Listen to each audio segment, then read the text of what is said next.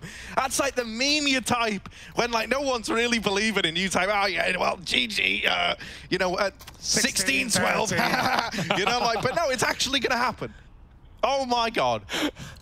How are we here? How are we here? I don't have an answer. The resilience on this Fnatic team is incredible, and FaZe, meanwhile, they have just crumbled like they're made out of, you know, kinetic sand or whatever. Yeah, even Alex was saying in that interview, like, oh, I don't. Even if we do well here, I don't want to presume this is our like base level, or you know, we don't have to work hard. Like, we still want to achieve. We still want to work hard for our goals, and we don't want to be overhyped. Man, I'm overhyping this team. I don't care. I'll do it. This is not the first time Fnatic have had a resurgence of form after a slow start. Absolutely impeccable scenes, and FaZe down in the dumps. Guns out at least, but util already starting to diminish. What is the call? Got this double toilet set up. Even a player at Monster here, Alex won't go through. For a second, looked like maybe Crims could have flashed him in, but wise not to. You don't always want to make that first play happen as a, you know, a B anchor, especially with only 2 down lower. Let the fight go on elsewhere. Let FaZe get confused or concerned about other areas of the map. Let the comms flood before you do something like that. Still 2 waiting on either side of this smoke, and Karrigan going to send in twists. Yeah, he's up close, dead to Chiquinho. And once again, by the way, Brolin's at that divider spot. Oh, into the B-bomb site. No Alex way. with the AUG. I was going to say, he can't mow him down again. All right, Rain has carved you a bit of a path here in towards B. The bomb's looking to go down. Brolin with the com rotate. If he blindsides Karrigan, if he wins this, this is a very rough spot to be in. Karrigan needs this fight. If you want to keep the dream of an overtime alive, that kill was so important, because now Karrigan can play around this bomb. It's planted for him. He can set up on short, and he might need to clutch it out after all. Karrigan waiting in the smoke, looking to make contact early by the looks of things. Now will actually just tuck himself in at the sandbags. They tap it, but it's not the commitment. It's not the stick. They're trying to bait the peek out of Karrigan. He gives them the fight they wanted, but it's just the tag. He's wasting time. Mezzi creeping up, and there's one for Karrigan. He's surely done it to time here, and he's going to finish it off. The IGL of FaZe steps up when they need him to the most, and he closes out that 1v2 to keep FaZe in this one after all. Oh, terrifying, absolutely terrifying round out of FaZe, but Karrigan holds his own, he doesn't fall for it. Oh, even getting the info that was fake as well. That was the only position that Fnatic were just not considering. They were worried about Monster, they were worried about short side, but not behind the sandbags. Able to get away with far more than maybe he should. Great round out of Karrigan. And here we go, FaZe fighting for overtime, for bonus play, as this reg game has not gone their way. Chiquinho now positive in terms of KD. It's just, again, a big turnaround for these Fnatic players, and him at the forefront of that.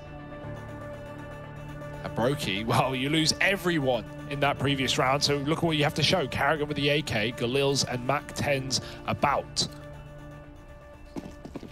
And this is what it's all come down to, this entire comeback for Fnatic. They could immediately move into Mirage, FaZe's map pick in the series, if they close it here and now.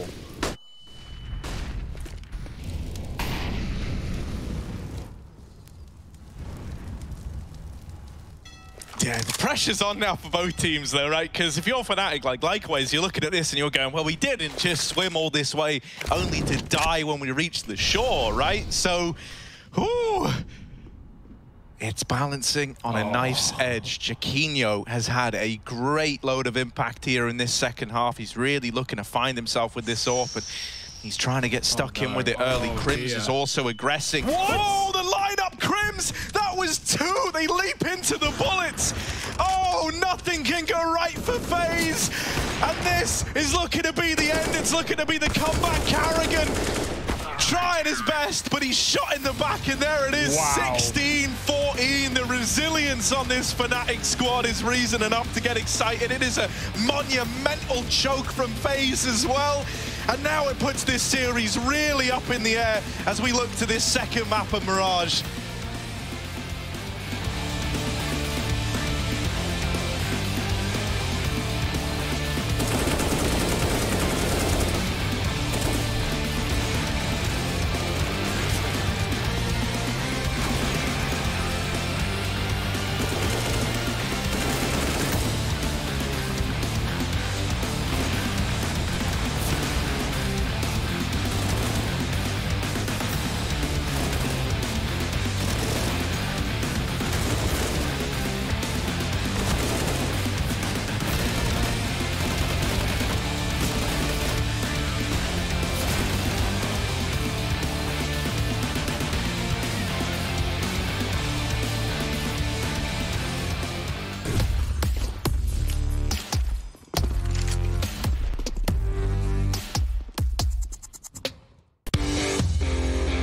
Hey Future Pros! Today we took the private jet and we landed in Overpass.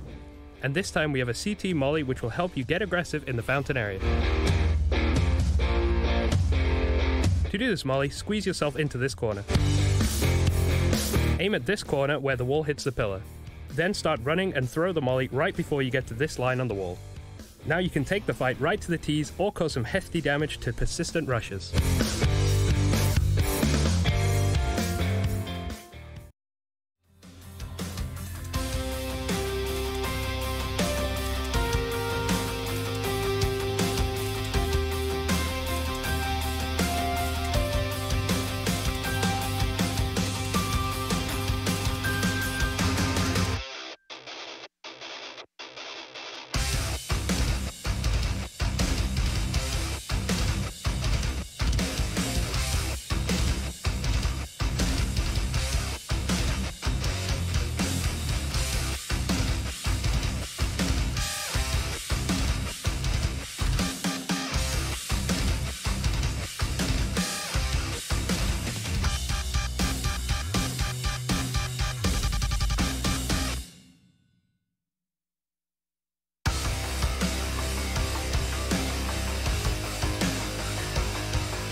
What a juicy comeback by Fnatic here on the first map of the series. Something that we can really sink our teeth into as they were down 11-1 within that first half alone, and they were able to come back from being down 12-3 in the first half to win the map. Moses, that was insane out of them.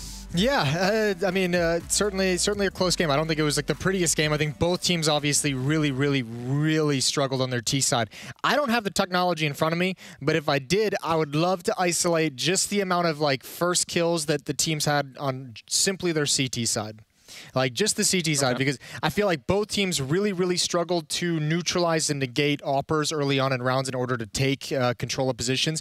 Giacchino didn't have like the best game in terms of statistics. You're never going to remember this scoreboard for him. He did a great job of finding opening kills and critical kills for Fnatic. Same with Brokey when he was on the CT side. Didn't light up the scoreboard, but had some really nice kills early on. You add in Twist pushing short. You add in Rain pushing long every once in a while. Both teams did a great job on their CT side of finding opening kills. And then as the round got later, pushing for information, taking map control, taking space up, and being able to figure out where the opposing team was attacking. But I mean, the other side of that is both their T sides just didn't really look all that effective whatsoever. Yeah, I think we were around like 10-1 or something like that. I looked over to you in the green room and I said, well, Moses, how you feeling about a 2-hour break before our next match? And little did I know how wrong I was going to be. I mean, honestly, as we were talking about the use of Brokey, the use of Giacchino, and the initial kills they're able to get, they're actually going to be, funny enough, our US Air Force AMI head-to-head matchup here between the two. Look at that, 21 sniper kills from Giacchino. Yeah. But his like positioning, that I feel like the way that Fnatic was using him on the CT side of pushing mid, looking for early kill, maybe using him long, using him over towards Monster, keeping the other team guessing. It was really kind of reminiscent of like the way Fnatic used JW back in the day on Inferno. Yeah, it's all pretty like basic stuff. Like there wasn't anything crazy, it wasn't anything new, but you can just see like a lot of these shots, like there's no flashes, players aren't kind of ready for these peaks whatsoever. So the Oppers just really had a huge impact. This is a pretty filthy angle and setup that Fnatic used up in mid. A lot of teams are starting to fall into that kind of a setup as well. But yeah, Giacchino was just great in the early going. And I mean, when you look at the win percentages, I think it's like 25%.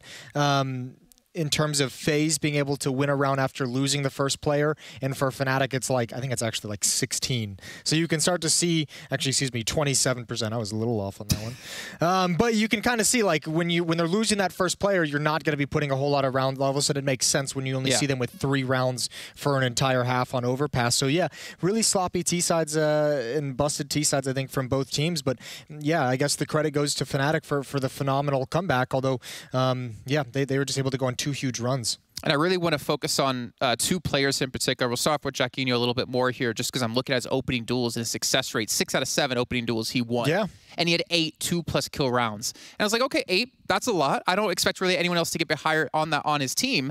And then I think back to what Alex said about Mezzi earlier on before we started the match. And Mezzi, he was 2-1 opening duels, but he had 9 2+ kill rounds and finished off with 26 kills. To me, honestly, I think I can look at a lot of rounds in this one and find a specific player on the team who stepped up. Thinking about Alex and his spray down on the CT side over towards B with the AUG, taking down 4 players. Yeah. You know, thinking of Mezzi amount of plays he was able to pull off. Crims as well here, I think towards the early parts of that second half. It was honestly an insane match out of all the players of Fnatic, and I felt like no one was really slacking behind. No, there was certainly some good rounds from everyone. Just another point on Giacchino as well, just on top of his opping and how well he played, and especially in the openings. He also had 7 flash assists, which is 5 more than the next closest player in the server as well. So providing a good amount of support and utility for his teammates. But yeah, it very rarely felt like there were just so few bomb plants in this entire game. There's only 5 bomb plants across all 30 rounds. Like, they weren't even making it into bomb sites. There were very few retake scenarios. 2 of those plants, by the way, are on the pistol round, which are typically going to be a little bit more retake, and you're not going to fight to the death inside of a bomb site. So, yeah, it just speaks, I think, both just weak T sides from both teams, and obviously Fnatic just had a great comeback and a better defensive side. Yeah, and then if we obviously focus on... Sorry, one thing that Fnatic did really, really good over FaZe as well, if you want to give them credit on their T side. I think it was like 10-1, 11-1 was the scoreline, where Fnatic had been spending that time doing like these spread out, slow paced defaults. Like Crims is going to take control of short. Alex is going to try and do some things over at bathrooms and establish presence and get information. Other 3 players are going to control Monster, going to control the stairs, maybe supporting Alex just a little bit. And they were getting picked apart and they were getting demolished. And that's what led to them going down 1-10. And then you started to see Fnatic group up a little bit more. And then it was like, you know, 4 players kind of bursting through Monster at a time, or 4 players trying to get up past sandbags as a group, 4 players trying to take control of bathrooms. And it didn't work all that well, but it did scrape together 2 of the last 3 rounds of the first half. So a good adaptation there to be able to find just enough, just barely enough to take this victory. Well, enough for them to cross the finish line and get the victory, like you said, but we, of course, still have another map to come up next. It's going to be over onto Mirage here between these 2 teams. I'm really curious to see how this one's going to go, because we've already seen all players across both teams have their own step-up moments, but it comes down to this. We could potentially have, I believe, 4 teams tied at 2-1 if Fnatic can take this next map here and close things out. We'll find out after a break.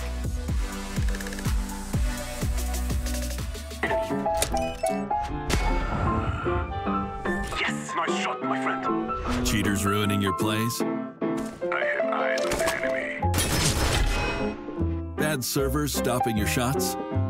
What you need is ESEA. Advanced anti-cheat to stop cheaters.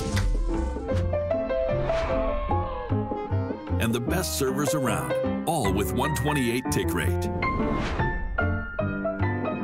ESEA, the best way to play CSGO. Oh, Trace, that's a wonderful pin. Don't tell me, don't tell me. Clone 2016 limited edition? It looks so soft. Your compliment was sufficient, Hugo. Hey, Harry. Nice pin. How the hell are you? Chad has mistaken me for this dickhead Harry, which seems logical because he also works for ESL and I cast with him regularly. Harry and I also go to the same barber, although I have a slightly better haircut. Chat. Congratulations, man. I saw the reports. Titan game went well.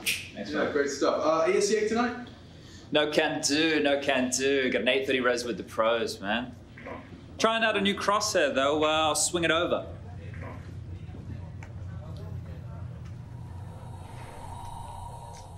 New crosshair.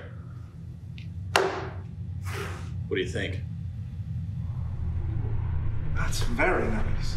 Look at that. Gave it a go yesterday. 1 on the thickness, 0 on the dot, and 1 on the outline. It's great for visibility. That's very cool, Stunner, but that's nothing. Look at this. Daring yellow, thin outline. What do you think? Nice. Jesus. How did a nitwit like you get so tasteful? I cannot believe that Machine prefers Rush's crosshair to mine. But wait, you ain't seen nothing yet. Check out this bad boy. Statement red, almost a statement in itself. Dot, for that pinpoint precision. And let's not forget a little bit of girth. Goes a long way. Impressive. It's nice, it really is. Now let's see Chad's crosshair.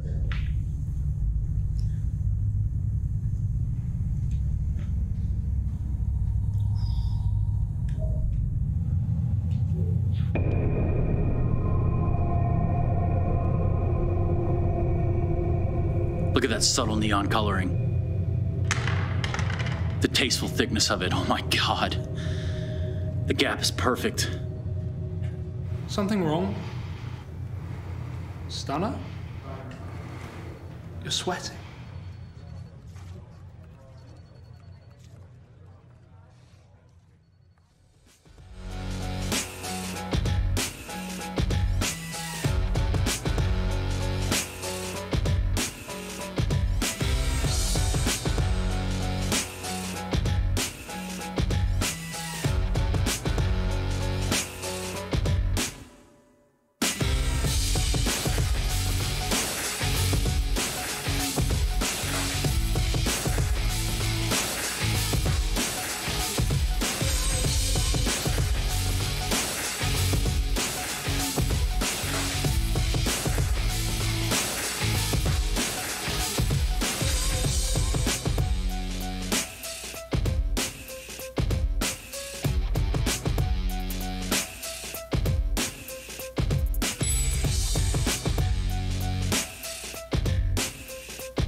Well, you can take the twists out of Liquid, but you can't take the Liquid out of Twist. A classic FaZe clan choke coming into that first map as Fnatic pull it right back with style. And now we go into FaZe's pick of Mirage. I don't know what's going on. I don't know where their heads are at. But what I do know is this is bound to be a banger.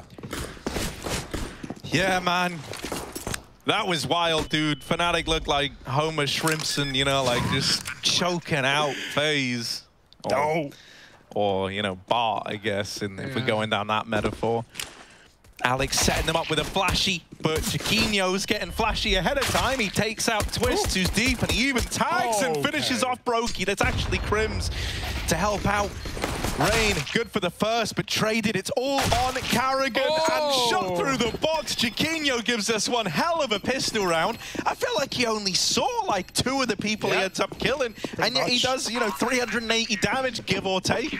Yeah, sick round out of Chiquinho. And, you know, I feel like it was easy to dog on him for that first game. Definitely nerves coming into play and inside of the Na'Vi matchups, right? We all see what I'm talking about. But, you know, he's finding his footing back on this main orb role, Harry. You got to remember, it was his role coming into Fnatic. Obviously, JW is still in the team. He was rifling at that point, taking second orbs, etc., sometimes spawns. And, you know, it's going to take time for this guy to get back into the form that we know he can have. And, well, right now, that first map was a great start from him, and this pistol is no exception. FaZe, they do take it light and breezy. They don't overplay their hand.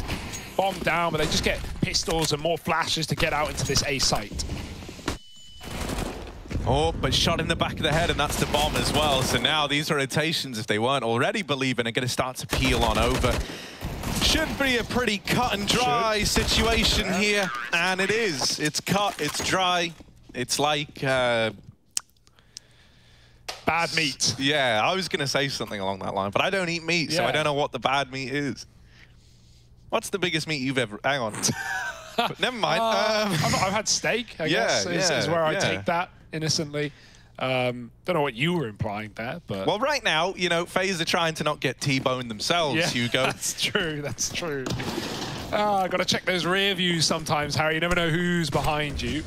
Well, Fnatic are up in front. Smooth sailing. Chiquinho, he's feeling it right now. Scope in his hand and a plan to take down Brokey.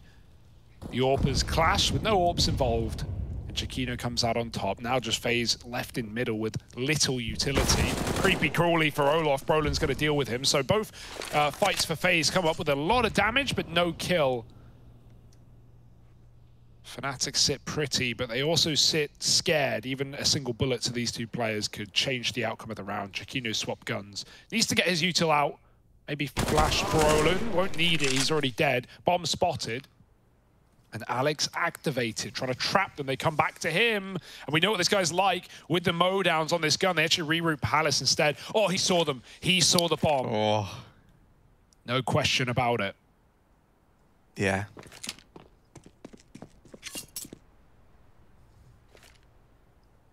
And now, you know, FaZe debated. Mirage overrated. Alex activated, coming in on this flank, but Carrigan gets the better of him. And look at a flipped script like this, Hugo. This was meant to be the Fnatic read. This was meant to be them walking away with a 3-0, but suddenly it's all on Mezzi. There's one, but dead shortly thereafter. Little lineup there. Got nervous for a moment. Maybe with a real gun. Was he just tapping, or was he burst in that? I couldn't even tell. Yeah, it was like it was a bit of a combo of both. It wasn't burst fire, surely. I heard a single bullet go out. All right. Nice try. No one's going to do it. Although it's not 1.6, but it's not the worst. It's not the worst. I tried dedicating a solid like 2 weeks to learning burst. You had some famous. great burst shots, I will admit. You can get okay with it, but like it's just never better than not bursting. Yeah, so you know, why? If you want to burst, just fire 3 bullets, lol. Yeah. And then stop, and then do it again. Yeah, but it's ooh, they're going through. They're coming through. Rain with a double, though he will deny the USP's space in the ramp. More B pushing, and this is going to continue to get held, especially after Alex gets found out on the flank last round. Olof delivered a freebie, and is he ready for another man who's gone out under? Is that something FaZe are cognizant of? They're not going to see it. Brokey will, Carrigan not. Alex doesn't want to move anyway. He knows that Fnatic at this point in the round, FaZe just have to wait. They have to sit back, and if anything comes to them, they'll take it. If not, they'll group and hit a bomb site. So trying to toe the line in between info and death. And Alex has towed it pretty well.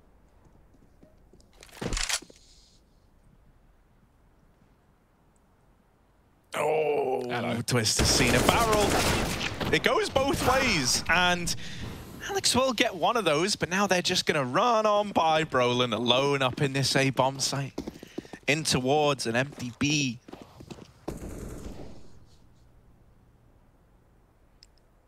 We should try and save the Bs, but that's an unrelated matter for another day. Right now they're saving Deegs. Deegs nuts, am I right?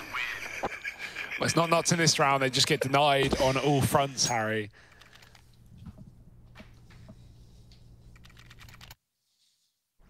But it was just pistols, Hugo.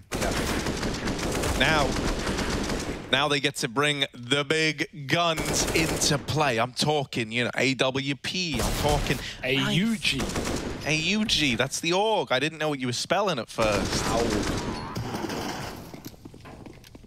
They got double AWP as well. Mezzi's joining Jaquinho on this one, so that's exciting. Oh, Jaquinho's stuck out lower. He got blocked on something, and Rain just going to take it down for free before the top mid smoke plumes. That could have even saved Jaquinho.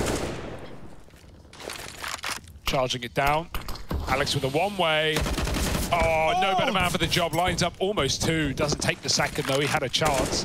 Rather just keep it in a 4v4, send FaZe back. Alex, every round he's spotting that bomb and he's uprooting the plan of FaZe. They now have to play the mind game. Do we recommit B with Fnatic knowing? And do we do it late, or do we just rotate round as Fnatic would expect? Alex is looking for even more, but he doesn't know about Rain. Oh, no! Oh, okay. It's very, very weird there. Everyone is surprised by Brolin, and all across the board, there's just little surprises hidden in this one. Yeah, backstab city right now. I don't want to bring it back to eggs, Harry, but there's like the chocolate ones, the old Kinders. Full of surprises they are. Oh, like the Kinder eggs. Yeah. Right, like the surprise eggs.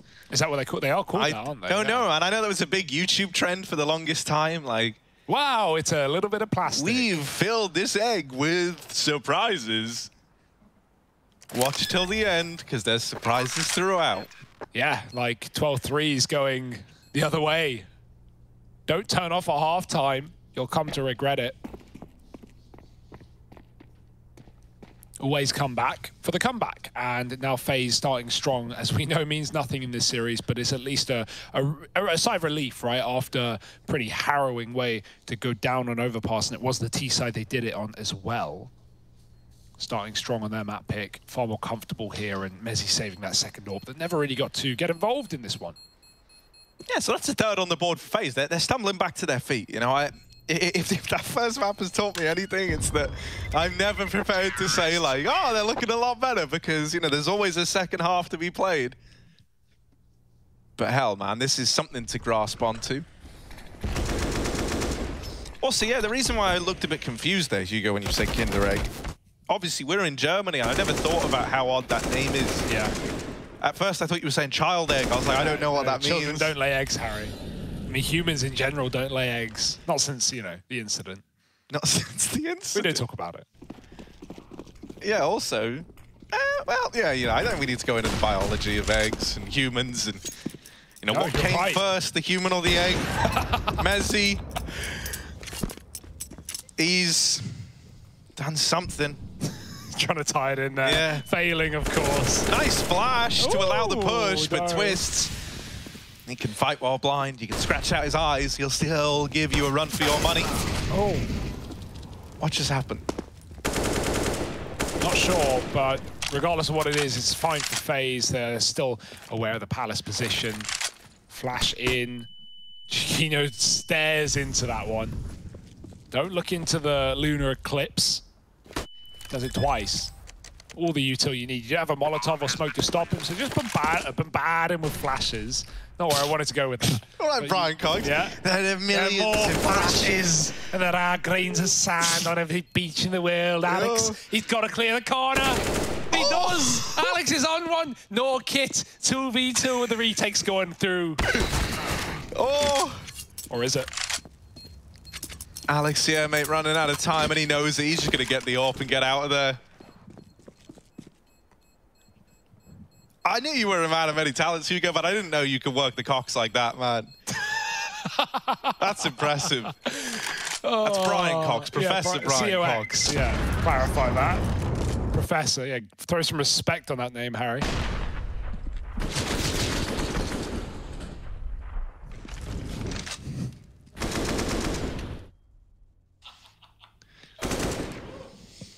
Right. Another buy round now. That was, remember, only a saved AWP, and Fnatic make it pretty damn close. They make it pretty nice. And now they've got the double orb yet again. Saved on was one, and Jakino joins him. More orgs.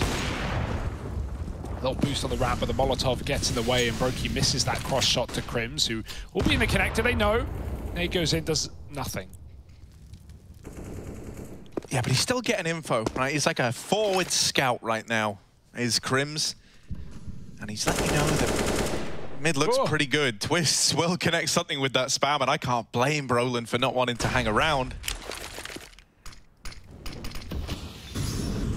Re-smoke down in top cop. That opens up a pathway for like a mid to be. Alternatively, Karrigan could try to use this in a way that, you know, a lot of teams do, where you edge your way through the smoke up onto the stairs.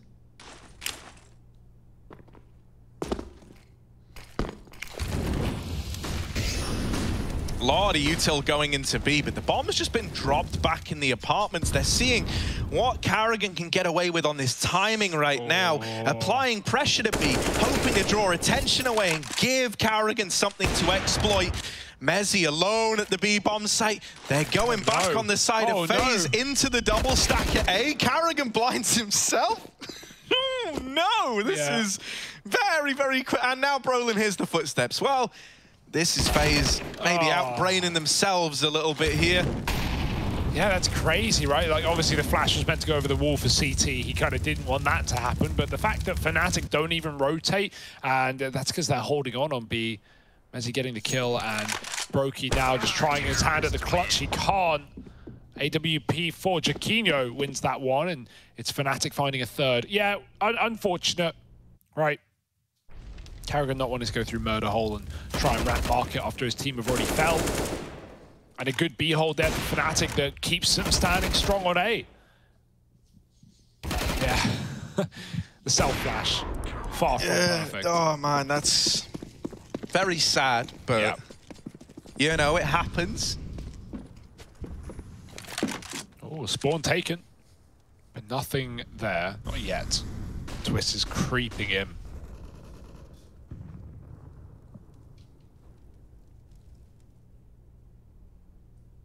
Jakino won't go any further, so as long as Twist doesn't peek, it's a stalemate with no result. Stale off just sounds like, you know, leaving bread out in the open. Stale off. Who goes stale first? Is it the wheaty? I don't know. Who will hold and who will mold? That's mold with an O. Yeah. Oh, that's good, man. There's a lot of bread-based puns, isn't there? Well, we'll cut this bit of chatter, and now that was meant to be like Shabata. Oh, Jakino with the AWP. Both the AWPs finding success, and it just keeps on coming. Another over in the palace, and this round is looking as good as done for FaZe. Yeah, now they're looking for B kills, and there's no one even there. Oh my goodness, walking into more scopes. Brokey's made noise. Brolin gives it up, goes over, and Brokey's going to meet him right in spawn. Smooth moves for Brokey. He kind of hopped through the window room, but it didn't matter. 4 rounds for Fnatic. That triple opening kill of the 2 AWPs is everything. That essentially decides the round.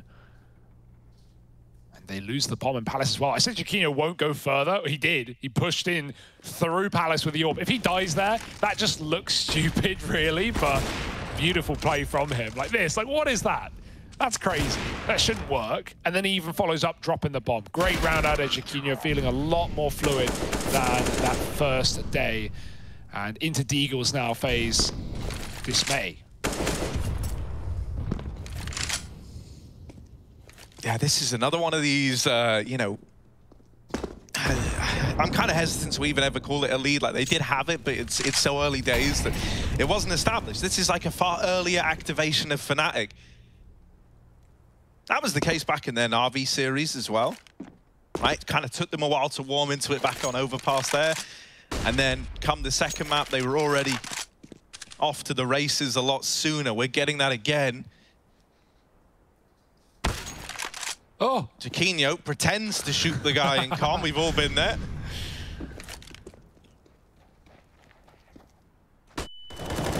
But it shouldn't matter, right? Oh, twists Deagle. That is a dangerous thing indeed. Mezzy doesn't want to peek and give the B-bomb site away. I love how safe he's playing this. So many players would just go, oh man, it's only a Deagle. I'll just swing him. It's the one guy. But not Mezzy. He actually waits for Crims to rotate over so that he has a trade, so that if he dies, the B site isn't given over with an AWP for a clutch. It's just very, very safe. Very, very heads up. Like, not taking any unnecessary risks. And I love that. Yeah, like, you know, one of the most inexperienced players at this level. I guess, like, it almost feels insulting to say that, but when you're comparing yourself to someone like Crims or Alex, like, it's just a factual statement. But yeah, we see why Alex gives him so much praise, and so many players have who have played alongside this guy, right? He's just a solid pair of hands, and an IGL's dream is the quote. Well, we see why. Roland got to deal with a big old A take. They're running it down. No more util left apart from on Twist. The flashes have all gone through. The smokes too. Bit of a boost to stop the bomb plant. Crim sending Roland up, and he sees a leg inside of the smoke, taking down Rain, waiting on top of the stairs. Oh dear, now it gets very hard. You need this plant in, and Crims has just spammed out another player. That's that experience, knowing the angles, knowing the dangles. Brokey's going to drop Roland. Crims is backed up. Alex is keeping pressure on CT with no smokes. The plant's not easy. Alex is even going to get involved and try and stop it, killing the cover and going right through the triple. It is read by Karrigan. Good awareness, but now he's trapped off. They're both spamming each other through this smoke. Karrigan takes the kill, doesn't drop off though, and maybe that could have been his chance. Now it's Mezzy's. Yeah, Brokey left to be, had a pretty quiet game so far, and not gonna be able to get this clutch over the line. Mezzy wrecks him. Woo. Oh, okay. Go back around, do it again. One more for good measure. Yeah. Screw it, don't even defuse. Show how cocky you really are. Give FaZe 12 rounds and come back in the second half.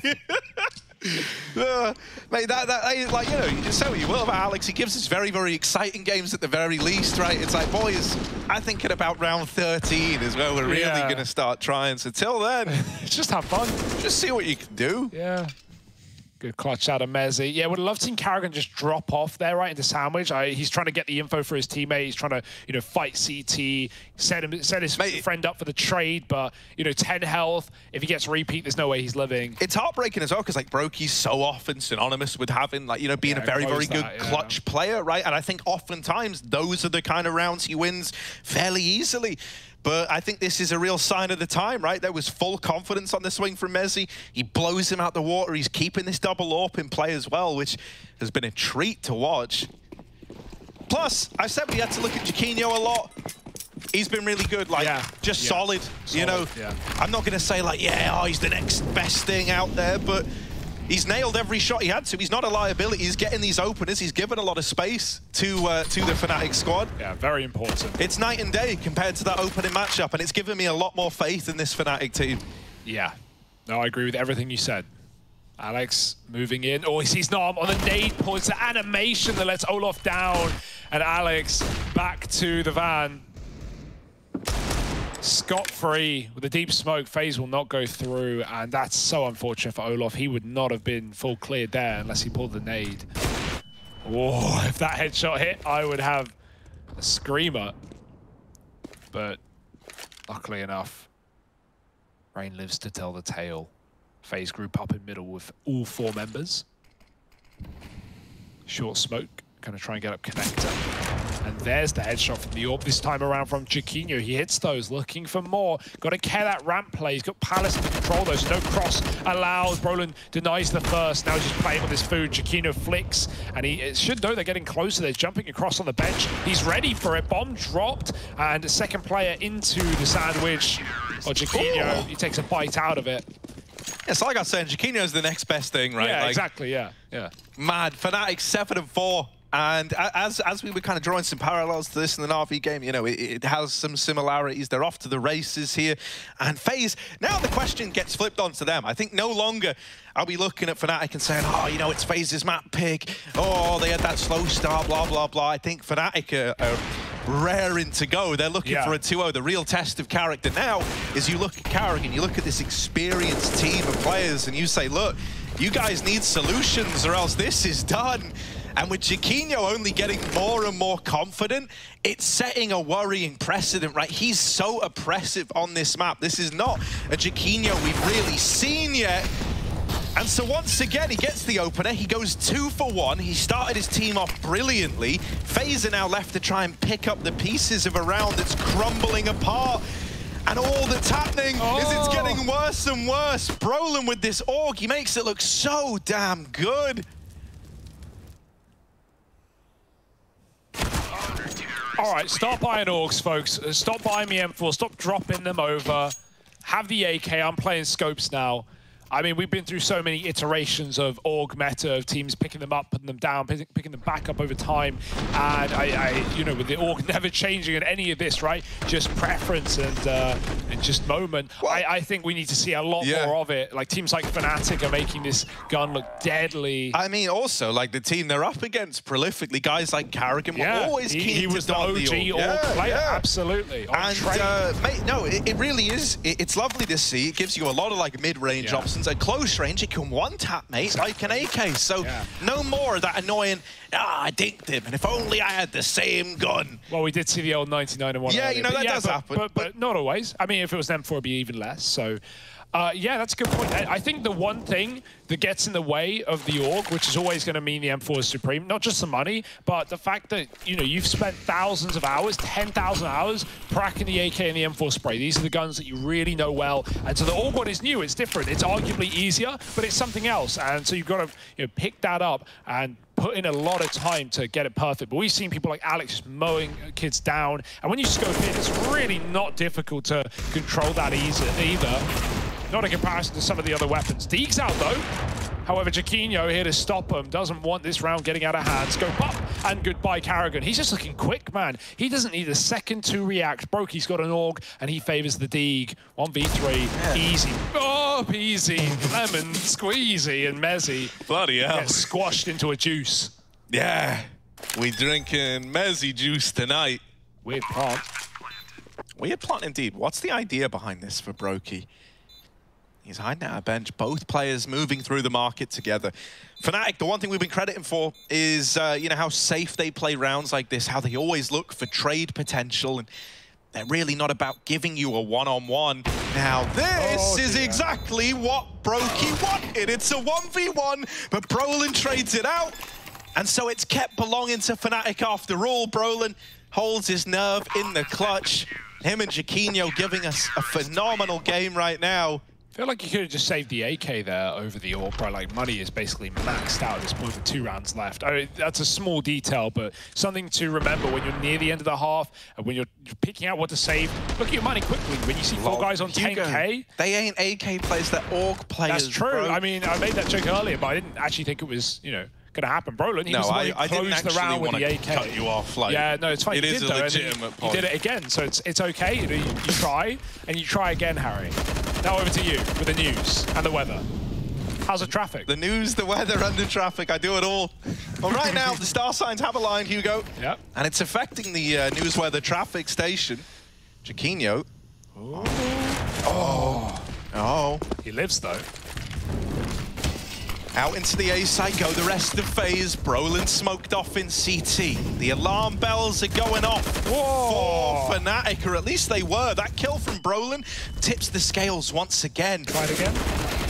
Oh my God, Brolin, leave him alone!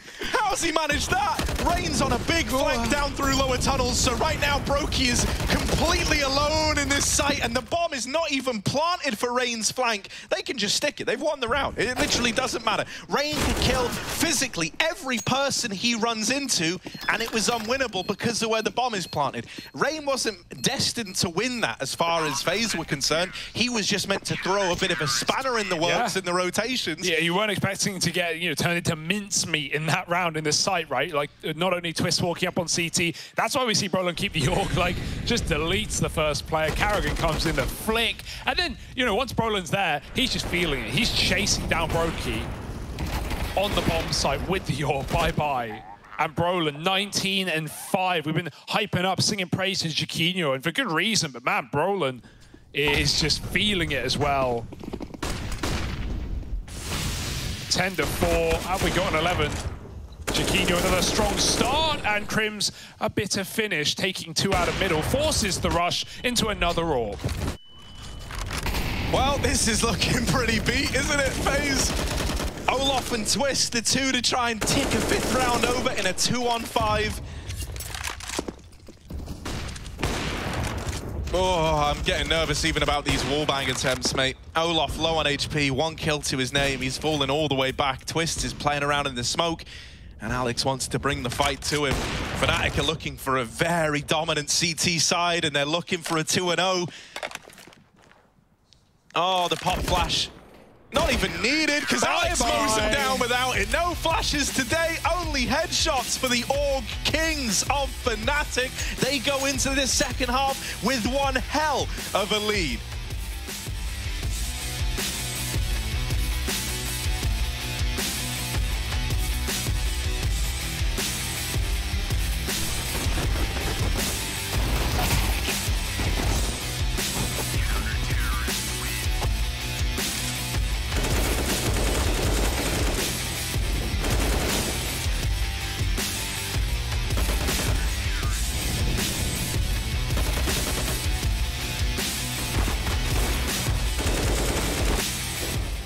Я чувствую, у нас есть шансы, Дима. Он ли хедшот, да?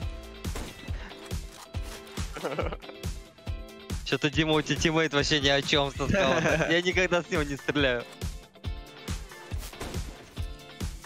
Слева. Я же выстрелил. В центре он был, на рампе.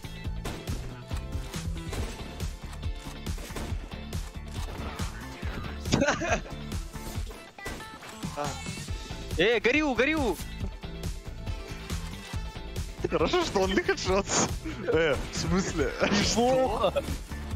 Да не, скаут, это вообще не мое. О, найс. Да ты. Good job. Слева сзади у нас. Найс. Вот это мне нравится. Слева. Упал в подвал. И справа. Смотри, Дима, как я стреляю. Ай. Да, как вы так стреляете? Неужели это тренировать надо?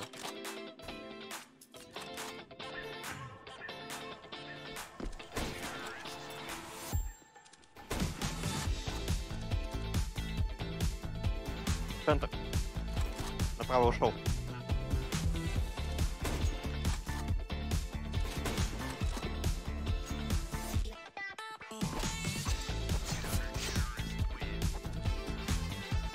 А перестрелка жесткая. Центре оба. На! Где-то справа. Во. О, это хайлайт.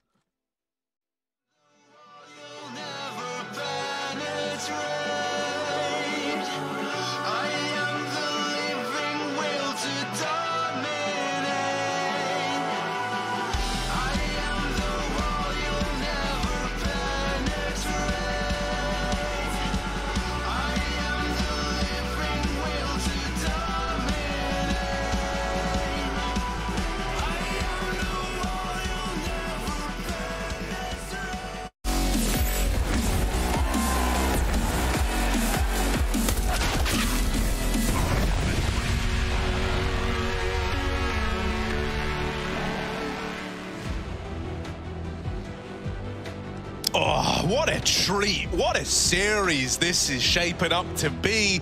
After a first half like that, there's no way this could come back to hurt you. That's probably exactly what FaZe said to themselves coming into the second half of Overpass. And well, if you missed that one, we're on map 2. Fnatic are a map up. They're in the lead, 11-4. It's an unsinkable ship. All this and more into their T side. Yeah, so let's take stock of this, right? We've only got the one smoke on Jaquinho. Flash as well to try and get his teammates in. This smoke looking like it's combound to try and block off some of these points of rotation, maybe give Alex a bit of an easier time of things. And moving on up through middle, especially as his teammates pour out through ramp. Now it's Rain to open. Twist's gonna tap a head off of Crims as well. And this is a nice looking pistol round for FaZe Clan. Just Mezzy and Alex left. Britain's got to do it to him.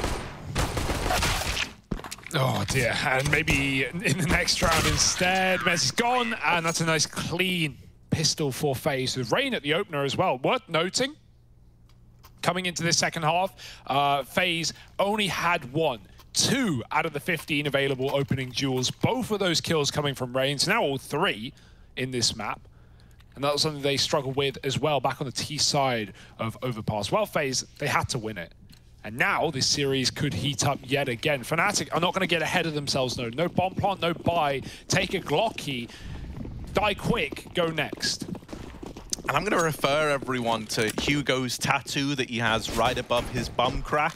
And that is Zonic's tweet. The 11-4 scoreline is the most dangerous lead in Counter-Strike. Sonic actually, he tattooed it personally as well. It's really botched. Like, he's not a tattoo guy. No, but, you know, I needed the seal of approval. I needed the real deal. You didn't want to be lying to people. Like, that's like an NFT, basically. Yeah, it's actually illegible, but, you know, there's ink in my skin. And there's wind in Fnatic's sails. Ice in the veins of FaZe, though, right? While we're talking elements, we may as well bring them all into play. Look at this, a dirty round from Fnatic. This is incredible. Like, they're doing track and field right now, passing the baton back and forth. 100-meter sprint, into a relay, into a cross-country, into middle. It's a lot of running-based events. I feel like you could have diversified the old portfolio a little bit, maybe some shot put in there, but not meant to be. The only shots getting put through are from the FaZe side. They find all the kills, and they go flawless up against the Glocks. But that's because they were up against Glocks, right? Now the AKs come through. Now the big guns come out. And it would be a pretty long jump, a far reach to maybe argue that FaZe could pull this one back, Harry. But let's see. Let's give them the benefit of the doubt. We've certainly got the clout. It's up to 6, and, you know, the score's actually not that irredeemable for FaZe, but Fnatic, no sleepers at this wheel. Buyers in, full AKs up against the Famai. And it's a quick A pop. Yeah, Lamp Splash going over Rain, should be dead, and he is. Jaquinho and Mezzy both getting openers. And in reality, this should be the round. Like, 2 kills come in, that should be the extent of it. Now, I think FaZe is still keen to hover about, you know, like a fly, see what they can get away with, because they're buying up next round anyway. This was their bonus attempt. That kill from the SMG is certainly going to entice you to give this a look in.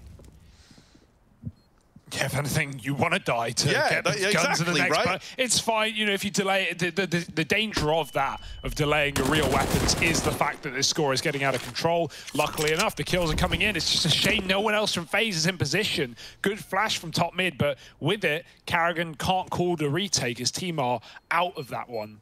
So that's fine. FaZe, they're going to buy up around it. They're going to get probably an AWP into this next round. But Fnatic, that's exactly what they wanted. Unlucky. Karrigan with a yoink. Gets an AK as well. So, yeah, it's actually a good round for FaZe, but Fnatic 4 away from closing this map and series today.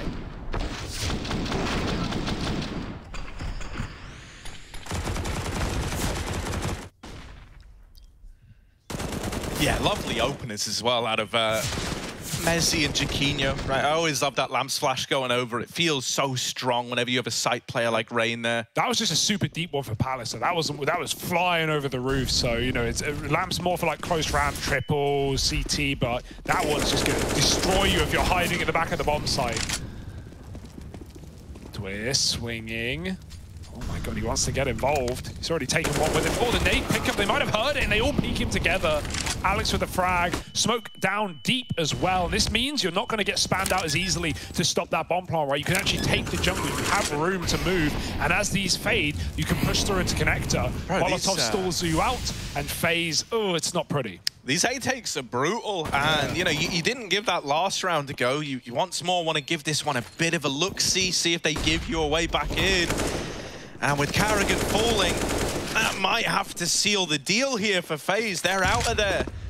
Fnatic are up onto 13. Thus far, all they've dealt FaZe are these fast plays into the A bomb site with pretty bare bones utility as well, almost kind of inviting the fights from FaZe Clan.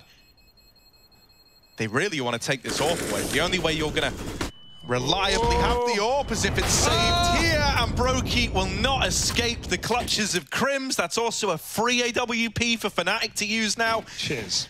And look, man, if you had managed to save that on Brokey, he could have dropped an M4, Olaf could have dropped an M4. You would have had like an all right little mishmash buy. They do commit to the investment, but boy, is it lacking now. Olaf dropped an AWP, but Brokey didn't drop him anything back, I don't think. Olaf's now... Okay, no, he got an saved the AK. Oh, of course, yeah. I couldn't see it on the ground.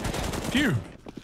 Well, you do have that AWP at least now for FaZe, still in play. Brokey's going to give up window as the fast middle move comes in for Fnatic. Oh, leg shot, twist low, finished off by Brolin, and now the world is yours to do with as you please. You could split either bomb site. You have a player lurking either which way.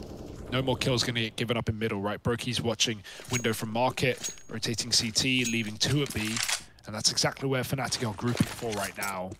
Carrigan, is that deep B smoke? He's got the lineups. Very nice. Will they do anything with it, or is it just to scare Fnatic away from taking apartments, going to clear their corners?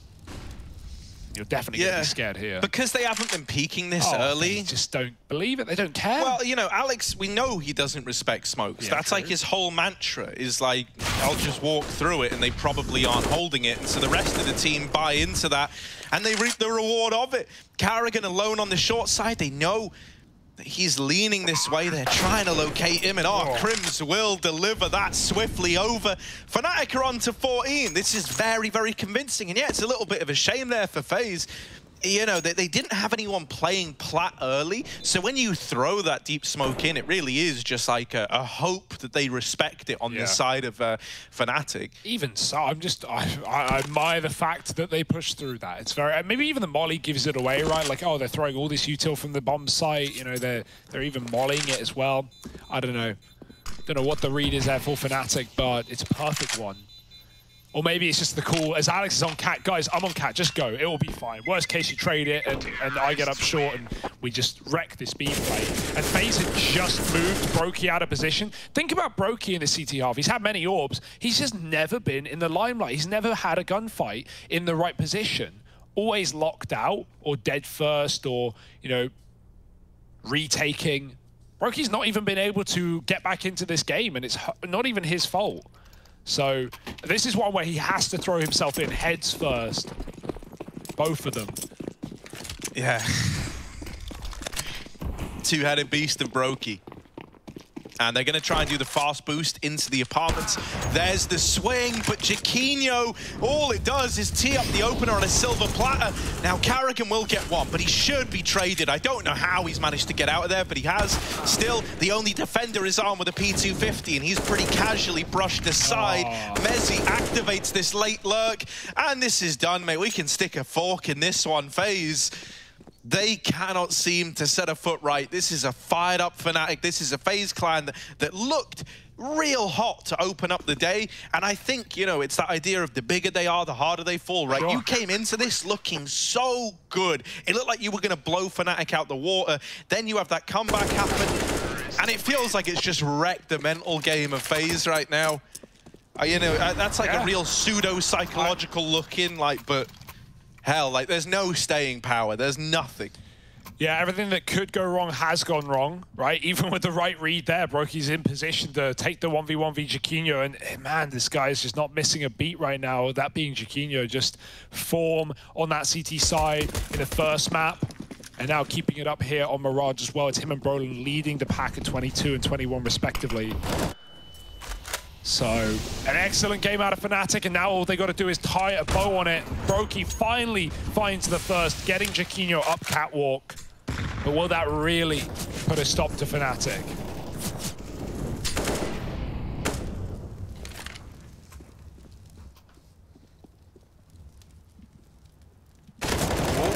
Olaf with a good timing, good reaction to drop Alex out of the round. And so finally FaZe have got something to hold on to here.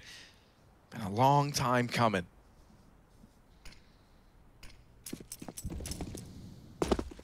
Fnatic are just going to group up and attempt an A play with the 3 players they've got left. 2 smokes to make this happen, right? You could look to go for the jungle stairs, lock off those, that side, and only have to worry about this CT AWP of Brokey. With how Jaquinho's looked in head-to-heads, I wonder where Brokey's confidence is at, because he's been getting beaten, as you say, avoided a lot of the time. Still, you like to think he's got a better chance of beating Crims with the AWP. Let's see. Well, Crims surprise us. There's no smokes, not really anything going in outside of this flashbang. The Molly is going to force this fight out of the sandwich player, and Crims collects that free kill onto Rain. They know about Brokey's AWP. They don't know about Twists. That's the unknown entity. But you can expect, you can imagine, right, that these rotations are coming in. There's Twists with 1, and now they learn about this man in jungle. Mezzi's going to trade that out. Jiggling out into the open, not ever giving Brokey this fight that he's hoping for. Fnatic, 10 seconds, this bomb's got to go down, and Mezzi falls means Crims is a dead man. And FaZe, they will manage to find 7, but how many more do they get? Yeah, unfortunate that Mezzi gets caught there on balcony. He was trying to provide cover to Crims on that one position that was, plantable triple with only Brokey and CT spawn, but as soon as the cover's dead, Crims knows he can't stick, and it's the AWP to find the closer. Brokey opener and closer in that round. 15-7, FaZe, okay, they get 1, but we're not setting it up like it's a comeback story, not yet at least. FaZe have looked harrowed, shattered by that comeback in the first map. No AWP fight in middle, Jaquinho darts out. Brokey is here, holding safe. Flash in, and Roland almost gets a double off the transfer, but Brokey's a little bit late to the peak, and he at least keeps things even. Olaf, it looked like he wanted to stay in front of it. Instead, back out through the Molotov and doesn't take much damage either.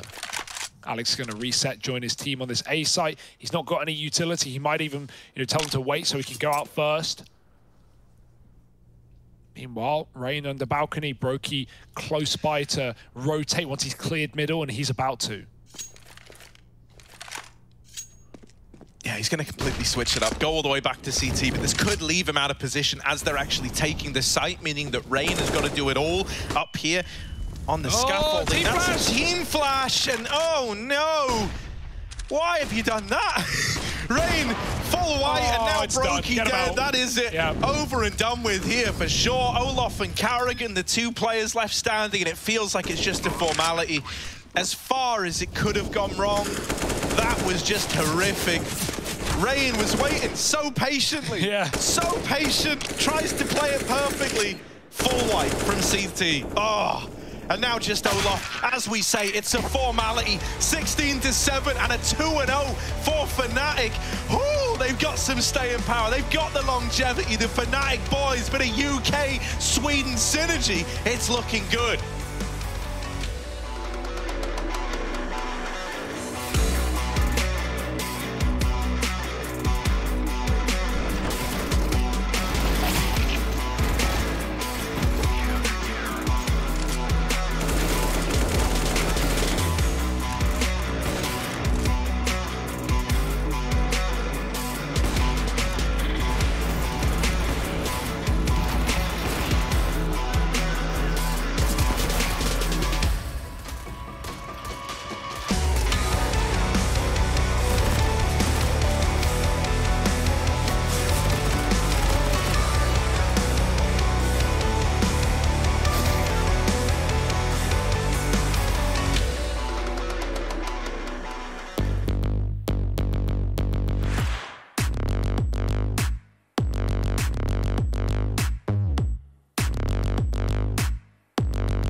All right, I just finished the game. I've worked out the kill shot, head body nonsense. You're 2-0 up. Are you ready to play? Yeah, I just want to make a coffee and we can play. Mate, it takes 5 minutes to play a game, 30 seconds to find a game. All right, it only takes 5 minutes to make a coffee. Let's go. Game on. All right, let's deck this out. If you go to Fortune Vaults, Alex, by the way, that's where you get skins. Oh, actually, we could get skins. Yeah. Here we go. Ooh. What did I get? I got a prototype skin, bro. It's legendary. Okay. It looks good. Lancer, yeah, he's my boy. Here we go. White marble. An exotic skin. Shall we frag or? Well, let's frag. So deathmatch was close. Yeah. I almost won, kind of. It definitely is your game mode. Now I need to get a reverse sweep here to win. Now if you win this, you win the majority, and then it's about not embarrassing myself, pride. which is probably not going to go too well. So 5v5 deathmatch Dockyard, one of my favorite maps, of course. If it's got a shipment vibe, you're going to be in trouble. All right, let's go. 2, 1, go. Let's get things started. And that's the end of Chad Burchill. That's not a great start. That's not the start that they were looking for. That's really not the start that they were looking for. Oh my God. Massacre. What is that little dude you've gone with? This is my Lancer. He's just got some weird giblies on him. This is my boy wearing the marble white. It's first to 3, right? Oh, I'm really struggling, aren't I? I've let myself down. I've let my country down. I don't think your new strategy you were discussing was necessarily the best. I've let everybody down. 1. Oh my God. No overtime needed, right? Is that it? It might be. Bot 6 got the MVP. I got the same amount of kills as him. Bot 6 got the MVP. Okay, look, I told you, my bots have been training with me. 3-0 now. This is embarrassing. 5 assists. This is embarrassing. I'm a team player. Are you still looking forward to the next game? You better believe I am. I'm sure you're not. Let's get into the next one, maybe.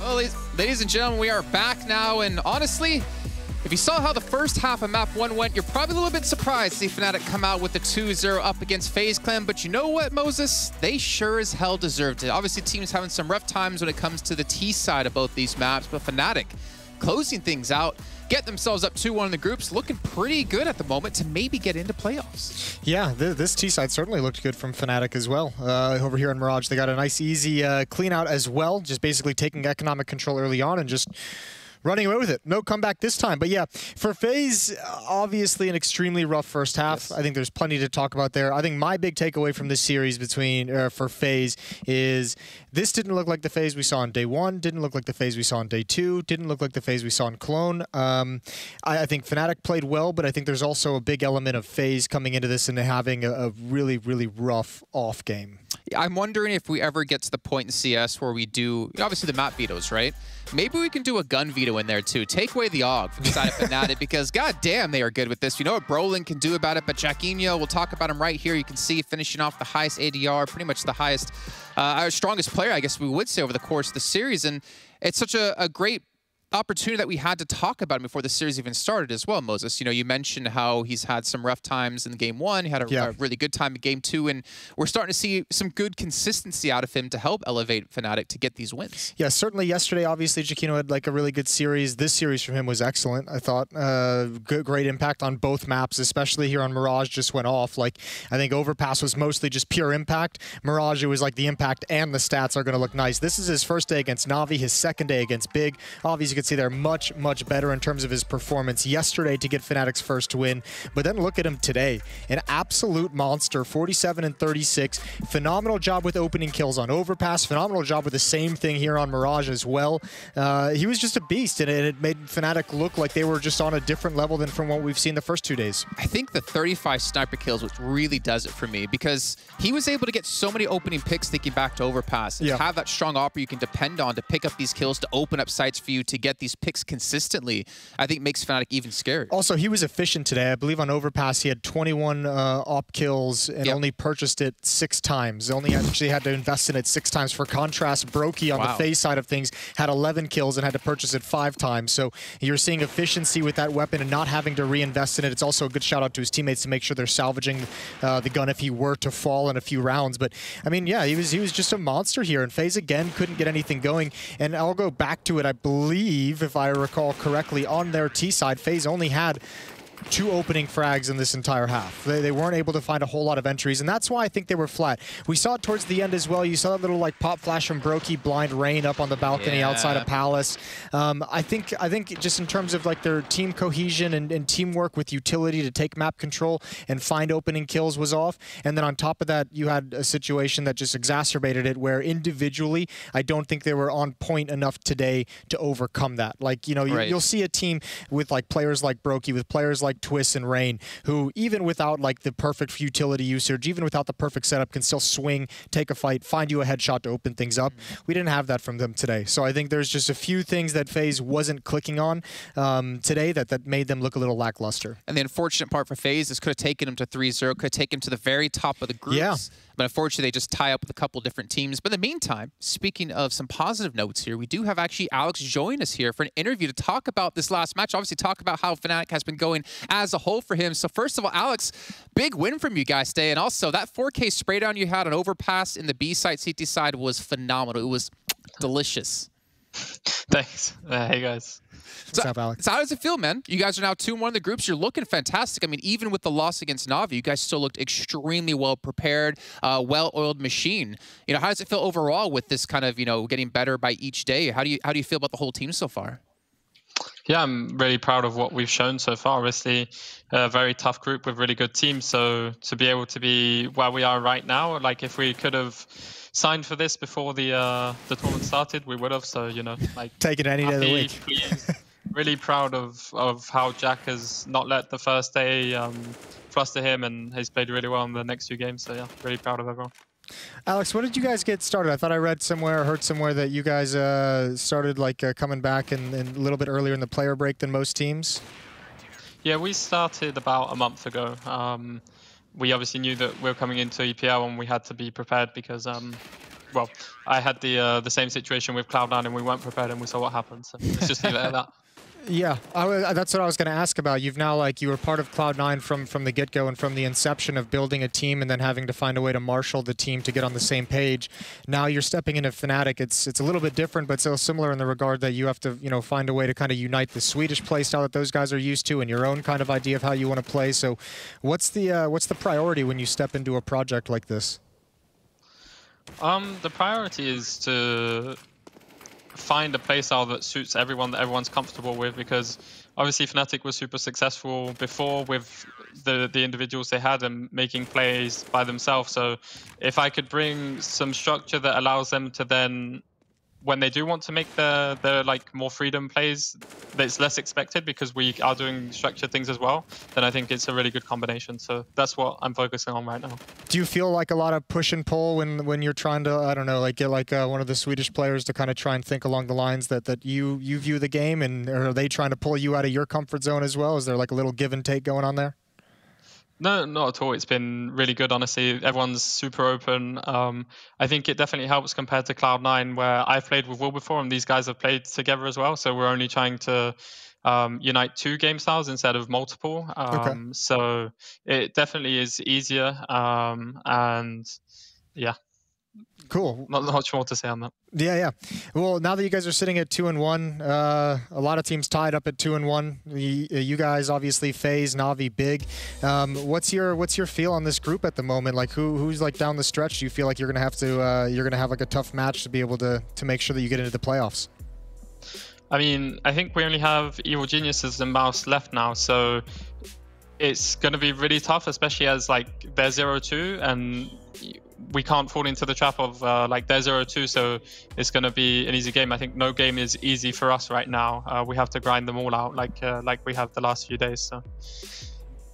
Cool. Well, I mean, look, congratulations. I think you got yourself in a good position for this group as well. Yeah, I mean, for me personally, I'm so happy to see you guys have so much success as well. Obviously, coming back a little bit early from the player rate does hurt a little bit, but I think we're seeing that preparation really start to kick off here. And, you know, I'd say maybe going into this group, just kind of a question I'd like to ask in general to teams, knowing the power of your team and knowing the opponents you're going up against here, where did you guys rate yourselves over on the group? Where did you think most likely you would come out of the groups?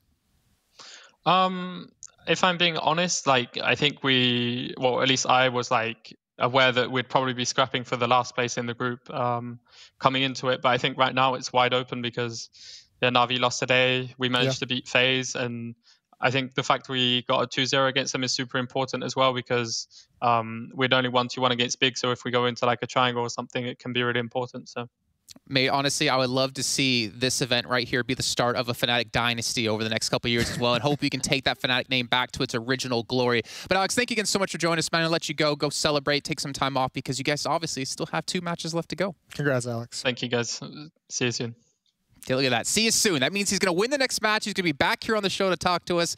But that's great to see. I mean, obviously, they set their expectations relative to what they thought they would be, scrapping for 3rd place. But right now, they're looking, honestly, with how good they played against so many of the big teams we've seen so far, I feel like they could actually come out first easily. Yeah, I actually wasn't really thinking about it until he mentioned that the last 2 games they have are Mouse Sports and EG, and like you said, they're not exactly going to be easy games, but I mean, they've gotten kind of the hard opponents out. That win over Big yesterday, this win over FaZe today, those are huge. Those are 2 really big tiebreakers to hold going down into it. EG's looking extremely beatable at the moment. Mouse Sports has kind of looked a little bit up, you know, up and down, and obviously they're 0-2 as well. So to have those as your final 2 matches and you're sitting in this kind of a position, you have, like he said, if you told them before the event, we'll take that all day. They've got to be pleased with it. So that's a cool position for Fnatic to find themselves in with a brand new lineup coming into Pro League. Yeah, really excited to see what's going to happen in the next 2 days, but I'm also really excited to see what's going to be coming up next, because we have, of course, another match. We always have 3 every day, except the last day of the groups, which will be happening in a few days' time. We've got Mouse Sports take on Evil Geniuses, both teams sitting,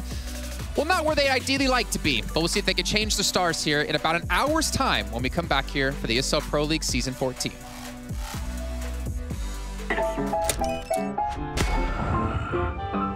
Yes, nice shot, my friend. Cheaters ruining your plays? I have eyes on the enemy. Bad servers stopping your shots? What you need is ESEA.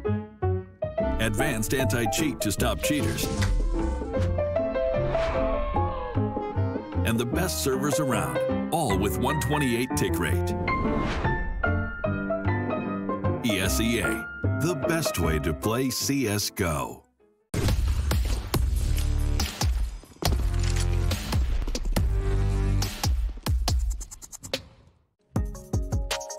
Hey Future Pros! During ESL Pro League Season 12, I saw Team Spirit show off a nifty aggressive one-way on Mirage. Normally, I would never show you aspiring Future Pros a one-way, but this one's pretty cool and requires some teamwork.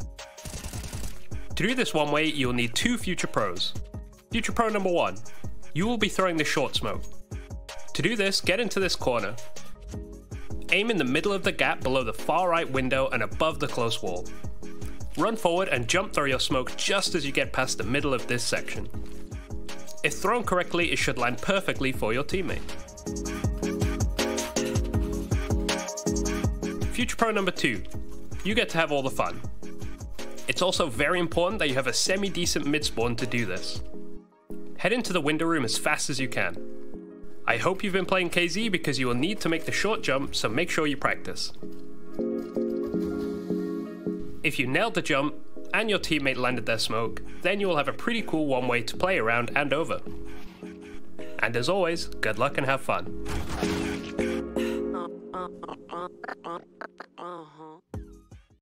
Freiburg will eventually fall. Gerard is going to be waiting. Hiko charges in, doesn't check. What inhuman reactions! Defuse is coming in. He's still going. Oh, just about gets it as the flames come in. And look at the little dance of happiness. But What's next? He's walking around and just walking in a stacked wonderland. He gets himself a hat-trick of frag. He waited, and then he finished off the job. He's going to get caught in the corner, though. Gets a running shot on Neo. Gets a second one. Soxy's making it happen. A third one. Soxy. The board.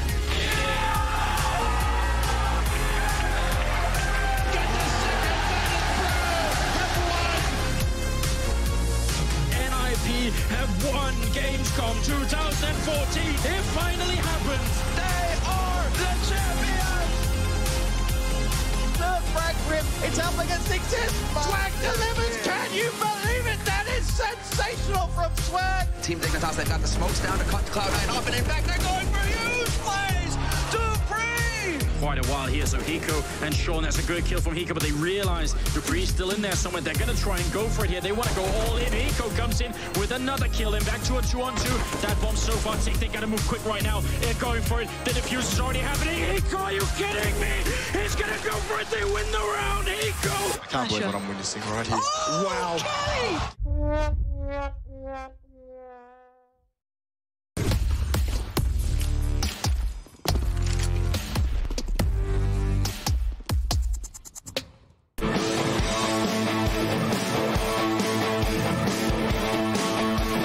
Hey Future Pros, today I'll be showing you how to take B stairs control on Vertigo. I would avoid doing this execute early in the round as a T-rush could definitely catch you off guard. So instead use this sometimes in the mid-round to keep the T's away from B. To do this execute you will need 2 Future Pros along with 2 smokes, 2 incendiaries and a flash. Future Pro number 1, you'll be throwing the initial smoke followed by an incendiary and a flash. To throw your smoke, take a quick peek to see if any T's are on the stairs. Then position yourself so the corner of the back wall lines up with the edge of the metal block next to you. Then aim along the bottom of the window off to the left side and throw the smoke. This will block off the B entrance entirely. After this, move back a few steps, aim about 10% up the girder on the left side and walking throw your incendiary immediately. This will deny access to the area below the stairs. Finally, your flash. This time aim to the middle of the girders and simply walk through the flash. In this example, the flash lands a bit too high, but you can solve this by aiming just a bit lower than the one shown here. This flash should blind anyone who is foolish enough to stick around. Future Pro number 2, you'll be throwing the stairs incendiary along with a delayed smoke. To throw your incendiary, step back from the edge of this wall, aim loosely below the line across the back wall, and running throw the incendiary. This will land at the box and also cover some of the stairs too. Couple with Future Pro 1's incendiary and almost all the ground will be covered in fire.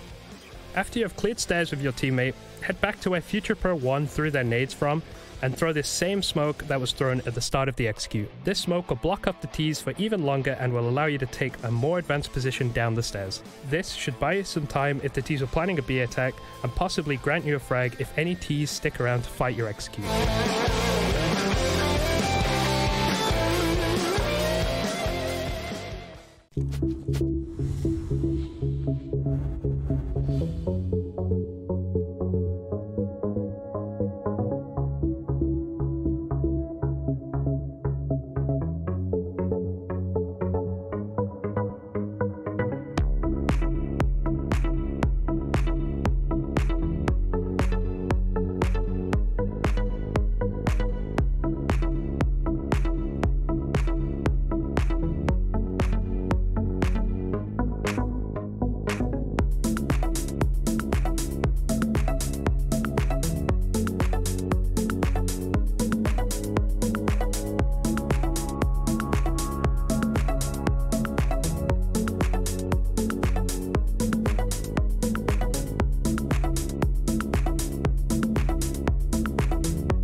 Future Pros, back on track and back to Nuke.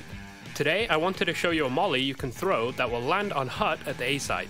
To throw this molly, you first need to shoot out the windows on the right skylight. Then hop up onto this vent, realize you're on the wrong side, and then hop onto the left one. Position yourself so you're over the center of the vent. Aim along the bottom line of the coping, then run forward and throw the molly immediately. This molly will blanket the top of hut in flames and force a CT player out of position. That's it, and good luck because on T-side Nuke you are gonna need it.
Hey Future Pros, sometimes in CS you just want to get aggressive and take the fight straight to the enemy.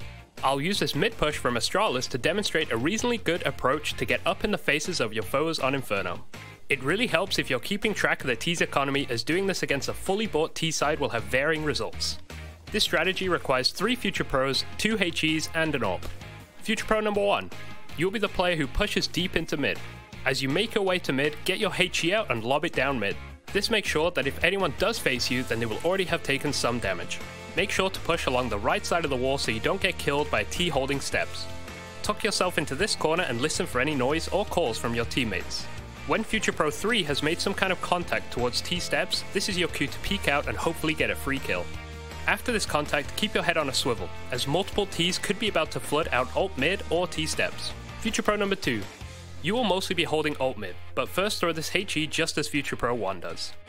Once you have thrown your HE, it is possible for Ts to be close to you already from ult mid, so be ready for a fight. You can cycle between holding mid and ult mid depending on how the Ts are pushing. Be confident in your aim and quickly process any information you receive.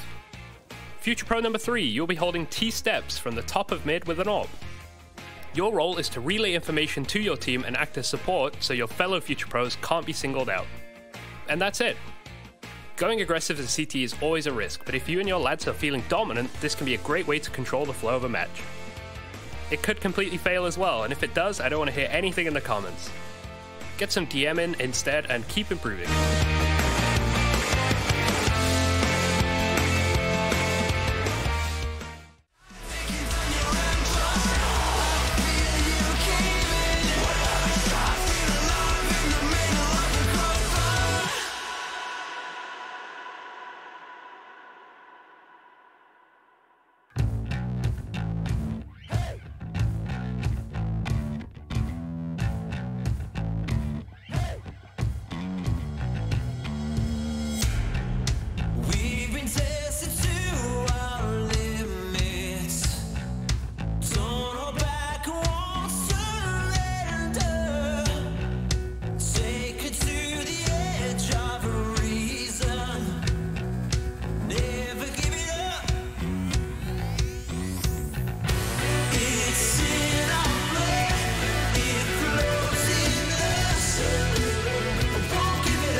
it's your destiny. Slay your enemy, raise a legacy. No more apologies, trust your abilities, gather the energies. Pull yourself back together, been staying off track forever. Child of the nation, will seek redemption, time for salvation. Today is meant to be day of victory, time for history. Rebirth's a tendency, fight the entropy, channel your rivalry. You're praying for fortune to come, you're hearing the sound of the drums. It's too late to backtrack, but pack your bag now. Keep your feet on the ground and stand up. You've got what it takes to fight back. Don't stop until you black out, out, out. Stand up, up. You've got what it takes to fight back, back. Don't stop until you back out, out. Give all you got, show them how to make it.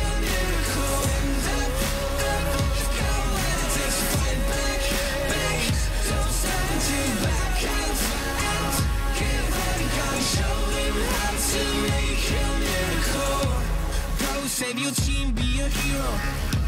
Take home the cup, be a star. They waiting for you, take aim, shoot your arrow. It's your time to shine, show them who you are. Stronger, gotta go faster, gotta get better, gotta work harder. It's fight or flight now, get up now. Go with the move, go for the goal, lead up the stadium, you know how it's done. Stand up, up, go what it takes to fight back, back. Don't stop until you back out, out. Give all you got, show them how to make a miracle. Stand up, up, go what it takes to fight back, back. Don't stop until you back out, out. Give all you got, show them how to make a miracle.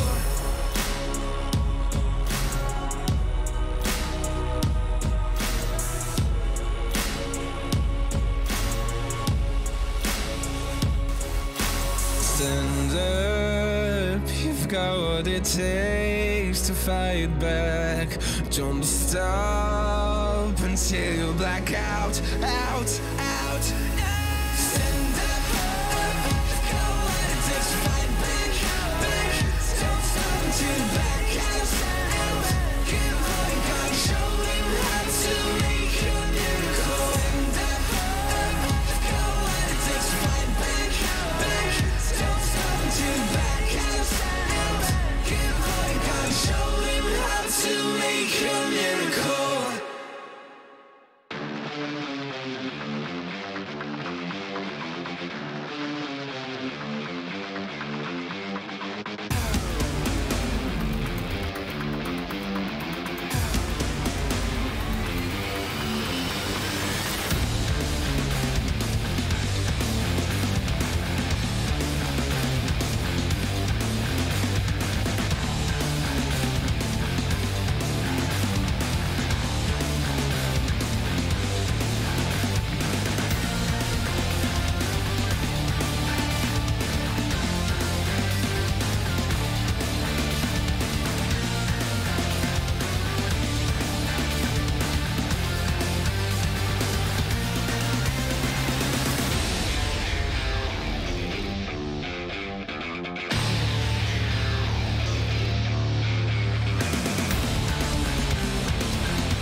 I just subdivide. I'll show you how it's done. There's no sight, we go inside. The man, he is the one. You build your walls of faith in God. They never come around. Then wonder why we all defy the burden to be born. We're coming home with a mission to bring an end to a terrible land. We are here to your mission. We are many of one. We're coming home with a mission to tear you down from your undeserved throne. We can take your conviction. We are many of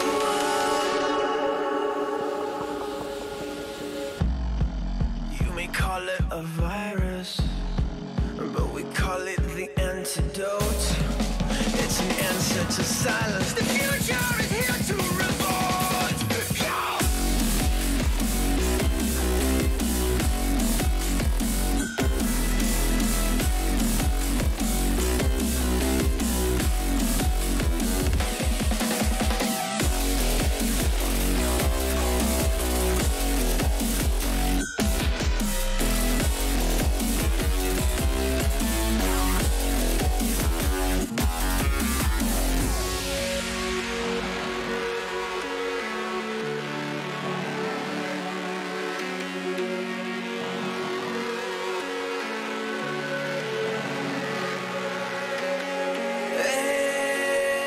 So high from here, you can see the world. Aren't we all insistent to be smooth?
roads to back streets.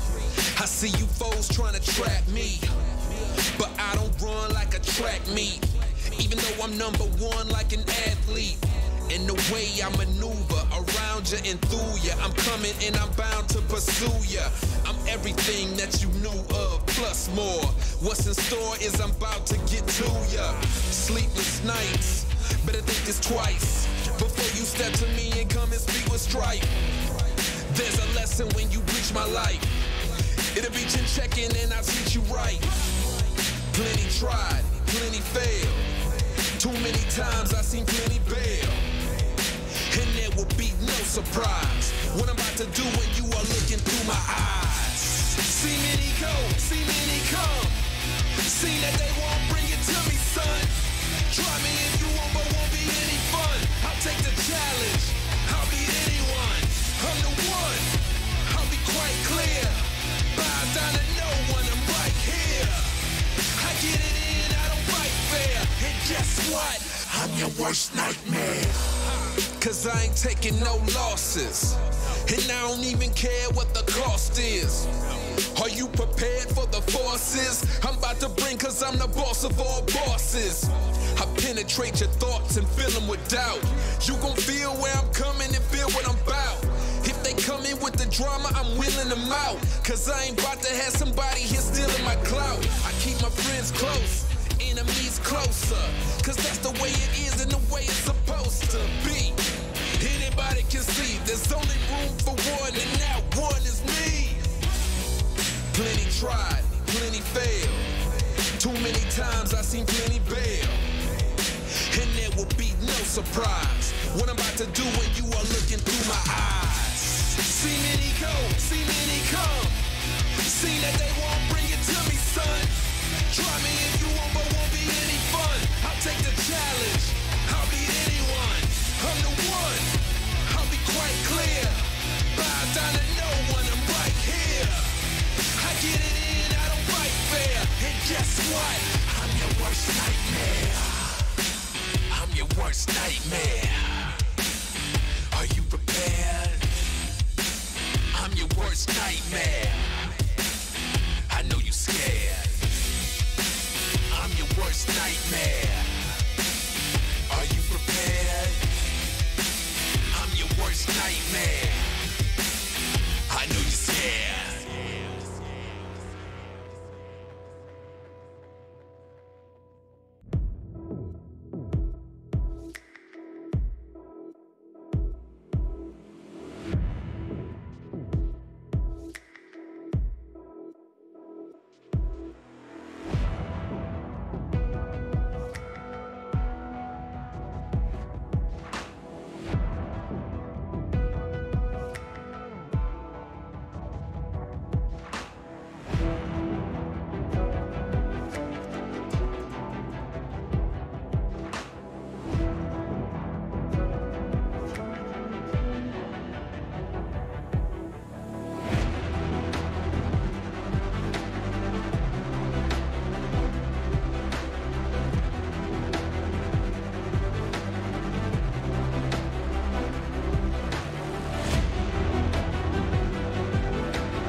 guts, no glory. There's no need to go begin. I don't comprehend and I do not pretend, cause when I'm coming it's to win. You either got it or you don't. You either bought it or you won't. You either wanna give it everything or you wanna cry about a soul. I'ma say it from the jump. Mama ain't raised a chump. My mama raised me to persevere if I'm ever here in a slum. Cause nobody starts at the top. You do your part and you better buy. Working hard each and every day, even though some days it get hard to watch. But you gotta trust the process. Grind hard, don't you ever quit. It's a must, you see the progress. Got a ball till you get a hit. They can never do what I could do, cause they on the same stuff. If you doubt me, then I'm coming to show them what I'm made of. Yeah, always showing your integrity. Yeah, if you want it, I'ma let them see. No guts, no glory, not a part of my story. I'm going hard for that trophy, it's why they all been on me. No guts, no glory, there's no need to go begin. I don't comprehend and I do not pretend, cause when I'm coming it's to win. No guts, no glory, not a part of my story. I'm going hard for that trophy, it's why they all been on me. No guts, no glory, there's no need to go begin. I don't comprehend and I do not pretend, cause when I'm coming it's to win. Wake up, put the work in, that's the only way it's gonna work out. Hard work and dedication, no time for procrastination. Takes a lot of time, a lot of patience, a lot of heart mixed with motivation. On the days that you're feeling down, look in the mirror for your inspiration. Like, woo, just notice, never stop, never quit. People wanna see you doing good, but never better than them. Gotta push yourself to the limits. You cannot lose if you are not in it. You gotta lose sometimes just to win it. Don't get discouraged, it's just the beginning. Yeah, turn up. Don't end up a Timmy Turner. Don't get caught up in the streets. Don't get caught up with a burner. Don't be a slow learner. Oh no, you only get one shot, one chance. Talking March Madness at the big dance. Talking big man on campus. Like no guts, no glory, not a part of my story. I'm going hard for that trophy, it's why they all been on me. No guts, no glory, there's no need to go begin. I don't comprehend and I do not pretend, cause when I'm coming it's to win. No guts, no glory, not a part of my story. I'm going hard for that trophy, it's why they all been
Hey Future Pros, taking the A side on Nuke can be brutal, but this set of util from Mousesports should help you get a foot in the door.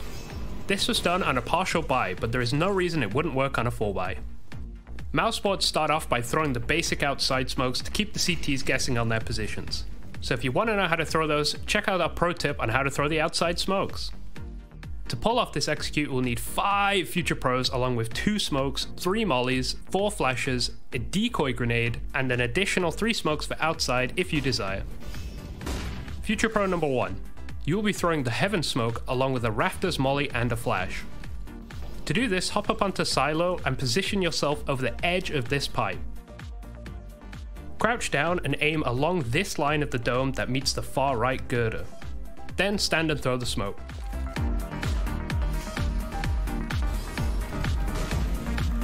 Then, while in the same position, pull out your molly and aim between the two lines just below the coping and throw. Frozen's molly missed here, so make sure you throw it just a little lower and it will land. Then finally, crouch and aim at the bottom center of these two windows and jump throw your flash. After that, head down to lobby and hold any CT ramp flanks that could come in. Future Pro number 2, you will be throwing a flash followed by a sight molly. To do this, hop up onto T-roof and in the middle of the left side of this vent thing. Get your flash out and aim at the corner of the floor section and simply jump throw the flash. Then pull out your molly and aim just above the yellow railing in between these two sections of the wall cladding. Simply jump throw your molly. The molly won't cover the entire site, but it will force the CT into an isolated position. Future Pro number 3. You have it pretty easy and only need to throw 2 flashes to help get out of Squeaky. To throw your flashes, get into the back corner near these boxes. Aim below this section of the yellow girder and running throw your flash as your teammate opens a door. Peek wide and toss your second flash into the cubby of the second CT vent. Then hold the main smoke and keep an eye on vent 2. Future Pro number 4. You will start off the round by shooting the front set of windows, throwing a decoy, and then throwing the main smoke. You heard that right, a decoy. This is used to break the back window for Future Pro 1's Heaven Smoke. Get your decoy in hand and line up with the truck. Aim to the top of the wire in line with this part of the AC unit and jump throw. To throw your main smoke, get into Squeaky as fast as you can so you can do the lineup before it gets smoked off by the CTs. Position yourself to the right of these 3 wires, close to this very tiny little dot, but don't worry about being super precise here. Then aim between the door handle and the lock. You are the one who gets to decide when to go on this execute. If there is a smoke, wait it out and tell your teammates to hold. When it fades, it's go time. Open the door and immediately throw your smoke. Push out and hug close to the hut to avoid any of your teammates' flashes and take space onto the site. Finally, Future Pro number 5. Arguably, you have the best role. All you will need to do is molly second vent and follow Future Pro 4 and trade them if they get killed. There isn't really a lineup for this molly, so just know where second vent is and get that molly out as soon as the door opens. I hope you made it this far because that's it. This will be something you'll have to practice with your 5-stack to get the timings down, but if pulled off correctly and with a little luck, I'm sure you can make it work.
Hey Future Pros!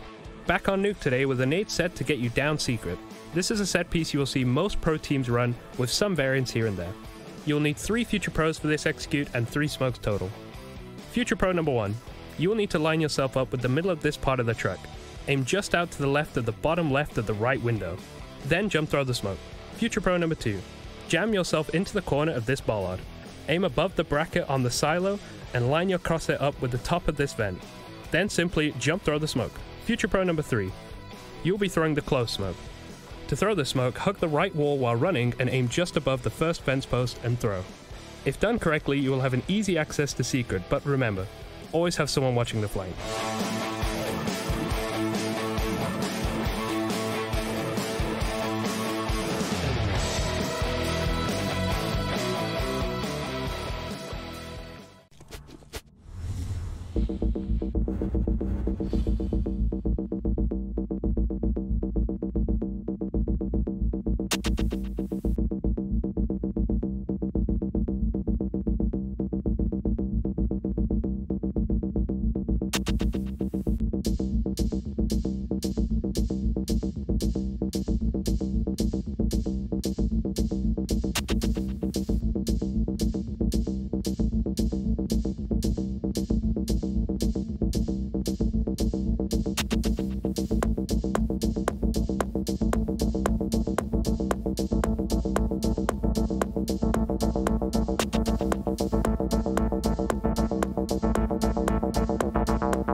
Hey Future Pros, back with a more complex pro tip today which will help you establish presence at long on Dust 2.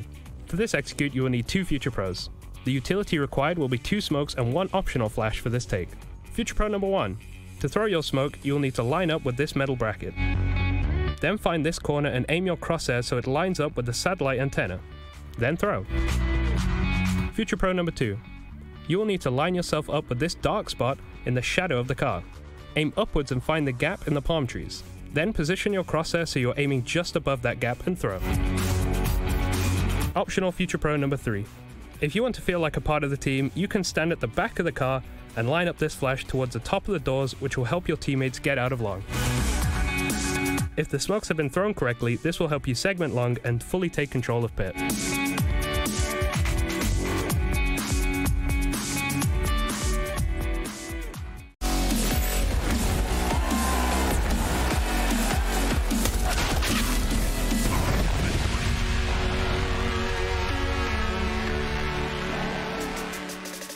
Thank you all out there for joining us back here for our third and final match of the day. It's mousesports taking on Evil Geniuses here. And the last match of the day, and potentially the last match out of one of these teams' chances to get into the playoffs. We'll jump to that a few seconds of time. Before we fully get into this, Jason Kaplan, joined by Moses. The Jasons, as Harry and Hugo will call us probably in a few minutes' time.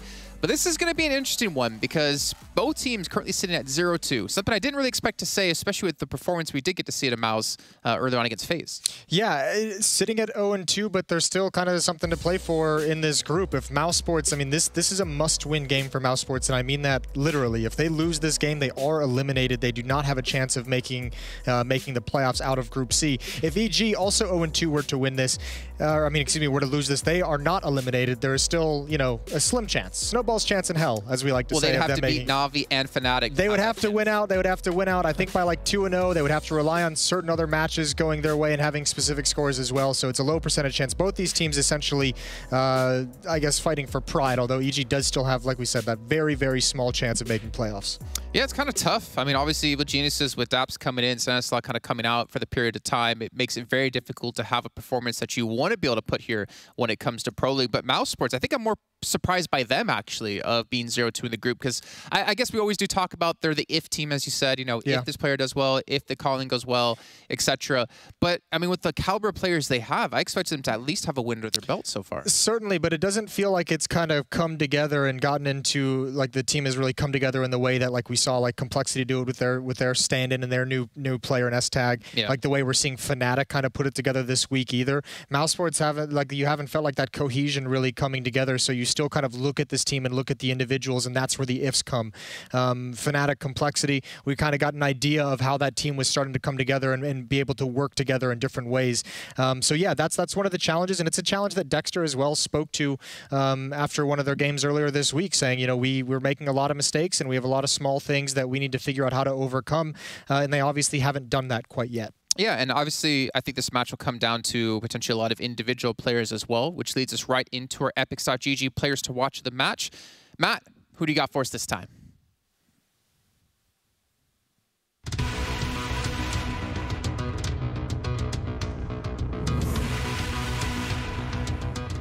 Despite an incredible individual series against FaZe, Rops struggled significantly against Na'Vi, and with his team in an uncomfortable position at the bottom of the table, Robin will have to keep his cool to get them back where they need to be.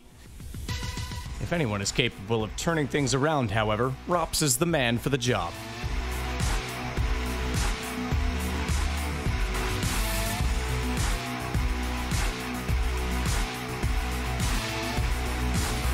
Breezy has already delivered one of the finest aces thus far in the event when he annihilated FaZe in the second half pistol round on Inferno.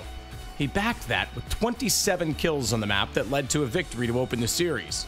His quiet demeanor often betrays his huge presence in the server, and he's often overlooked as a result, but make no mistake, Breezy is an absolute beast, and he can swing maps in his favor on very short notice. Yeah, and I think that's kind of the power that EG does have. I mean, not only Breezy, but you also have like Cirque, who we saw get to step up a little bit over the course of their matches as well. Mihu, unfortunately, name we haven't really been saying in a positive light as of recent times when we compare him back to Season 13 of Pro League. And then, of course, Obo. I mean, they have some massive heavy hitters in the team, Moses, but something's not going on right. Yeah, they have a lot of talent. To touch on Mihu, it's weird. My brain still hasn't like fully acknowledged that Mihu's in this team. I don't know why. I always kind of half forget that he's on this squad, but we've certainly seen him step up and deliver phenomenal games for EG. But you're right, the star potential in this is they've tried to find ways to kind of replace Ethan after his departure. Obo, ton of potential, potentially a star for the future in North America that quite frankly we really need. Cirque has been having a really rough year, but we saw him have a great series yesterday and saw how dangerous he could make EG when he's playing well. And like you said, Mihu, and we just kind of touched on Breeze as well. So they've got a ton of talent within this team, but again, I mean, kind of in a similar situation to mousesports, it doesn't feel like it's fully clicking. It still feels like you're kind of watching 4 or 5 extremely skilled individuals play the game rather than kind of watching the EG team play the game. You know, the feeling you get when you watch some of the other top squads. So they as well are trying to kind of go through adversity, all the long travel time away from home, but also coach stepping in to be the in-game leader and player in the position of Stanislaw. Daps is going to be slotted in if you haven't been around and paying attention to this group. So they have their own like unique set of circumstances and situations that they haven't been able to overcome as well. And on the Daps situation, I know you talked about it yesterday, but in case people out there, you know, weren't watching, I want you to talk again about like how difficult it is. Obviously, he's slotting in, right, for a I guess predetermined set of time. But in the general terms, in the long term of EG, this does mess with their heads a little bit, right? Because they're going to have 2 different in-game leaders. They're going to have to switch back to Stanislaw later on, and like how that's going to affect them. Yeah, I'm not sure exactly what their plan is in terms of long term of when Stanislaw's thinking of coming back or how they're exactly going to do that. But yeah, there is like a certain element of you're playing with one in-game leader and you're playing with one guy whose ideas you're kind of listening and adapting to. And then when Stanislaw comes back, it's going to be a different calling style. It's going to be different preferences, and then he's going to have to get caught up to the speed and all the things you're working on with DAP. So yeah, just throw one more challenge into the pile for EG. Although I will say that one I think would probably be the easier to get over of all of them, to be quite frank. And then looking over the side of Mouse Sports, if we kind of compare something on EG yesterday, a very limited map pool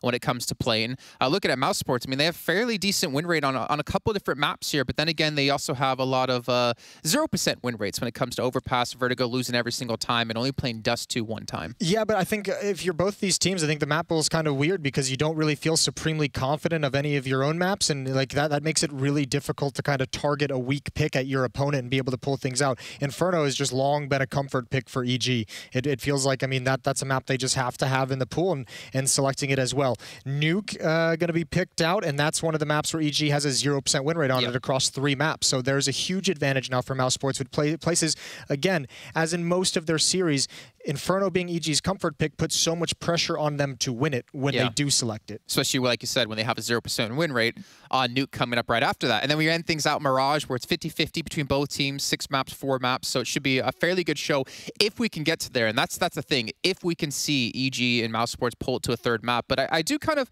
at least have a positive note for EG. Do you? Similar to Fnatic, they have been looking better as the matches have gone on. I mean, anything's better than the slaughter that happened when they played against Big on day 1, to be fair. But it's still not quite there, and it's kind of unfortunate. And I think Mouse Sports, this is probably the team you want to be playing right now, considering, as you said before, you lose this, you're out of Pro League. Yeah, well, I mean, for both teams, I think at this point in to stay in the group, this is the best possible opponent you could have as each other. Mouse Sports 3-6 in the last 9 games, EG 1-8. Both of them are struggling in recent times, and both of them haven't found a way to be successful despite having, as we've touched on, especially with EG, but also Mouse Sports, a ton of talent. Frozen, Bimas, Rops, Acor as well with the AWP, trying to get these guys to stick up and live up to their potential, but there's a lot of talent, and this match could get very scrappy, but you'll never doubt that there's a lot of talent in the server. I really wanted to jump into Acor there, so we'll have to save it when we do finish off this first map. We can come back and talk about everything that has happened in this exciting match to come. Mouse Sports up against Evil Geniuses with Harry and Hugo. I love the Jasons. I love them. What's better than 1J2? That's the answer. It's as simple as that. So let's get into this, Hugo. Woo! Baby! Let's get in. We're right in. Obo taking the head off of Frozen. No waiting around today. This isn't even a B play. You might be looking and you might be thinking, oh, well, they're going into B. But look, the bomb is actually... Oh, my God, Dexter! He has dismantled the B push. God, it's not B. Don't rotate yet. They were keeping them both here. Breezy doesn't shoot. And that's massive. Bomb now goes down and they realize, they go, wait, bomb planted? Acor's still sneaking into B. Now the penny drops, like, oh, it's A. And so they've got to go back and 3-on-2 retake this. Sick fake. Really sick fake, especially the detailed Breezy not firing. Shame Daps can't live longer there. Could have sold it even harder. Now they've got to hold on with this crossfire. Breezy not going to get cleared, but oh, it's jumping and gunning. Breezy's dead, and they both are tapped out by the USPs. Mouse Sports will retake the round just about, relieving And great shots in CT as well coming out for Dexter. He has looked good individually. And, you know, that's been the woe, really, for these teams, as the Jasons were talking about, right? So much firepower, so much potential, so much experience, and yet results pretty hard. Obviously, we're in a very difficult group.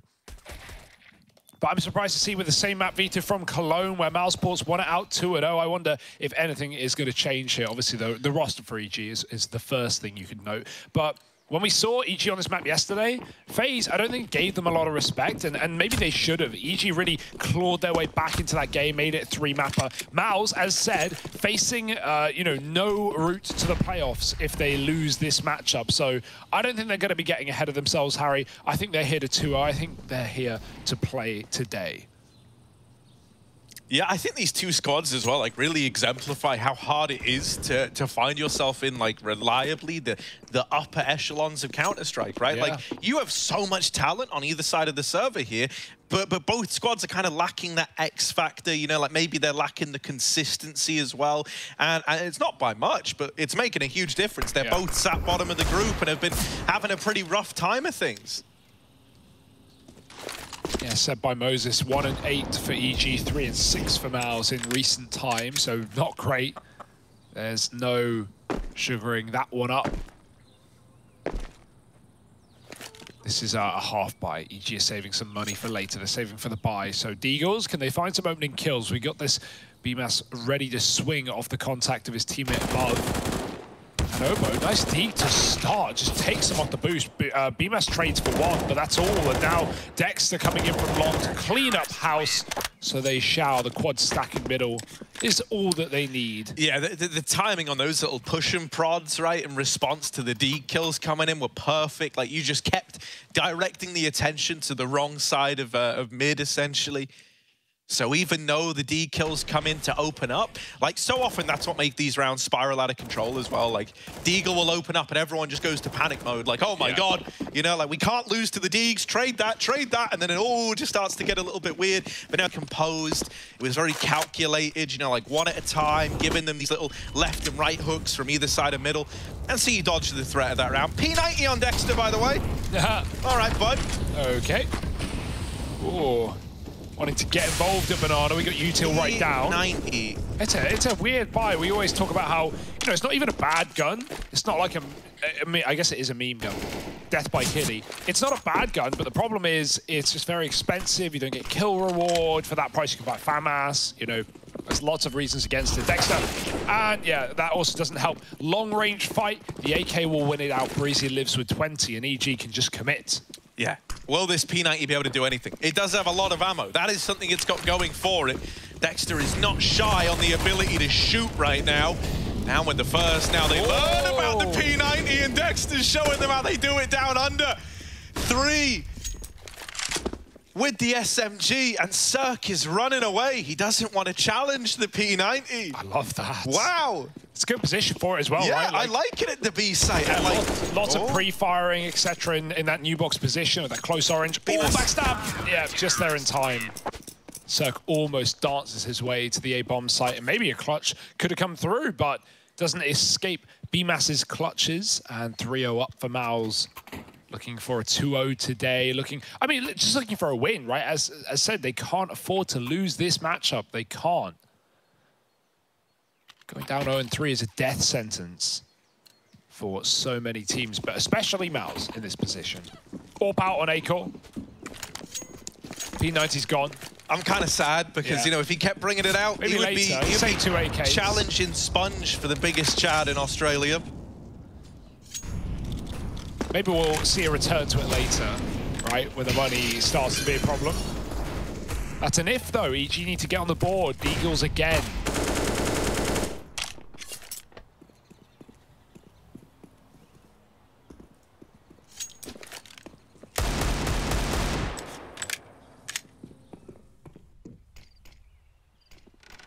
A-core with the CT AWP. Nails that shot to Dabs. I really want to home in on A-core and what kind of performance he's able to give us. I think it's been a weird time for some of these AWPers in this group. A-core very much fitting into that category. Yeah, both of them. Cirque on the other side as well, obviously, but I imagine we're going to see mainly CT AWPing out of him. It's not terribly uncommon for that to be the case. Okay. Well, there is the AWP gone. Anyone want an AWP? Hot off the press, not today. We're going to go back to B with only one man here. Dexter does not have the util. Laboratory, Hugo. Yeah, he just doesn't have the P90 or the util, Harry. How can you expect him to hold on? Calling for that rotate. Frozen's running it. Smoke is fading, and EG are ready to go. Yeah, they also don't have the util, though, so important to bear that in mind. This flash is all they've got. Frozen, shut out, but Dexter will not let them into B. They cannot beat this guy. They cannot get past him. And there he is to lock it in. Another hat trick from Dexter. Yeah, the AWP's gone. Nobody saves it. That part sucks for Acor. But Dexter can drop one over. By the way, he has 182 ADR. Wild, wild. I loved it when he first joined this team as well, because it really felt like squads were looking to bully Dexter. That's what we were saying, right? If you remember, I think it was like Mirage. He started off playing over towards B, and teams would just keep hitting B site or dust 2 long doors. He was doing the same thing, and it felt like they were really trying to bully this guy, and it would work for 5 rounds, and then he would turn it up and completely crush them. He was his own bully hunter. He is showing that he's got what it takes to frag alongside the best teams in the world. That's really reassuring, not just as a player who obviously has been stuck out in a region really far away from the tier 1 scene. You know, we always make that excuse for the Asia scene and to a degree NA as well, but great entries. Now for EG that might be the round. We've all seen Inferno before. But yeah, on top of that, an in-game leader too, right? In-game leaders and fragging not always synonymous.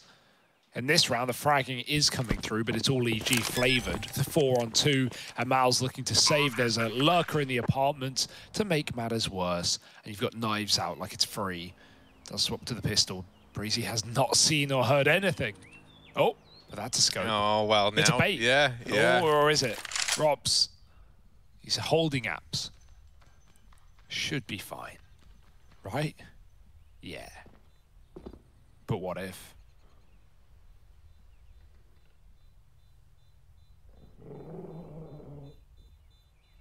That was Breezy. That sound was him. He's growling. He's foaming at the mouth. Good shot. I like how they wait for the flash there, right? They even try and set him up for the kill. But even with Rob's blinds, Acor hits the close shot. Cirque saves his. EG find a first.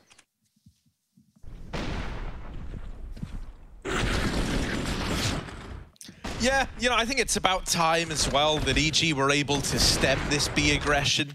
The fact that it's come in reliably in a lot of these rounds so far from ours, they were kind of owning Banana. So I think that's going to force a little bit more respect out of them.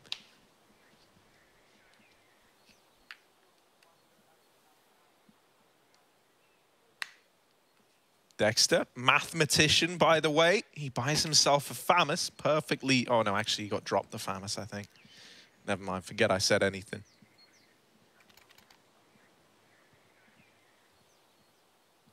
But there was a little pause here for Maus to figure out what they want to do in this round.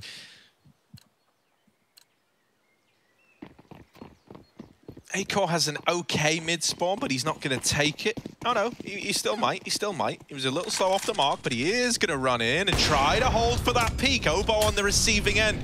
Nice start from Acor. And it looked like he was immediately going to reposition, go over towards B, right? Very, very common to see the CT AWPs do that. Oh, not again for Dexter. It's twice now he's been burnt out at Banana.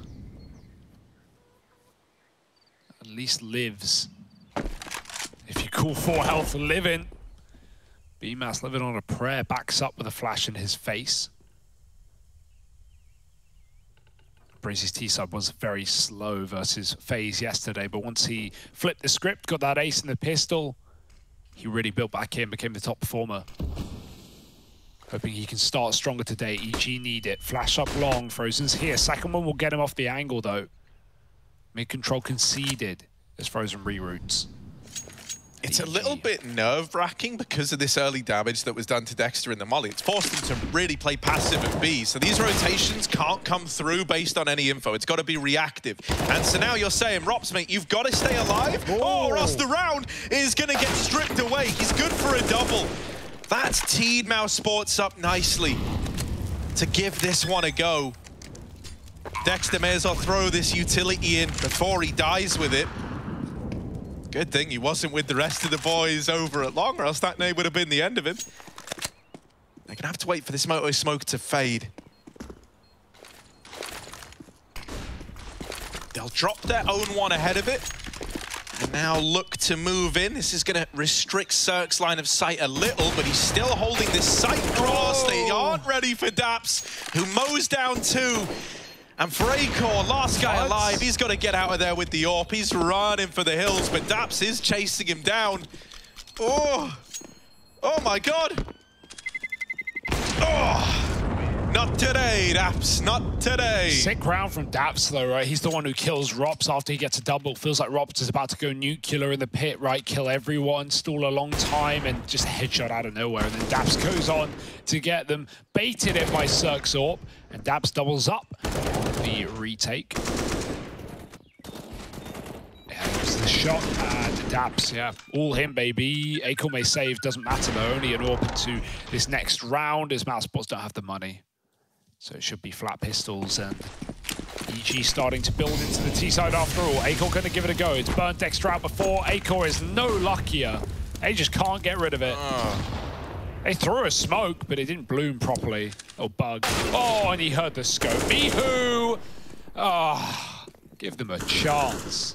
Hey, that was a series of unfortunate events at Top Banana. So Frozen's throwing Acor up on the boost. And then he's obviously getting tagged by the fire he's standing in on account of it being fire he's standing in. And so he just leaves. He like runs out from underneath Acor, who then falls into the molly that's like already been blooming for a solid few seconds. So it just shreds him, mate. It just ruins him. He goes from 100 health to 30 health in the blink of an eye while he's scoped in, falling into the fire. That's a little bit of a shame.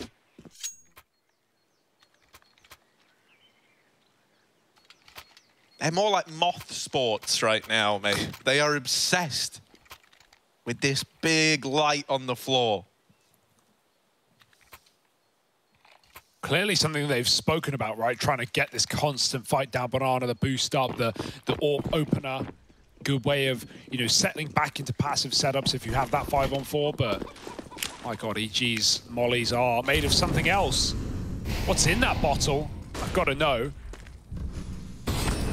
Pure ether. And as we all know, there's nothing more deranged than a man in the midst of an ether binge. EG have got bottles of the stuff. Yeah, it's fear and loathing over here at Banana. That much is for certain.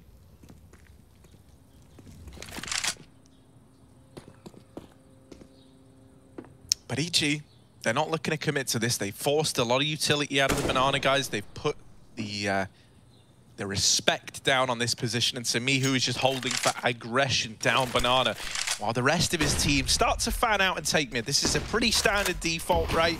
You take away the top mid control, you keep some semblance of Banana control, and that way, if you do want to go back, you can.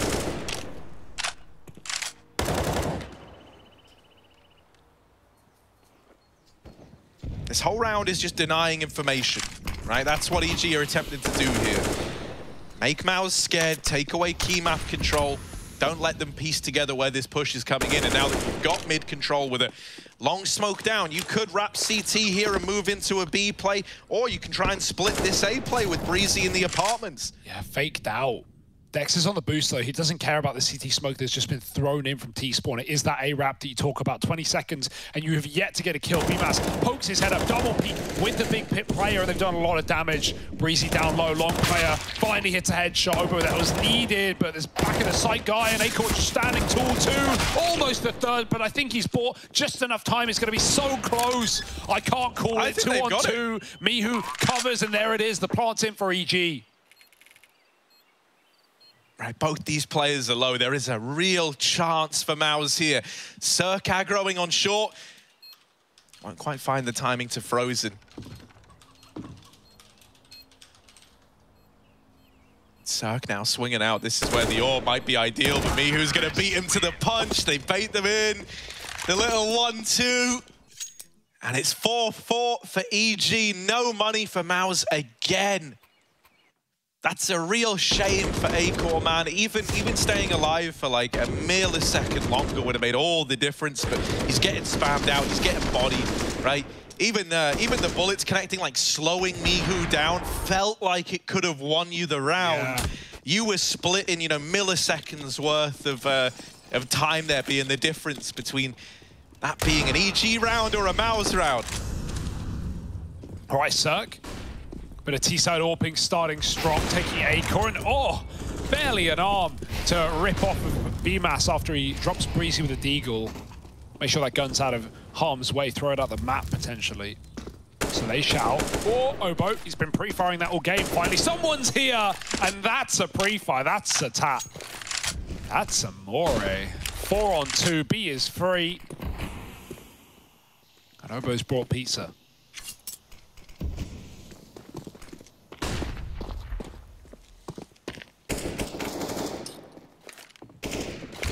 Well, Dexter's here, but as to how much of a say he's going to be able to have, I'm not convinced. Let's see. One man, a deagle, and a dream. And Mihu will snipe those dreams away. EG up in the lead. Rops is left saving this Deegan armor. And the convincing look from EG over on Inferno looks set to continue.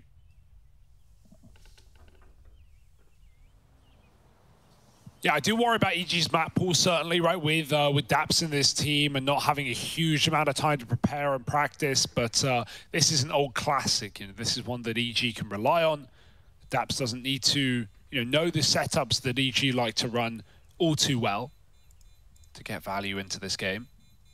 Very easy to, no, I don't want to say easy to T-side call on, but very, there's a lot of monotony. He's done it 1,000 times. Only so many options, a lot of waiting and just trying to make the right read, group for the right bomb site. Daps does it well.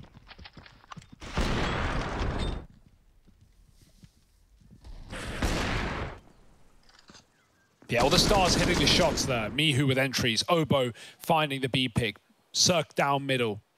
If these things keep up into gun rounds, that's good for EG. But that wasn't eco for Mouse, and we have seen them, concede middle a lot and even be locked out of banana in most of these gun rounds. Let's see if anything changes here. Still 3 on A, so not going for the banana take. EG will, however. Cirque, contact with the AWP. I love this. Will they give it up? Even showing an arm or a leg is enough for Cirque. Jumping over the boost. Oh, they saw him. He hit a shot. I don't know how. Not a collat. Nade was in tandem with the bullet. But Mouse is still standing tall.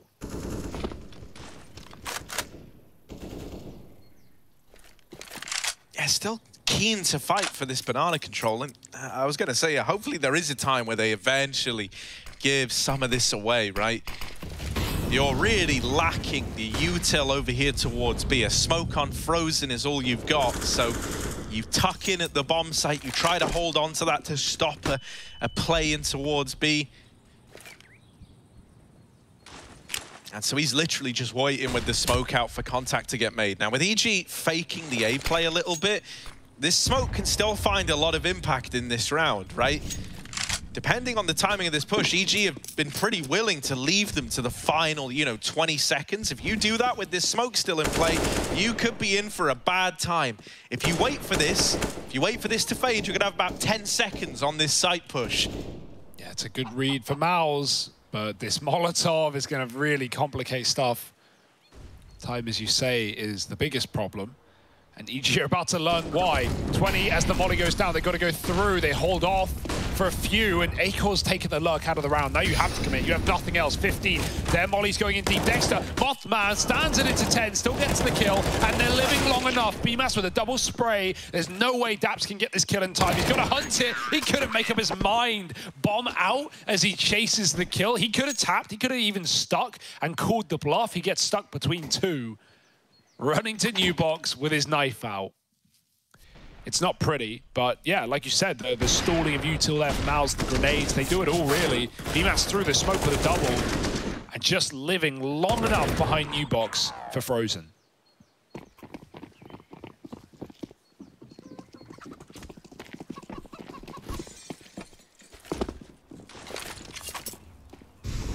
Orbs are out for either side. Acor taking his on an apartment's peak, and this isn't something EG have had to worry about just yet.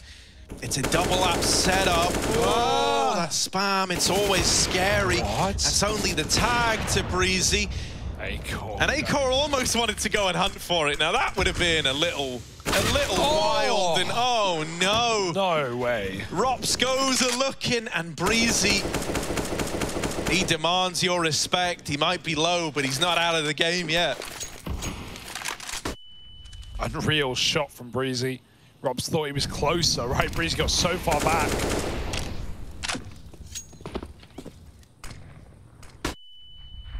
Tempted in by the tag of Acor, who's now up on the balcony. He self-boosted it. He hit the jump.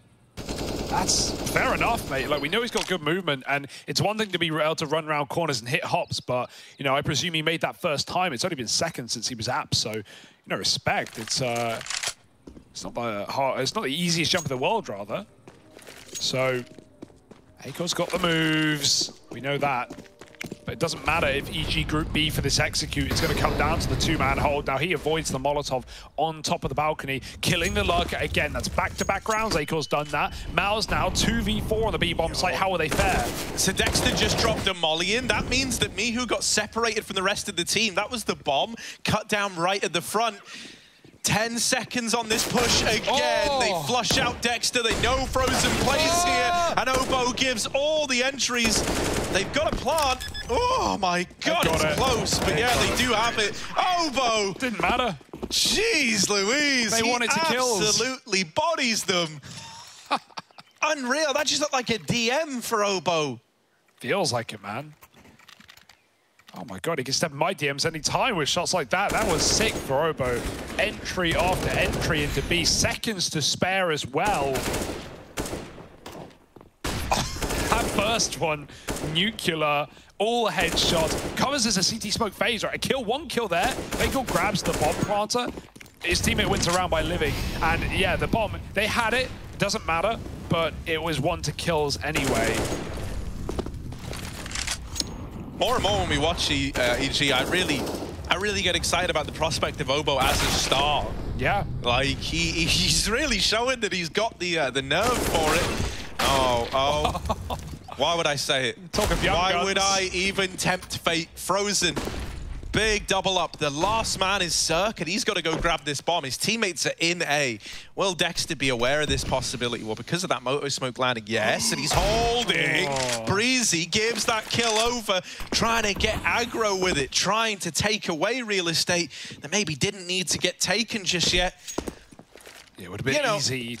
Sorry, go ahead. I was going to say, you can understand the push, right? Like, just trying to be in an unexpected position, but it is a risk that didn't need to be taken. Yeah, would have been easy for Dexter to even go through that smoke after the kill and try and take 1v1s, and now instead it's left Mousesports fully armed on this retake. They've not got the kit. That's the biggest problem. So kills have to come through. We've got lineups coming in as well. Pit smoke causes problems for Cirque. We like that one. Frozen's going to get the entry. Cirque has nowhere to go. He's only got one side of the smoke to look through. They're doubling down. Cirque with a headshot on top of the box. Frozen wins the round, and there is time for the defuse. What a retake for Mouse. They have a smoke that lands in pit to completely, shut off Cirque. There's nothing he can do there. They know what side he's going to peek from at all times. It's only one option. So that's really cool for Mousesports. 6-6. And that's an eco that was not supposed to be won, all begun by Frozen down Banana. And considering he's had a really quiet start to this, that must feel lovely, right? Yeah. Like, you look at that and you go, yeah, I just want us that round. Like, no other way to really look at it. Sure. Don't get me wrong, Dexter's kill is big within the context of what it means, right? But, like... Wouldn't have happened unless Frozen forced them into A quick. That was like a panic rotate for EG. They just wanted to get away from the fresh-faced Eagle. Now nades are working. That will do. Molly's and double HE onto Obo. He's not going to get his headshots now. Surely, they say, as Dexter delivers it back. Oh, the spam. Mihu somehow still alive, but only for a moment. Dexter takes a double. And Mouse get out. Why even bother keep fighting? Acor can even be left here alone with the AWP for the info. And Mouse now pad up on A, where EG again panic. Mac 10 on Daps, up the short side and into the graveyard for Rops, and BMAS bodied by the Mac 10. Fire helmet, folks. Daps has given them room here. That was the 2 helmetless players as well. Everyone else got the memo. Has Daps just rescued this round for EG? Like, there's still a man down. It's still... Oh, well, not anymore, because Daps is having a round, baby. Look at him go. 3 kills, Daps, the man of the hour. Now he's just got to stick the landing. Moving up into the site is Acor. Daps can't spot him over this smoke. It's getting a little bit awkward. He loses Cirque. Daps now needs the ace to win this round for EG. They're going to go on the bomb. It's planted wide for the apartments. And Daps, 4 out of 5. Nope. Gets Acor down to 9 HP, but it's a mouse round somehow, someway. Holy! Nice try, man. You could not have asked Daps for more. Is cracked, man. Yeah, Daps is cracked. Daps is cracked, and you know one of the points was this guy is is maybe held back from the fragging, or he's not a fragging in-game leader. And Stan always was inconsistent in that regard. Like he's had high highs, he's had low lows, and so EG, you don't look at Daps to be the guy carrying you through when you're getting a good game out of the likes of Cirque. When you've got Obo finding these entries, so sick round from Daps. None of that matters. It's 7-6. What's the biggest sheesh you can give to Daps? That's not you, Hugo. I'm asking everyone else. Don't worry. I'm not going to make you do it. The moment's gone now, Harry. It wasn't, it wasn't a 1 round.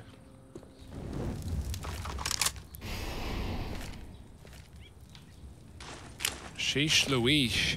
It's going to be a B hit again for EG. A little pacey there. A Mac 10 again opens, frozen sprays, and he gets 3 on the headshot as well. 4 on 2. And EG, what can you do in this position?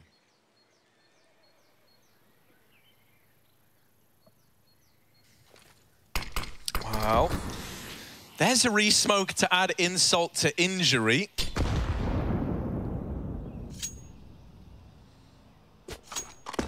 Oh, nice. Obo leaps across to retrieve the AK. And now they try to turn their attention into middle, but into Acor's AWP they go. He's trying to get fancy with it, hanging out the window. Looking steely as he does it. He might... You'd be molding if you died. Never mind. Timing, of course. Acor holds that for literally, 30 seconds. Looks away, shot in the side of the head instantly. Because any deed you do must be immediately punished by the karmic gods. And so Obo may be able to get away with this AK. Maybe. Counter-terrorists win. Yep. One more with him, but money is no object for Mouse. He can buy it before going into the last round of the half. EG still, it's a good T side, but I'm not sitting here, super happy or feeling like they're going to run away with this one. Still feel like Pistol is a necessity. Mouseboards definitely look like the more capable team right now. EG. Bit of a broken one. Acor. Oh, he just got stuck. I don't know what happened. Me who doubles down with a deagle. This round is so weird. It's going to get weirder. Cirque trades onto BMAS and they jump out of apps. Right, so I guess that's an A retake then. That's what the B players are thinking, right? It's one of these rounds where you go, what happened? All right. Here we are. Dexter is pinned, trapped in a corner. Cirque is wrapped, frozen on this lower mid-rotation. Great read. And there's Breezy to close with the deagle. It's a split down the middle first half of play. Mouse on 8, EG trailing behind. This pistol round might be weighted a hell of a lot as we get ready to head into this second half of play.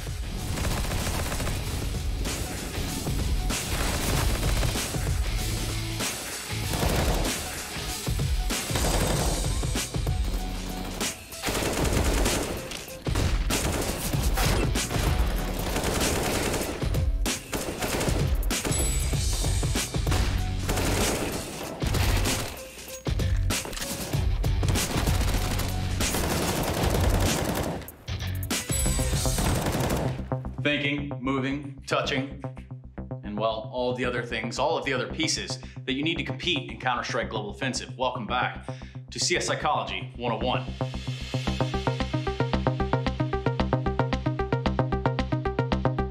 Today, we're going to be going over a very important subject, XXX Heyman 420. In 2012, he had a 4K 1D clip that really was overly edited by an equally talented friend. Now accumulating only, and I mean only, 1,372 views over 8 years. The taste of success that followed led to the creation of the monster that we now know as the Movie Fragger.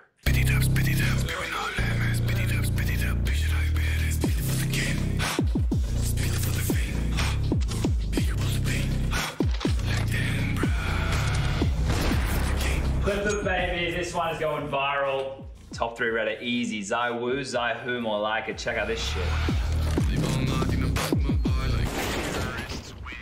Oh, don't you worry, Movie Fragger. We are definitely watching. In fact, we'll just start on the appearance. We'll note that the cap is backwards, albeit he doesn't have a headset on, but don't let that sway you from the idea that this guy means business. Oh, is it serious business? Yeah, we can edit that out. It's all right. Some general traits about the gameplay can be observed, such as the famous buy an op, and then use the deagle. Take this example.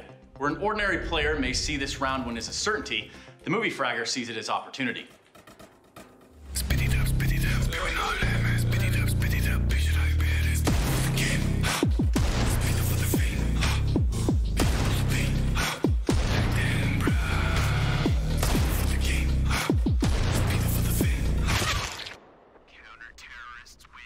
Can't blame me for that one, boys. It would have been sick, right? You are dog shit. Everything he does is for Reddit. Everything he does is for the comments, for the likes. It's all about the endorphins and everything that he gets from the moment he wakes up in the morning. They come and beat. I'm going for the cold, boys. I'm going for the cold zero. Oof, that's close. Oof, that's really close. Oh, that's so close. I'm so close. Oh my God. Oh my God, that was incredible. Oh.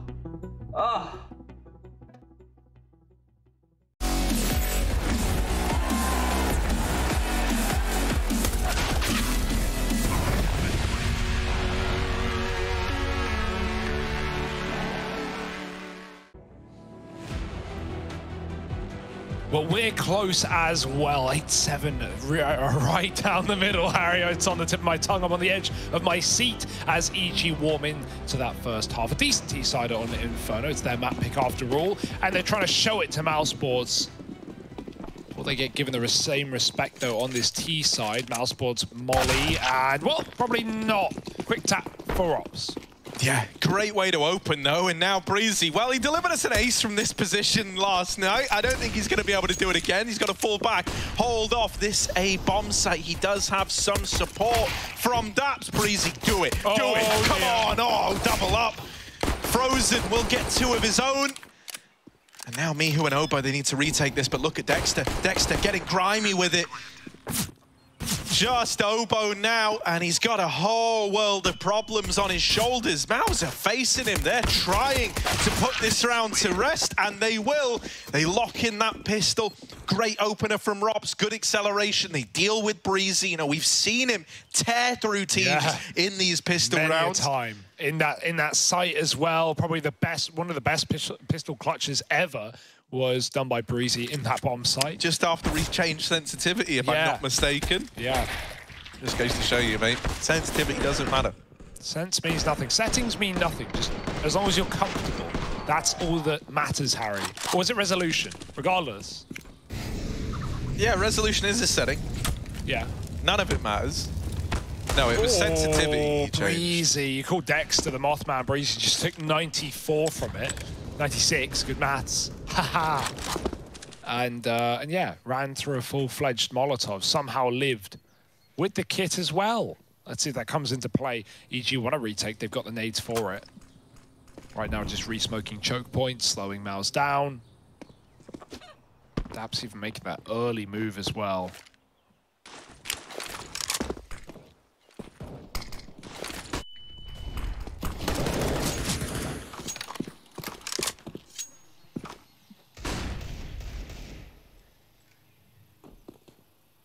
Yeah, this is a bit of a classic. This is the old smoke delay play on the 4-spy, right? And Maus, they either need to really make an effort to bait this utility out of EG, which they're doing a pretty good job of, or they just explode right through it. Cirque won't ever have time to use his smoke. Instead, he's dead at long, trapped in the cubby. Dexter wrapping CT into the Deagle of Breezy.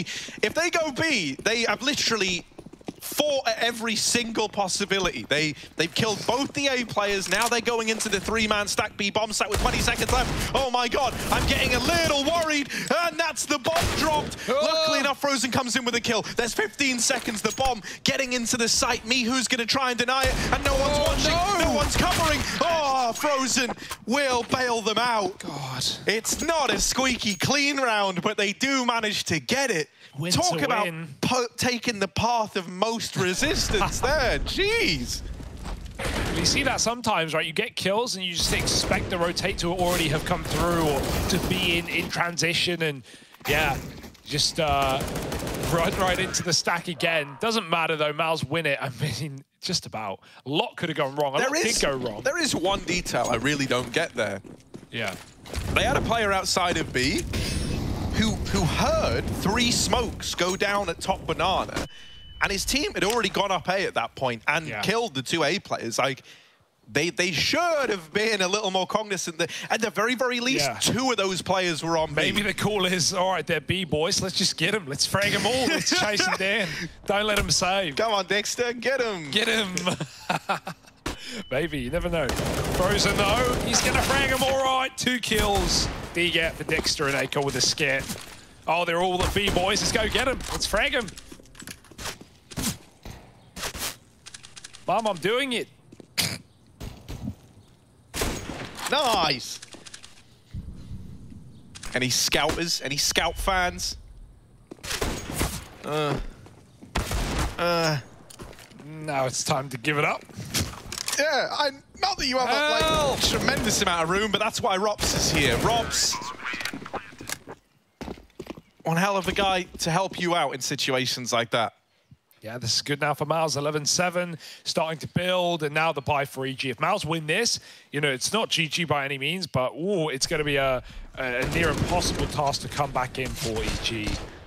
So this is a very important first rifle round. And remember, Maus are essentially bonus. They have a scout, they have some Galils, they kept guns in.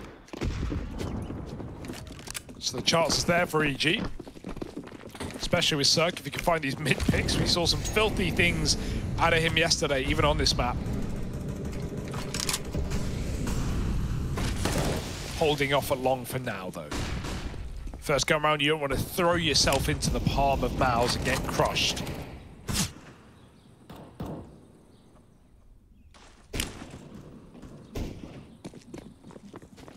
Oh, they're taking a bit of a gamble here. They're leaving Obo alone at B with this full belty utility, right? So just hoping that, like, if a B play comes in, he can stall it out with the molly, with the nade, with the smoke. You know, he can keep them from this push. And a quad A stack on the back of it. Now, Obo getting to throw this utility in very much hinges on the play being telegraphed in the first place, right? He's going to drop that smoke, but Maus look like they're coming through it. They want to try and rush him down, and they've already gotten past this Coffins player. Obo gets 1 kill, and truthfully, like, that's fine here. You know, if you just set up to play, you were always going to be retaken if it was the B play. You admitted that by this setup, by having just 1 man here, and retaking in a 5-on-4 is very, very doable. So they pull the brakes. They're going to wait for everyone to get here on the side of EG. This banana fight from Daps can't arrive too early. You know, he doesn't want to fall and then completely relinquish this man advantage. He's hoping instead to come in on like a kind of backstab almost when the attention is drawn away. Dexter might be blind, still gets the kill. Now Daps emerges on this banana wrap round, and Dexter dead as well. They deal with Daps, and BMAS is left. Oh, in the 1v2, but there's not enough time for Cirque, who was all the way back in CT. He was the guy lining up flashes to get his teammates in, and it leaves him too far removed. BMAS with a big 1v3 clutch to put another round on the board for Mouse Sports.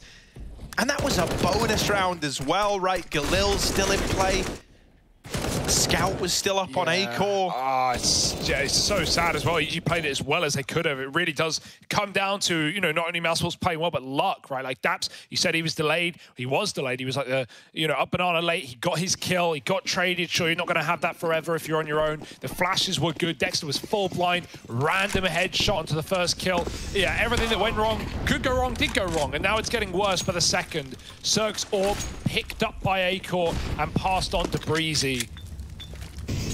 We know he can AWP, but he might not need to if Mal's just committing to this B execute. Does seem like a great way just to bully EG in this position. Nothing to play with. Smoke down. Okay, maybe that will slow you here if you're Mal's, but you don't mind. Well, Breezy's now here with the AWP. This whole round is essentially like dodge the AWP if you're Mal's, right? You know it's the big ticket item. You've heard Deagles on everyone else.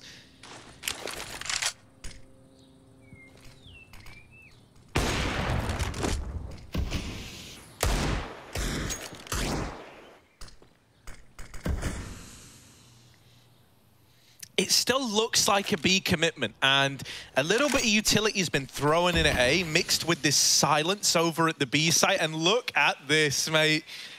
Maus are living in the heads of EG. This has gone so well. All it took was one smoke over at long to trigger the full rotation, going quiet on banana, smoking off the arch over here on A, and EG get in their heads. They take a gamble. B-side's free. Move in, boys. Yeah. It's all yours. Lock it down. Shut the doors. Squatters' rights, baby. It's ours now. 13-7, and they just double save the AWP. Yeah, it's just a gamble call for EG, right? But damn, hard time to go all in and lose all your money. The roulette wheel doesn't give you a chance. Dexter having a sip, having a cold one, while his team locking the round, no problem. Yeah, shout out cold ones one time. Yeah.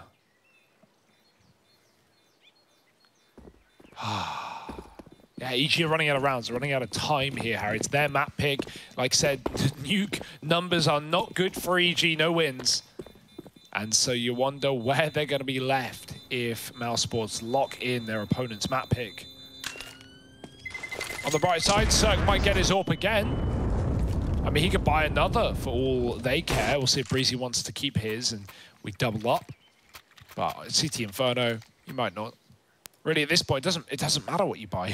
Whatever the hell you want. Whatever's going to get you on that board. It's been a silent CT side for EG. They've got everything they need. Nades, a plenty kit.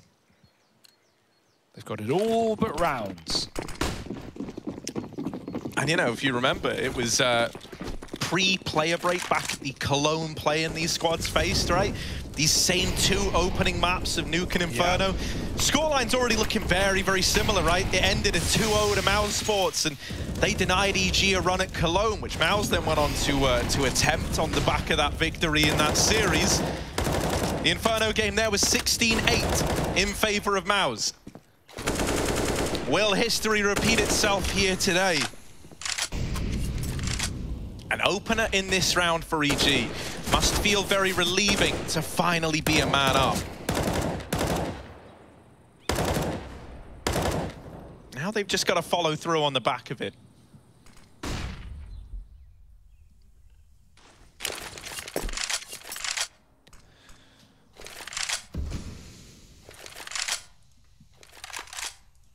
They're going to go. They're just going to fully send it into this A site. Man down at least makes things good for EG. They're not giving away picks to this AWP. A-Core's trying to find one. Meanwhile, overtakes Banana. That frees up Mihu to pad the A site with a fourth. Tag onto Dabs. I literally do not know how. Yeah. It was through the library wall, through a smoke. He is going to repeat this from Arch. Oh, Dexter with the flick, with the speed. And Mihu never rotated through CT. I guess because Daps had communicated across that they are here, they've smoked it off, and so the rotation would have felt useless. So now, both these B players are flanking mid. They're already here. That's before you take into account this double site setup. Oh, now just one man. Cirque, it's only the leg. No. 5 seconds as the plant's coming in. Ovo doesn't challenge. He could have stopped the bomb. He could have won the round right there. Oh, Acor, dead to Mihu, and now just Rops. They will manage to get past him. So they still find it, Hugo. They still find it in the retake. Roller coaster, man. Like maybe you're gambling with the idea that, oh, they can't plant, they might not have time. Maybe you're panicking there. Or Mihu's making the cool play together. Let's peek it at the same time. I mean, it works, right? So the criticism is invalid, but at the same time, he could have stopped that bomb easily, could have taken a kill. Mals were both running to pick it up. No one had guns out. Just a very weird round through and through. Poor Cirque, he hits the leg as well, almost cost them. Look, right here, you know, both players are chasing that bomb. It's fine, they swing together, they win it. EG holding into this game. But for a moment, you wonder, have we just bottled it? Luckily not.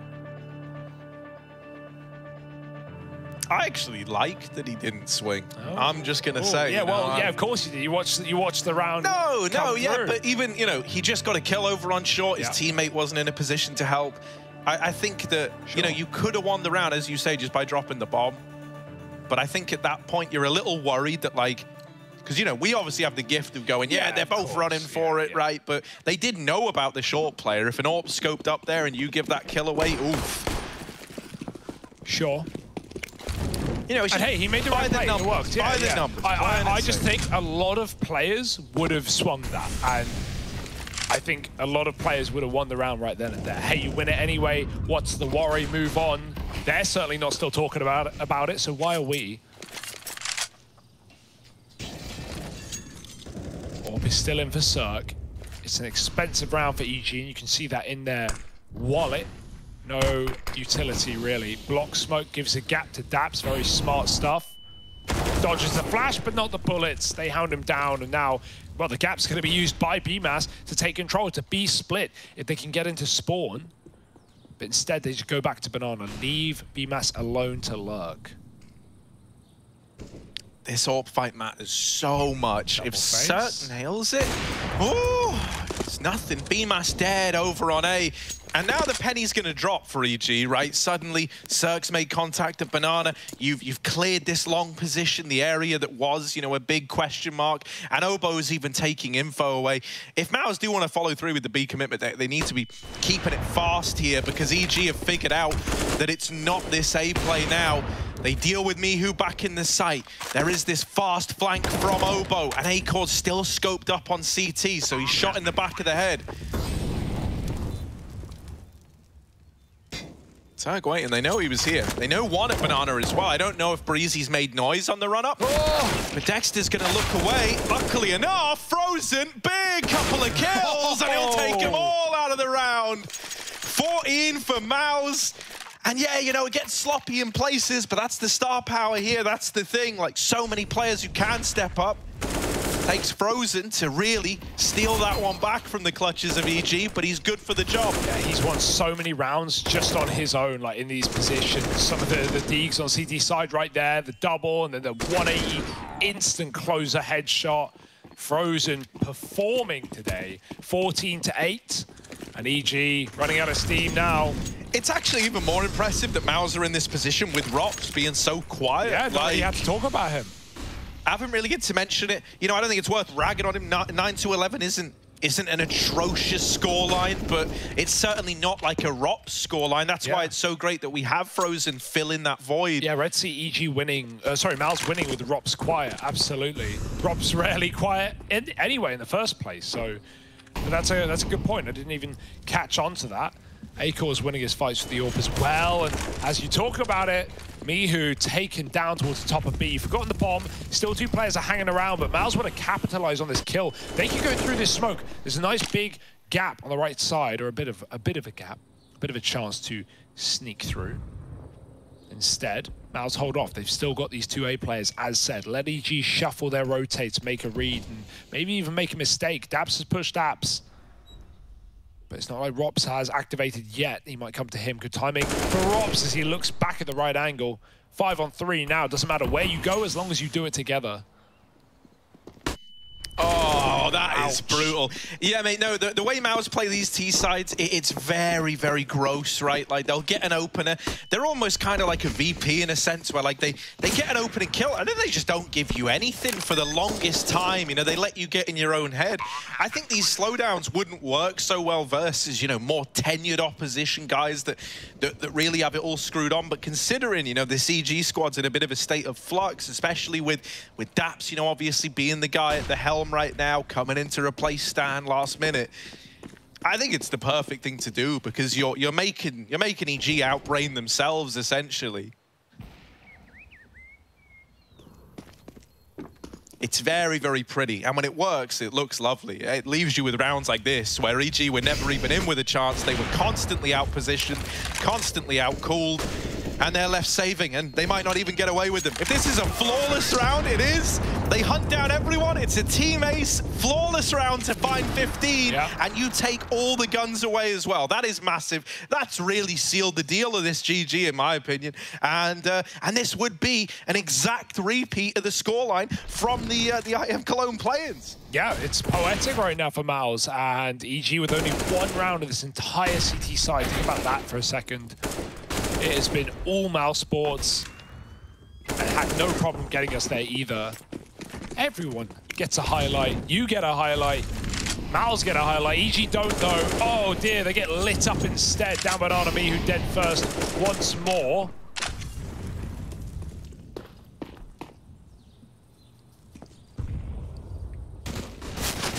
And it feels like a formality. There's not even weaponry in the way. A few more grenades for EG. Maus hold top B. They sit close mid.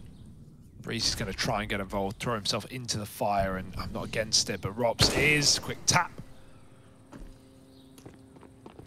And EG go, well, I couldn't possibly begin to tell you where they're going now that we've lost Breezy, so let's just 3-stack B and hope. And, well, of course, you know, you've got a 5-sided die. You've been asked to roll a 6. There's nothing you can do.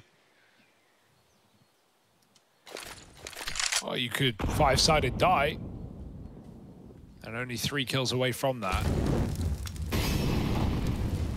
Maus is still so methodical, right? Making sure they don't know that this site is completely empty. They just got to pick. For all intents and purposes, it should be stacked to the 9s, but the gamble's gone the wrong way. And I think at this point, 30 seconds, it's gone quiet. EG are realizing it themselves. They know GG is just around the corner, and so are Maus as they set the bomb. I think they're even impressed with how well this is working. Like, they're like, oh, there's literally no one here. Okay, thanks, guys. Well, we'll just win then, I guess. Nuke is next. Harry, 0% win rate in the 3 maps played for EG, and killing console, flash your teammates. If you could jump off the map, you would. It's as good as done. Yeah, and they know that. Like, that's the heartbreaking thing. Like, you've just had a whole minute to sit there and come to terms with, like, yeah, we're screwed. And this is the end. Rops lines them up and finishes it off with 4. He might have been quiet, but he sure does end it in style. Maus Sports mirrored game from the IEM Cologne play-ins. They 16-8 EG on Inferno, and now we look to the Maus pick of Nuke off in the distance.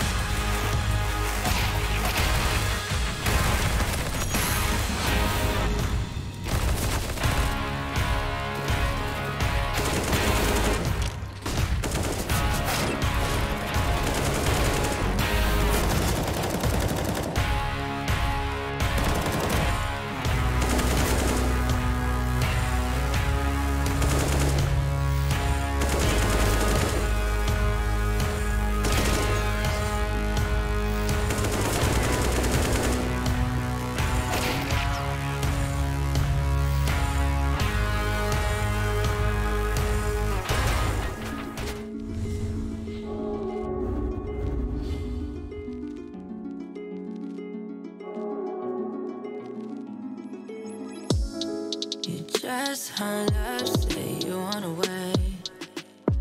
You, yeah. You, yeah.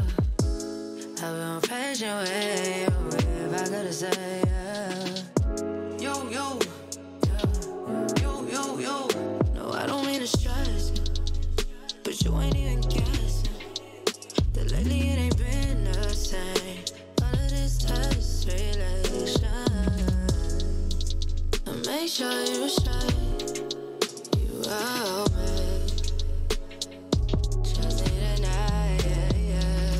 We could hop in the cool. Hit the highway. Cool. We could ride away. Down, skirt. Catch a fire. With you. We could hop in the cool. Hit the highway. Cool. We could ride away. Down, skirt. Catch a fire. With you. Conversations. It ain't enough. We gon' need more, yeah. I wanna see your face. Put me first, first. Same old, like a change. But don't get me wrong, I'm strong. You got that touch. Need you get involved. It's getting late. Come around, yeah. Be done for the day. Now it's my time. Boy, just make it work. 'Cause baby, it's worth it. Are you pulling up?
Well, I guess someone told Mouse Sports, hey, guys, if you want to keep playing here in the Pro League, if you want to have a chance to get into the playoffs, you got to win. And I think Frozen heard that. He's like, okay, all right, hold my drink. Because you know what? He went 24-14, and they're able to win this out 16-8. And honestly, a desperate map for them, I feel like. They needed to win this. And they have, obviously, Duke come up next, which does favor them. But the pressure's on their shoulders, right? If they can't pick up a victory here overall in this series, they're looking like they're out of the whole thing. Yeah, they're eliminated. That's just what it is. A loss means Mouse Sports is gone. But at least here is sitting very well, powered by a very, very nice T-side also, which we didn't see in the second series of the day, was good offenses. Here we have, what, an 8-1 run to close out the map into the second half. That was dominant from Mouse Sports, and they did a great job of working EG across the map, never letting EG get comfortable and understanding exactly where they were going to go. And yeah, like you said, dominant performance from Frozen. Dexter had a really good game as well. A couple key frags on an anti-eco, a couple key frags and entering to try and execute a mid to B split. So, you know, this Mouse Sports team today, like at least in this game, it just kind of came up and everybody showed up. We had Rops highlighted as the player to watch for Mouse Sports, and he typically has been. He was pretty quiet, just not needed in this game, which is probably great for him. He probably got to chill. Yeah, 14 kills, 11 deaths. Also, I want to give credit to Acor. He didn't say his name there. I mean, I think people from yesterday might see me as an Acor hater, but I swear I'm not. It's just wanted to see him step up, and he was able to do it here on Inferno, which, again, is very important for Mouse Sports. That if factor, if these players are doing well, if they're doing their job correctly, if they're in-game leading right, they can be a formidable force. And now we've seen Acor step up a bit here. Like you mentioned, Dexter getting some kills, leading the team exceptionally well on the T side. Mouse Sports looking much better at the moment than they have looked in the previous days. But I want to bring this question to you then on the other side of the coin. Evil Geniuses, they looked decent yesterday. Today here on Inferno, they looked shattered. I mean, we saw in the last round alone, 3 players on the B site. Yeah. Once they heard the bomb was planted, they just like sat there for a second, threw some flashbangs around, and then eventually ran over towards the A site. It seemed like defeat. They just knew it was there. Well, I was kind of surprised too, because I thought EG, there were a couple rounds that they had some big reads. We had those like back-to-back rounds where Obo had those really quick flanks. I thought they did a pretty decent job in Banana for the most part, like establishing some control. A few rounds slipped away from them, but controlling that part of the map and being able to use it for information in the late round. And I think only one of those really panned out in the success Obo would have liked. He had a great game overall, though. 24 and 14, or excuse me, that's 22 and 18. And even Daps had some success, but the problem is you get to like the other power players for EG, guys who are supposed to drive you towards that victory. Breeze, who we highlighted, was 10 and 21. Yeah. Cirque, who continues to have a few struggles here and there, 12 and 16 after a good series yesterday. Me, who had 11 and 18. It's not that it's all coming down to these frags, but definitely in the second half, like with those kind of skilled players, you'd expect a little bit more resistance on the CT side and at least holding on long enough to be able to fight for some of these rounds, and I didn't get that sense. I mean, we did have, you know, I think it was like Pisteron Breeze playing from the ace side, looking for a redemption. Not redemption, looking to do exactly what he did yesterday with an ace. Wasn't able to pull it off, but we've been talking about him, our 2 top fraggers from both teams and our U.S. Air Force aim high head-to-head of Frozen up against Obo. And, you know, I like seeing Frozen here in the limelight a little bit. I feel like we always talk about Rops. I mean, I think there's obviously a very good reason to do so. Yes. But Frozen, for me, like even thinking back a couple of years ago, casting with Tombiz and seeing that he's basically a robot in terms of like how quick he is to react, how accurate he is. I feel like he's kind of been in the shadow of Rops a little bit, who is obviously the centerpiece around this Mouse Sports roster. Yeah, I think part of the reason, again, why we don't like hear his name often enough or speak of him often enough, like everyone knows he's skilled, there's no doubt about that. It's just, again, I feel like this is part of the explanation in the pregame I had of Mouse Sports not feeling like it's fully coming together to a point where every player can thrive, which is what you kind of strive to do. And I think that's kind of what you're seeing is maybe a little bit of a lack of comfort from individual players, not allowing them to be consistent. So you're going to see Frozen pop off for a map here or there, maybe a series here or there. But without that kind of consistency and going game in and game out, kind of knowing what your role is and feeling comfortable, I just don't think we get the Frozen that we'd like to see as consistently as we can. But again, it also comes down to, you know, part of this long-term Mouse Sports situation they're in right now is about realizing the potential of an in-game leader like Dexter, of a player like Frozen, of a player like Acor. Like, these guys are going to take a little bit of time to build up and develop, and I think a lot of these players will step up and start performing more consistently as Dexter himself gets better at in-game leading at this level, and Dexter becomes a better in-game leader at this level. I think that's when you'll start to see some of these guys feel a little bit more unleashed. Well, my eyes are turning towards the next map, though, of Nuke. And we already mentioned as before, they should be. They have to be, right? And Nuke is something that's a little bit rough for the side of EG, looking for them in particular when it comes to the last 3 months. They played big. That was over on, I think, our first day. They lost 16-9. Before that, they played Mouse Sports in the IEM Cologne 2021 play-ins, and they lost 16-12. And before that, they played against Heroic and lost 16-14. So not too great of a track record for them at the moment. No, this is the problem with EG we mentioned yesterday, is just the map pool just takes a nosedive as soon as you really get past Inferno. You know, like even, you can throw Mirage up there at a 50% win rate, same as Inferno for them, but after that, it's like 25%, 0%. Now, they don't have a whole lot of maps played in the past 3 months. Actually, just with Nuke, I just went back to the entire 2021. They're 1-7 on the map, and the only win they have is over Astralis in the previous Pro League season. And since then they've taken some brutal losses. They lost to X Windstrike lineup. They lost to Dignitas. They lost to Pain Gaming. These are not teams that a squad of the caliber of EG should be losing to. And you now have like 3 of those like red flag losses in their history this year on Nuke. So it's certainly not looking pretty. Essentially, what I'm saying is they haven't won Nuke since March. And they might not win Nuke. Yeah, and it's not like if they lose, like that's the other hard part is Inferno's like their bread and butter. It's their go-to map. You lose that if you're EG, you rely on it so much. Now you're staring down a map that you're not proficient at, that you don't have good wins on, probably don't have a whole lot of confidence on, and it's kind of for tournament life. It's not like literally for elimination, but the odds just plummet if you don't win this map and take it to 3. You'd have to win out all of your last 2 matches and, of course, hope that the other matches go your way as well. Well, Mouse Sports, on the other hand, are looking pretty clean to take this in a quick 2-0 fashion. We'll be back after a short break, though, to kick off our second map of Nuke in just a few.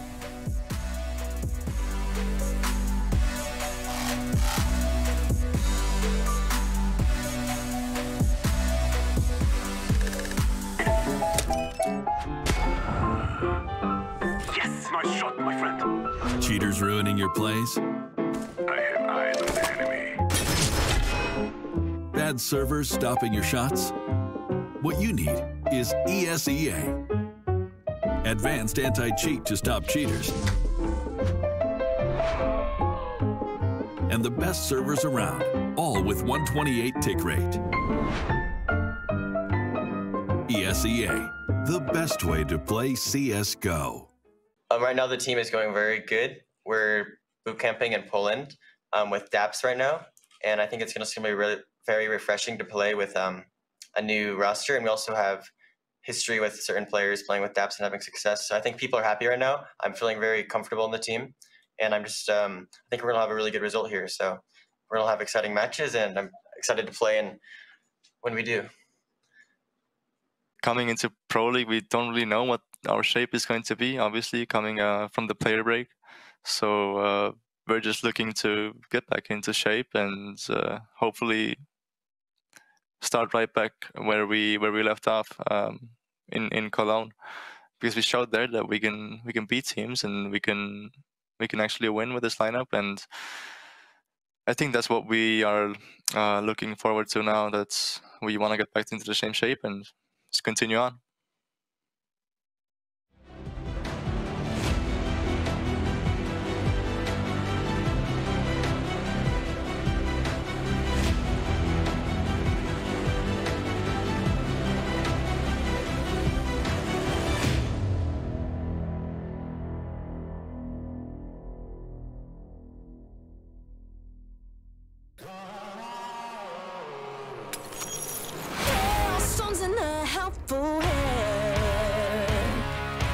Broken bones and a bloodstained flag. Open road and nomadic plans.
Ooh, you can feel it building up now. Mouse Sports, they were looking good over there at Inferno. EG, looking like they've run out of steam. Nice. Really nice. Yeah, this is going to be a banger, Harry. We got a bit of map 2, we got a bit of Nuke, and not good numbers for EG. If there are any mathematicians out there, 1 and 7 in 2021, says Jason. And that makes me a little bit scared, especially after seeing them fall flat on their face in the second half of Inferno. I think that should be a heaven smoke to some degree. Is it a main split? Are they coming in quick to this A site? That's what it looks like.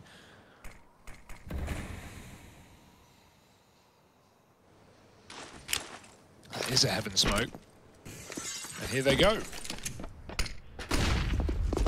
Yeah, they're going to pour in. Hugo, you read this one like a book. Molly as well to try and flush this player out from default. That's nice from BMAS. They are still swinging, they are still fighting, and all the kills in the blink of an eye belong to Maus. Just me who left standing. And Frozen. God. That's not the planter. He did not kill the planter. He killed the guy trying to cover the planter. Ran into his teammate, got headshot. Did not matter though, did it? Pistol locked in by Mouse Sports. A little costly. But yeah, nice strat as well. It doesn't help that EG had no one outside. They were watching it very safe. Back in A, back in CT. So that smoke cuts off any line of sight or a few different options of Garage players, Credit players, Blue players, and just lets Mouse pour in through main. Pistol round and a force for EG.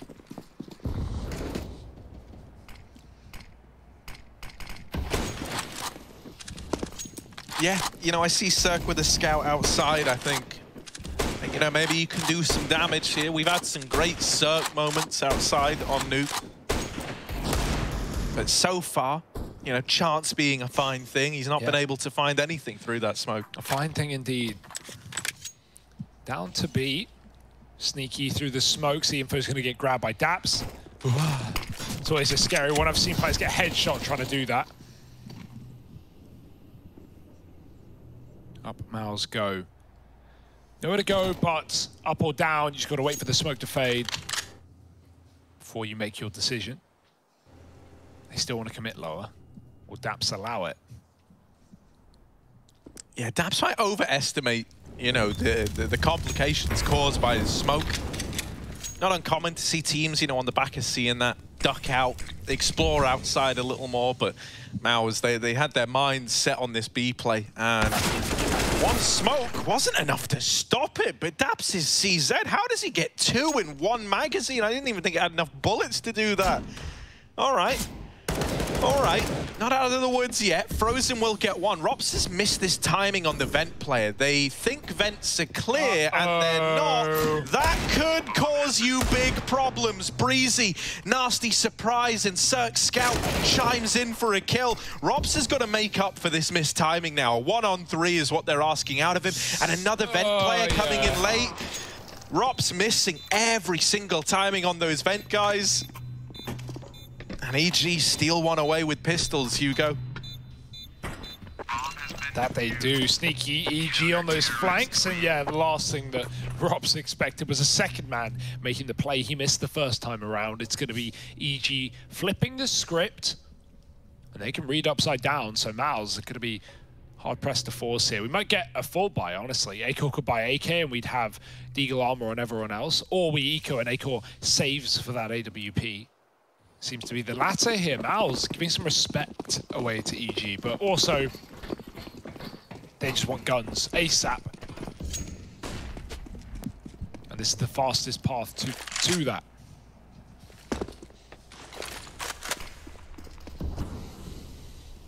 Yeah, just a small hiccup in the overall game plan. Yeah, exactly. Daps waiting over here in garage. In his Lamborghini. Yeah. Run boost. Ooh. Nice. Okay. Oh. Dead. Oh, I was just going to Glock one, but dead as well. Nade to Acor, there it is. Oh. All right. All right, Acor made a sterner stuff. Oh, we think you're so tough because you survived 1 nade. Huh? Well, Daps. Yeah, going to show him what it's all about. Runs him down with the AK and takes that 2-1 lead for EG. But now we've got that reinvestment and Acor even toting an AWP.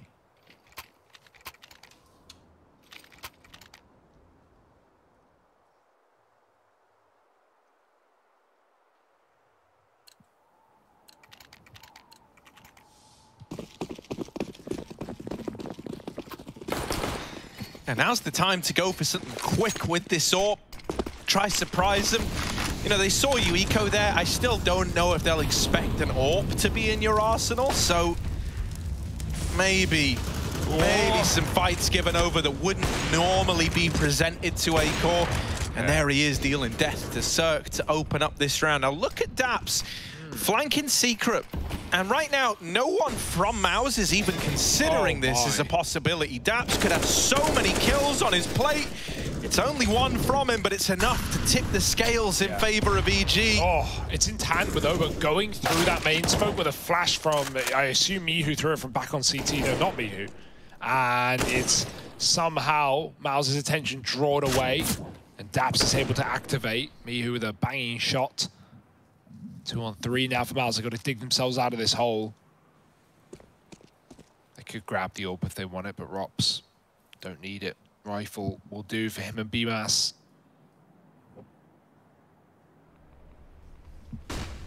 Flashing the hell play. BMAS moving up, trying to take some space. They are stacked up on the top site right now, too strong, with ramps still in case lobby is corrupted. And it's corrupted, all right, but by EG forces. Obo, this is a weird position to be playing, but you know you're good for at least one, right? Right? No! BMAS checks it out.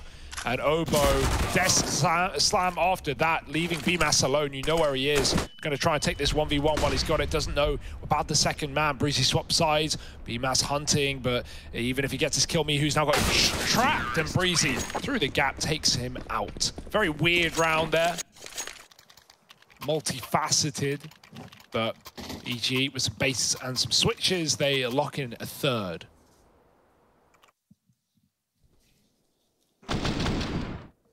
Yeah, this CT side, you know, oftentimes where we see EG get the majority of their work done, so this is boding well for them to try and make this a 3-map series after all. You know, still early days. Not going to get ahead of myself, but this is certainly more convincing than what we had back on Inferno.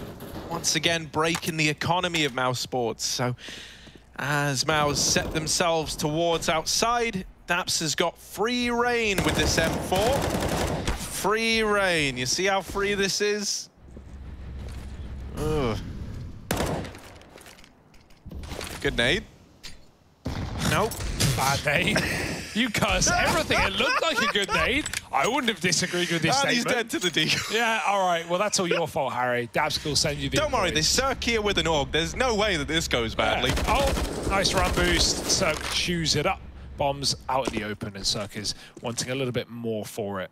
Scope can kill him here. Oh, goody. Flicks onto Frozen. Almost didn't see him. Eagle. Zach wants an ace. Give it to him. Nope. Oh. Stop cursing. You really thought Breezy was going to give you an ace?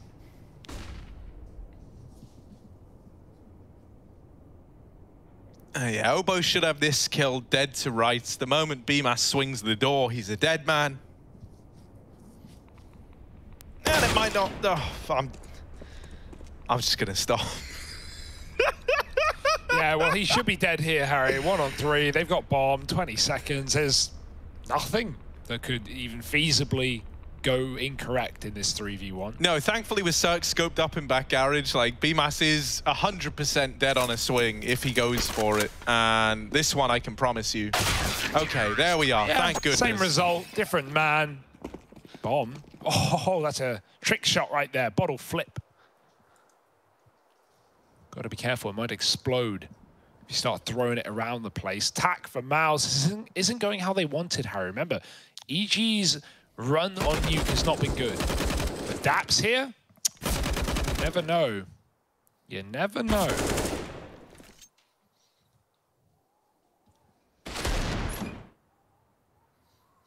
Yeah, the outside holders looked really, really good for EG as well, right? I think the way that Daps is keeping it very, very mobile, right? You never really know if it's Daps outside or if it's Cirque at this point in time, right? They've been kind of switching it up at a moment's notice.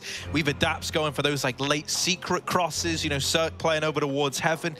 In that round there, he's the guy to mobilize and get set up in garage when Daps falls. So, you know, it means that when you're going outside, you feel like you're having to always be looking over your shoulder, and you're never aware the full extent as to how EG are approaching it. For example, this round, great little case study in what we're just talking about. It's Cirque out there with the AWP. And Daps has fast dropped B to go and move into that secret position. Mouse, they're going to go back to an outside take here with Util. These outside plays have not been kind to Mouse Sports yet. I was kind of hoping this would be the round maybe they moved away from them, but they're just going back to it. Yeah, and look who's here to confirm and deny. Once again, it's Dabs. Now, the question is, does he go in time? Because it's a main split. Oba's going to get backstabbed. He's still aware of this possibility, but Frozen's not going main. He's going all the way round. Now, Mao's hold off. This might even... Oh, no, it's all gone tits up. Frozen's dead outside. They probably wanted to fake ramp and double back A. Well, now they're going to commit. They have nothing else to do. Mihu here to lay them to rest. 3 kills. Mihu's the best. Yeah, only Rob's left. This is looking really quite dire. Really good out of EG. But Maus can't seem to find solutions. Rob's surely, ooh, lovely little swing onto Mihu. And now he's going to start to plug in these numbers. The fast rotations are going to get here, though, and they just want to fight him. They just want to deny him a chance to play this 1-on-3. They've spotted him. They've got him pinned. He's running out of ammo. Everything that could go wrong is going wrong. And EG are up on a 5. Bomb has been defused. Counter-terrorists win.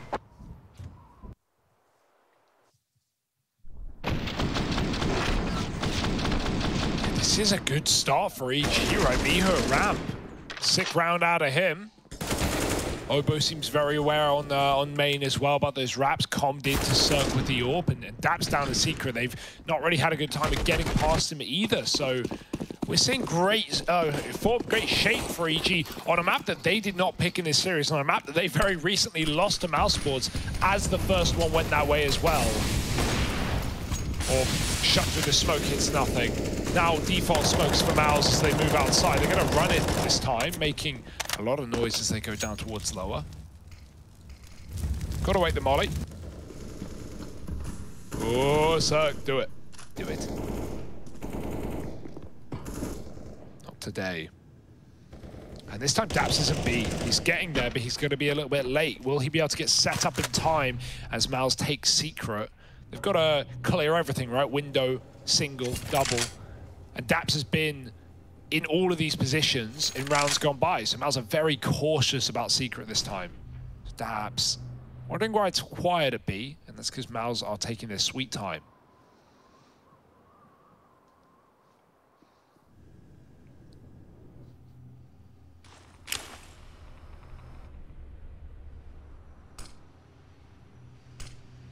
Yeah, so Rops is hoping to activate like really late and disrupt these rotations, but it does hinge on his teammates actually getting into B.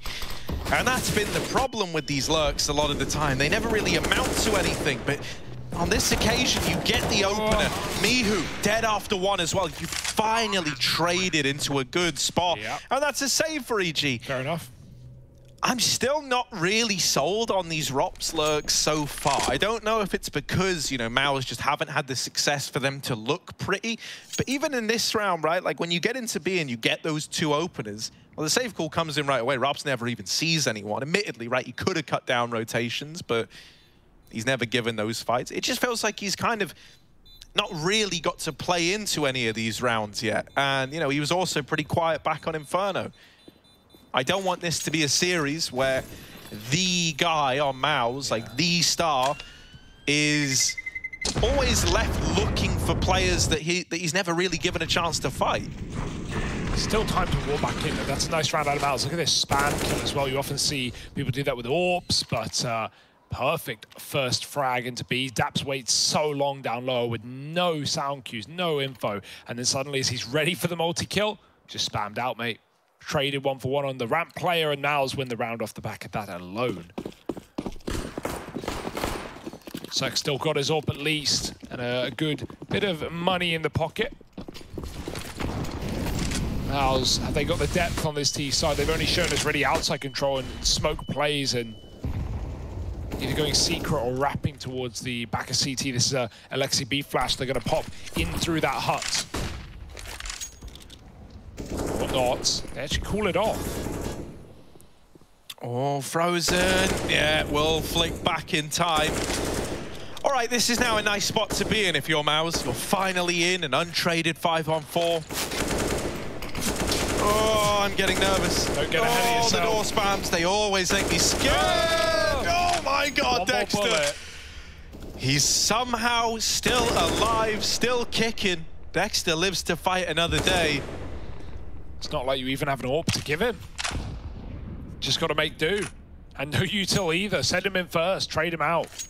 What are Mal's doing with this? They still are waiting forever. Frozen is right up silo, waiting with his team, or for his team rather. Finally the main wrap coming in.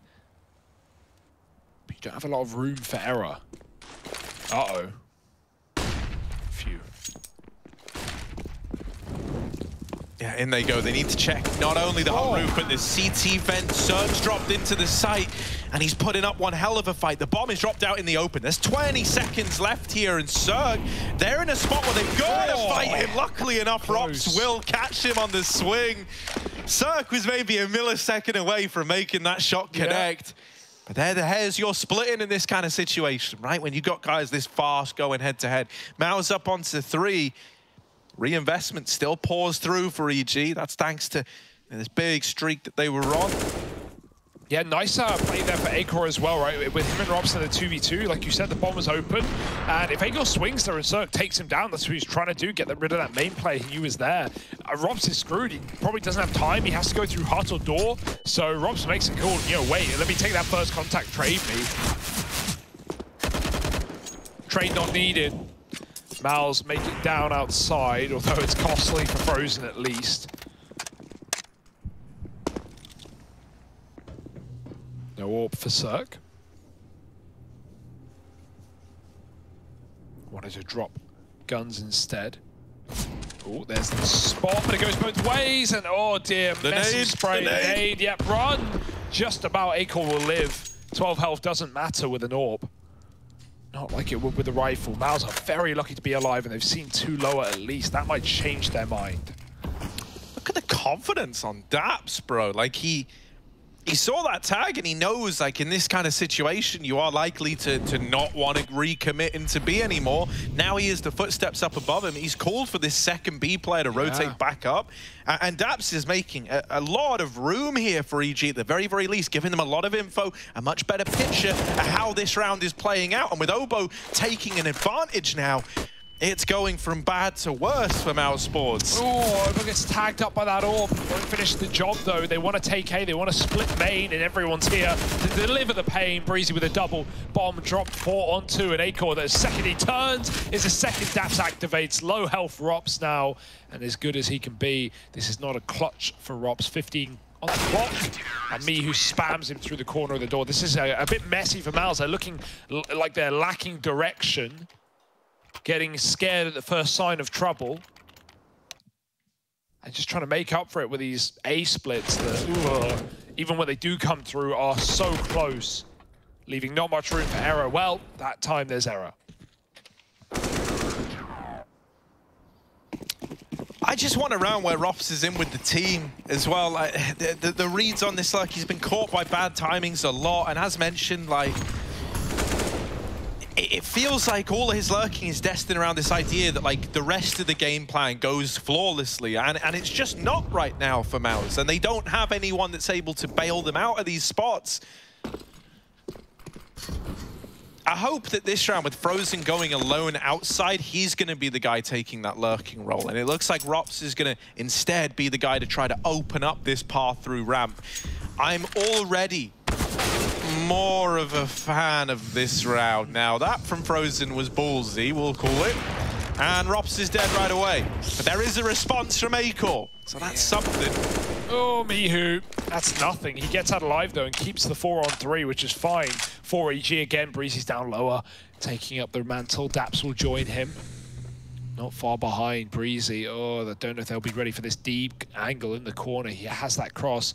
Trying to get the jiggle timing. BMAS dead. Breezy just trying to live right now. Daps comes through the door. Now Breezy's dead as well. It's not gone well for EG. They had a 4 on 2. Plant is coming in. Obo is calling for help. And EG have got to retake this. Oh, lovely for Dexter. Although he is still hanging around. He's going to fall back into window. Just hold for this. Just hold. Wait to win it. Mihu Not an impossible round by any stretch of the imagination. Oh, it doesn't check deep enough for Dexter, who's hidden in the little goblin hole. 4 on the board for Mouse. And look, man, all I'm saying is, just so happened to be the round that Frozen was outside, Robs went with him. Now, neither of them, they both died immediately, but I'm still claiming full credit. Yeah, sure. Right, fully right. That's a calculated 3-on-5 win. It's all under control. It's all what we expected. Nice round out of Mouse. That's got to be a big one to win, to keep their money in this. And most importantly, do the opposite, the inverse to EG. It just felt like you actually had, like, you know, Frozen and Robs both weren't afraid to, like, run in and take one for the team, essentially. Like, you actually had the guys to start the pace off at a high note. That's been kind of missing in these last few rounds. And obviously, stellar little round out of Dexter and Aiko. Beautiful. Always nice. Look what it's done to the economy of EG. Brought them to a bit of a weird spot now. If Mouse were going to get back into this, this is exactly where they'd want to be. They win this one, no money for EG, and suddenly Mouse are looking for the lead. Yeah, these Orcs have been carrying EG through rounds, though. And look at the double face from Hell and Heaven at the same time. Mouse crossing, they get into Garage. You can see EG are very cognizant of this possibility. Oh, shots almost connect for Acor. And Mouse move all the way through Breezy. It's a hard angle to clear. Once they know he's there, he's in hot water. But, oh, Team Dink, and a good bit of information off of that. Breezy fires off from the rafters, taking down Acor. Oh no, the 2 Orcs, they're doing it all right now. 3 kills, Mouse can't win a gunfight to save their life, and 2 guns is all you need. Rops, he's on his own now, Harry. Yeah, and he's saving. Wow.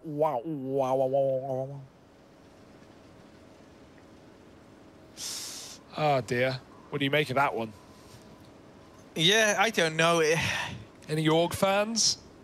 Like, it's a really, really nice round out of EG. They have these great crossfires set up, but also, like, for Mouse, I don't know. I think lacking direction is a very, very good way of looking at it, right? Like, they get Garage, and then it feels like they don't really know what they want to do with that control once they've got it. And it also feels a bit like, you know, you know that scene from The Incredibles where, like, there's that kid on the bike and he's like, oh, I'm just waiting for something amazing to happen, I guess. That's how I feel about Robs right now. Like, I'm just looking at him on the map and I'm like, come on. Me too, kid. Yeah. Me too. Yeah, just anything really for Mouse. I don't know. Even the rounds they win are, I don't want to say unspectacular, but pretty run-of-the-mill, pretty... yeah, I don't know. This is a weird game. EG are doing a great job to make Mouse uncomfortable, though. Is there any more? That's more like it. That's something incredible.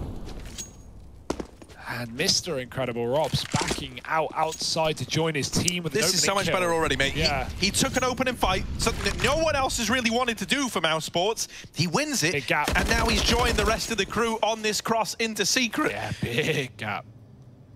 It's fine. They get the info, but look. I'm already telling you, it's going to be such a better round. Oh, I can't wait. Dapsorp? Yeah, sure, why not? Let's see what he can do. They're going to try and boost up over the top of it. Rops, the guy up on the boost. He goes out now. They know they got a timing. There's BMAS with 1. Daps, they've got him trapped. CZ out. And he's trying to get away. What? Running. Have the B-side. Have the round, boys. I'm out of there. Cirque wants this next. I'm going to have to save the orb. Breezy, though, still trying to hold on. Trying to keep B as his domain. And Mouse, they just go so quiet here. They wait for the kills to come to them. Obo gives them exactly that. One side of ramp smoked. They have another available, but Dexter's got to focus on the plant first. Easy, all good. Yeah, smoke's getting used. Replenished. Molotov in dark. And Mouse being methodical. Breezy, this is done. Daps is already saving his orb. I don't know how Daps got away with that. I don't know why he thought he would. But he did. And all I'll say is so far, every time Rops has been there with the squad, or he's taken an opening fight, they've gone on to win the round. It tracks. It tracks, Hugo. Yeah, it's not incorrect. So Mouse can still recover this again, right? Bear in mind, like, what they came into this round with. It was basically next to nothing. You know, we needed something out of those AKs that were saved / bought into this round, and they provide, and boy do they provide in a big way, stealing a 5th. And still in with a chance to win the half after all.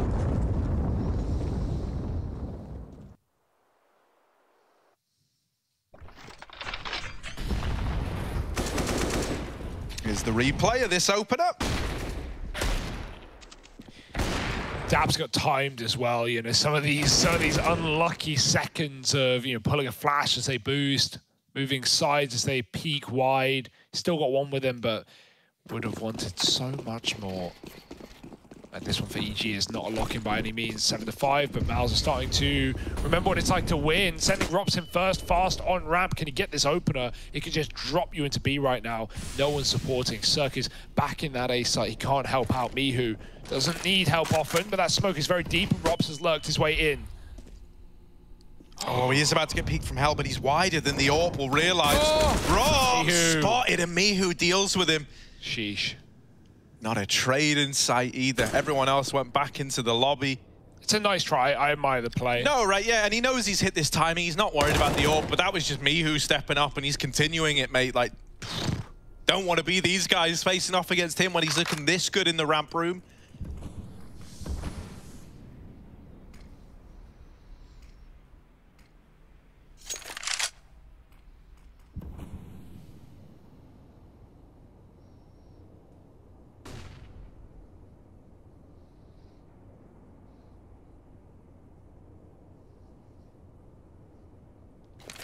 How the hell do you recover this? You need a molly behind Breezy.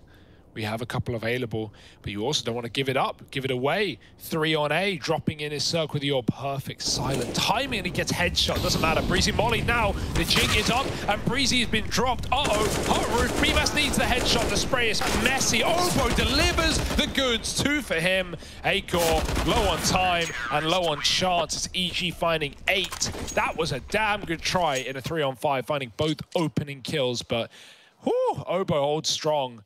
If BMAS gets that kill, done round, mate. Mouse Sports all day. And Mihu's the man of the hour with his double, and Obo as well. These rounds, man. Yeah, I mean, that was lovely. Did Obo's like a spinning top up on top of Hurt, like, whoo! Can't hit what you can't see. At least that's what they say. Yeah, you can see, man, Minter looks stressed. Like, he doesn't look like he's having a fun time right now. I can't imagine, you know, Mal's are. I feel like they think that they have more to offer here. Rob's lining up this top hot molly. Maybe we're going to have a nice little fast A split, perhaps. You know, there's a main smoke going in, but with pistol players outside, frozen on a Galil, they can look to go through that. This might end up being nothing more than a ruse with like a late lurk out of frozen again.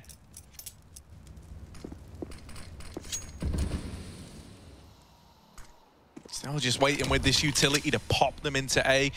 One thing that's pretty big is that there's not a lot of like stopping utility in this A bomb site anymore. The nearest thing is Cirque's molly, but I think that's all the way down in hell, if I'm not mistaken. Yeah. So he's not going to be here to like slow down the A push with that Molotov, which means you've just got to win it on these fights. And you're going to get pushed out of position by all this utility that rains in. They haven't checked the rafters. Breezy allowed to just tear them down, and Obo with the swings. Devastating hold there from EG. Beautiful. Everyone ready to dodge those flashes. The mollies that rain in don't displace anyone. That's the fear of going for like a late AXX in a round like that when you have nothing else and no other map control. It's like EG are going to be stacked A, they're going to be AAA, because why else would they? You know, the ramp's clear, they don't need a Hell player. The outside's clear, don't need a Heaven player. So why not just sit on the A site and wait for a pop play? Mal's just feed them right there. They run into the stack. Nice read from EG.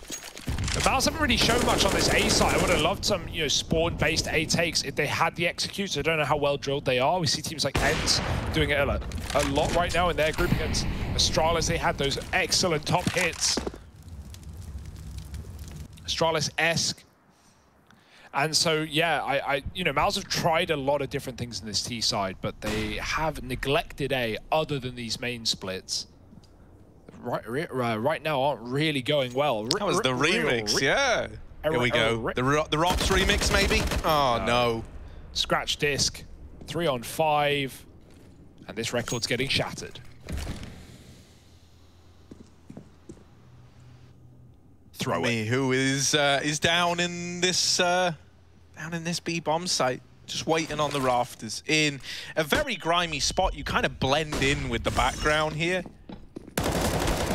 There we go, BMAS dead. Sure, Frozen trades it. You're not worried yet, even though these 2-on-4s have been a Mouse Sports route to success. This shouldn't be one of those rounds, but maybe it is. Uh-oh, Frozen's Deagle pops off. Acor's still holding back in the site. They do deal with Frozen. Now they just got to flush out this Acor Deagle. He knows that both players are at ramp. With that smoke flowing over, he's hearing the footsteps. He's trying to play around this bomb, and they have gone round him. Acor, smoke on it, not planted for him. Deagle damage for the first. Daps is not on the bomb either. He's given that up now, and he will lock it in. Just enough time left. 10-5 for EG, and they're well on their way to recovery, potentially trying to get us to a third and final map. Can they? We'll find out in a moment.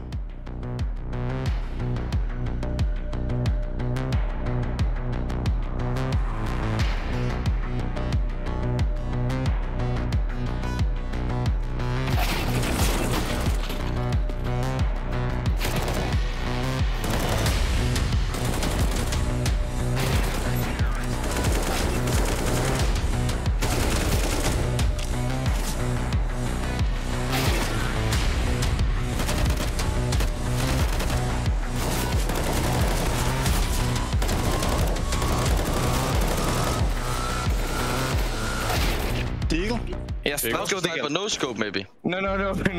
What about Revolver? Wait, how can we delete the AK? No, Revolver takes ages. Revolver or Deagle? Deagle. Just see the skill gaps, like man, Mantu, Nico and Valde. What about me and Nico, Revolver, and you, Deagle? No, we cannot do that. Oh, we can't do that. Okay, we do Deagle then? Yeah, go Deagle. Okay, let's go Nico. Let's do Deagle, okay? Let's do Revolver. Okay, let's go. Come here. Yeah, let's go. Revolver, man. Yeah, let's go, Nico. Go in, guy. Yeah, go in. Nico, let's go. Just go in. Yeah, go in, guys. Go in. Let's go. Yes. Go. Yes. Let's go, guys. It's all good. Let's go. No, he could start. Oh, the Deagle. Oh, it's Revolver. Okay, let's go Revolver. It's live. What? Yeah. But we can play Revolver. Bro, you set him down. Left. Yeah, of course. Where do you think he is? He probably surfed, bro. He's 20 LSV.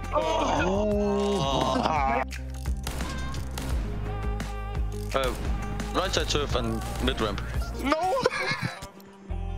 Oh my god. What? What?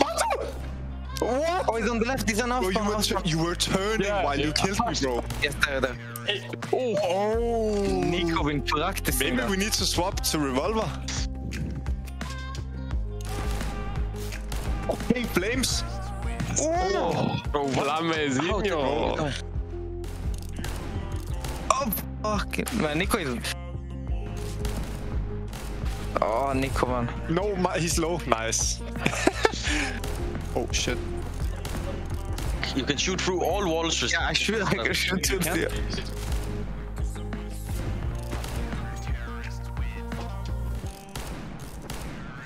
No, he's tagged.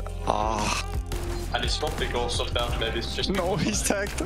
Rarely. Fuck, I'm in the wall. He's tagged. I got one bullet. I got. What? How's that not a shot? What? Bro, Nico is... Oh, of course he's sniping because he's shit. Left, bro. Left side. Yeah? Up or down? Oh, Valdemar.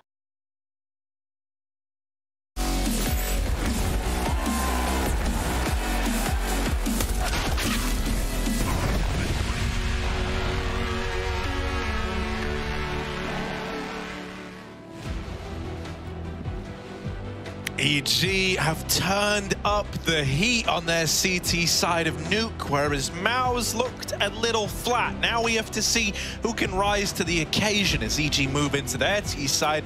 Mouse Sports with the CT side of their map pick.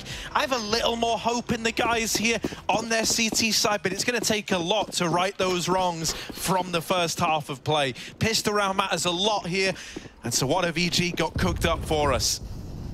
Fast out ramp. Rops with a double setup here, and they clear A-core instantly. Rops has to drop. He can't hold on. They're going to hound him down. Rops with 2. This is more like it. Rops cooking with fire right now. 3 shots. And 3 on 2. Bomb faked out. Obo forces a fight, and they double down. Obo takes 2 kills. What's going on? It's just Dexter. It's all falling apart. Mouse, this was perfect. Baited by the fake. And are they really going to go up? Quick shot for Dexter. No way he knows. Obo is already through. He was going to go up, but instead he wants to kill. That could have let him down. Oh, no! Dexter with a round. Obo could have just gone up the vent. Dude, okay, I know. That's like, Obo's just feeling confident. Yeah. And he's like, look, the last thing he's going to expect is for me to fight this. Obo says, I know this is a dumb play, and that's why I'm going to do it, because he won't expect it.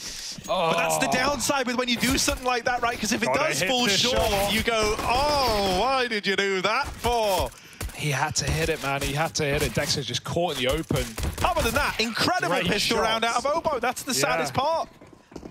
All for nothing, though. Comeback is on now, and you know it. It's in the back of your head if you're EG. That is going to, like, live to haunt you if like... What was that? Right. Haunt you. That's going to live to haunt you if... Haunt. Yeah, haunt. Sorry. I just never heard you say No, haunt. I know, yeah. Haunt. H-O-N-T. No. Haunt. Frozen. The goose is loose, and Obo's pistols keep it up. The bomb's on main roof, Harry. That sucks. Ah! Well, don't worry. You know that... Oh, never mind then. I was going to say, you know that video of, like, the viral music video from the day with the like, country singer screaming in the mountains? Ah! No. Come on, bro. You must know what I'm talking about. Absolutely no clue. Oh Sorry, my God, Harry. Your references aren't always lost on me, but that's pretty specific. It's not that specific. It blew up. I don't know how you can't know it. Well, doesn't matter. It's fine. Harry's kind of guy. We're sitting in the car on the way to work. He's playing tracks. He's like, "No, you'll know this one." Right? Hasn't heard of the Bloodhound Gang. That is not on me. I don't recognize it. That is not on me. Just wait till the chorus. So listen to the chorus. No, I did. No. Wait till the next verse. Like, not even Bad Touch. Everyone knows that song. I don't know what you're talking about. Right, well, look at this. Me, who's got a bad touch right now. He's dead to Dexter. Oh, Foxtrot, Uniform, Charlie, and Kilo there for Breezy. Cirque and Daps left in a 2-on-3. They've got all this outside control. No one gets these. Sorry. I swear to God. Just talk about it. Say some boring words. Go on. Oh, BMAS. Lobby bound, and it's heaven. The stairway to heaven for EG. They're up. They're over. But they're not out of the woods. There are bears in these woods. Nice. Robs has got the bear trap on ramp. Oh, that's Don't good. step in It's important to deal with the bears. Yeah, how else are you going to do it, Robs? Lots of damage, that's a bomb, but we're waiting on the heaven player who won't get anything. We've got a guy down lower and lobby control. Daps is like, mate, try and get up here. Daps has got the right to bear arms here, right? Yeah. Holding down the A-bomb. Sight Cirque gonna drop in. And will they be ready for Daps? Playing the rafters. They should acknowledge that heaven could be taken. I don't know if you'll expect him to be swinging so widely. Yeah. That's why I kind of love it. Cirque's low as well. This is really hard. He's going to get his molly out nice and quick before they chase him down. Buys a bit more time. There's still kit. There's double smoke. You're not going to use it, though. Cirque can't jump anymore. They know he's here. They know he's still trapped at the back, and he's waiting for Daps, who does find Rops right below. Frozen with one on the Cirque, and they clear him out. BMAS in the hut. Just enough time for Mouse to win that retake. It's a nice try from the two on EG, but Mouse are picking up pieces. Bit by bit, getting back into the city half. First gun round, tick, done. Oh, that bug. Don't like that. You could see him through the smoke, often helped out by a grenade, and the smoke will give you that vision. If you don't laugh, you'll cry.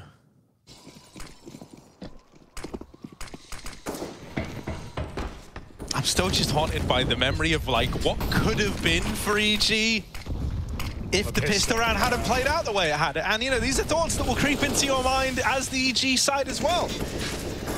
So let's hope they can try to get back on top of this. Now, to say there's a gap in that smoke is disingenuous. There's a smoke mildly in the gap, I guess, would be a better way of looking at it. But they still managed to cross down Secret. The bomb, I think, was spotted. So an early rotation out of Dexter going to be called for, and he gets set up down on B, but not overcommitting yet, still holding on to this outside control. Pressure is now on for Dexter. If he falls, suddenly that B site is called into question. Suddenly you're shuffling players around that you really can't afford to move. So he's got to stay alive.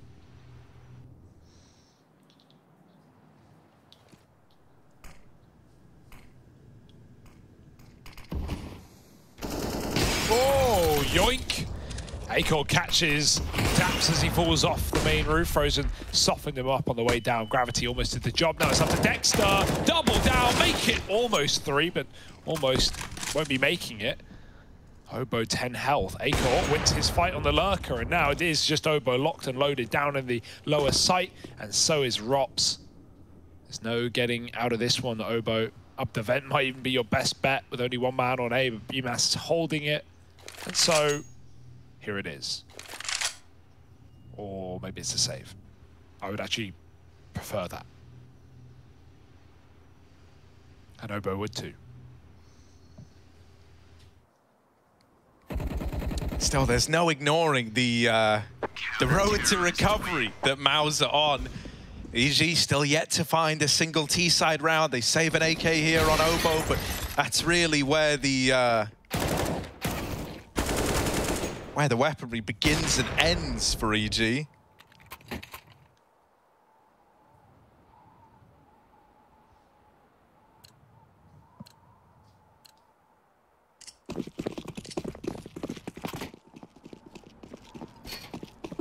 So what can the Magic Obo do with the one hero rifle?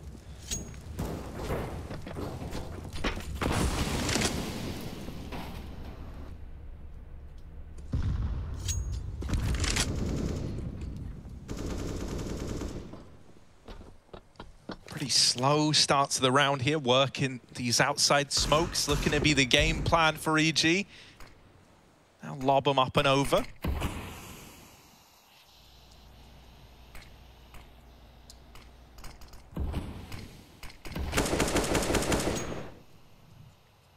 Maus will probably realize this is the 1 AK as well. They've heard it fire off outside. They know the money's in tatters. He's going through with a flashbang. No one to be seen, but only heard Frozen. He knows they're here. He's told Acor to post up. All the run boost to cross to the other side. And ha! Frozen's ready for it. Rifle gone. Flash is good. And Frozen is better. Double shots into Acor, or Obo and Cirque rather. Helped by Acor. BMAS wins a fight on top. And Acor challenged. Frozen provides cover. And BMAS is ready to close the round. Breezy. Chill. Yeah, that should be, you know, that should be it. I don't know how the top up player didn't kill him. Yeah. Dexter was actually looming over the top of him. So Maus now 5 in a row to tie us up at 10-10. EG, once more, don't want to remind us, but oh, that pistol round. Ooh, this is where you start to go, oh, well, if only, right? Don't think about it. Yeah, I'm getting a little worried, but this is their best buy yet. Very reassuring, I will say, to see that Maus Sports have been able to even launch this recovery, right? They looked pretty out of it at the end of that first half, so this is a treat to see. They've still got it. They chose not to get the AWP on Cirque here. He has the money spare. He can save it for a next rifle, right? Regardless of when that comes in, but for now, I thought we were going to get a faster one out of EG. Maybe they do just want to crunch ramp or A. They've done some smokes out. They've sold the fake. They've forced Acor down lower, but he's fine. He's got all the info. Guys, no one's B. Don't panic. Don't rotate. Hold your spot. It's a fake. Yes, they can go garage and slit the net and wrap CT, but that's why Frozen's dispatched outside to deal with it. It leaves A fairly weak. Only Rops on ramp. And so A is a good take right now for EG. BMAS hot roof and Dexter not far from it. Oh, even the little tag is a little tiny droplet of info. Smoke in main, it's all becoming too clear to a guy like Dexter. BMAS, ooh, didn't mean to fall off. He's going to get back up on top and, oh, shreds them. Running around the place, gives Obo a taste of his own medicine. Yeah. Do you remember when Obo did that to Mouse? Well, there's a little hand dealt back his way. This time by the Nuke Spray King. Yeah, he saw Dexter on the roof last round. I was like, mate, you didn't even cover me. If you're going to do that again, I want the spot. Give me hut roof. I will show you how it's done.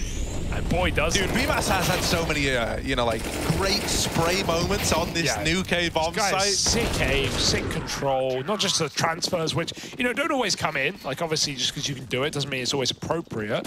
But right there, the spacing's a bit weird. And BMAS does everything. Now it's Rops' turn. Lined up, and he's a dead man. Free org for EG. Just redeem the ticket at the checkout. Will anyone get it? It's free. There we go. Daps has picked it up, and towards B they go. This is still very hard for Mouse right now. They are not in control of this round. Do not be surprised. Yeah, it could get weird. You need someone to kind of try to contain this a little. Yeah, Breezy, funnily enough, you know, they ain't going to fall for the spot they used against Jarl earlier on. Oh, Frozen! What? There's a wall, there's a door, there's a smoke. But still, he's dropped the bomb out in the open. Nade could have finished off the job on Obo. Frozen is the guy regaining control of lower. Y'all didn't realize it, but you're all just NPCs in a Frozen world, baby. Look at him. Baron Icy lands.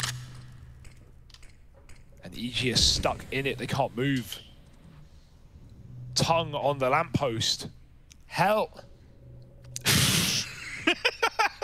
No! Frozen! Ooh, they're gonna run at him! They will get rid of him. Ice bait. The ice is thawed. BMAS will bring it back into a Mouse round by the looks of things, right? With low HP on Mihu. Daps is feeling the bulk of the pressure, but he's not crumbled under it. Little ugly from BMAS over at Ven. Now the other two are out through ramp, and Dexter's taking heads off. It's all eyes on Mihu now in this 1v2. Acor and Dexter moving in. The AWP less than ideal here, but Dexter will lock the round in. Still, EG yet to field a T-side round while Mouse, they keep racking them up. Don't talk about the pistol, mate. Don't do it. 12 to 10, and yeah, this is not pretty. This is like I did not like Mouse's T-side. Flat out, just gonna say it, wasn't good. EG were controlling the map. EG had all the info. Daps called every fake down on the lower bomb site.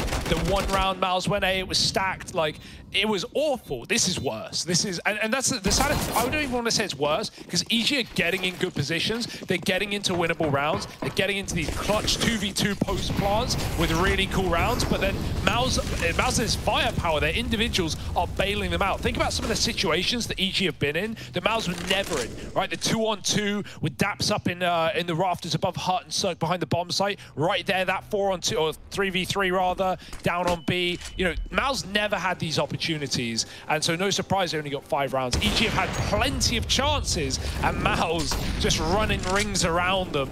Rops drops Obo, Breezy dead through a smoke, and it's not getting any better. Oh, Acor, I like the ballsiness of that.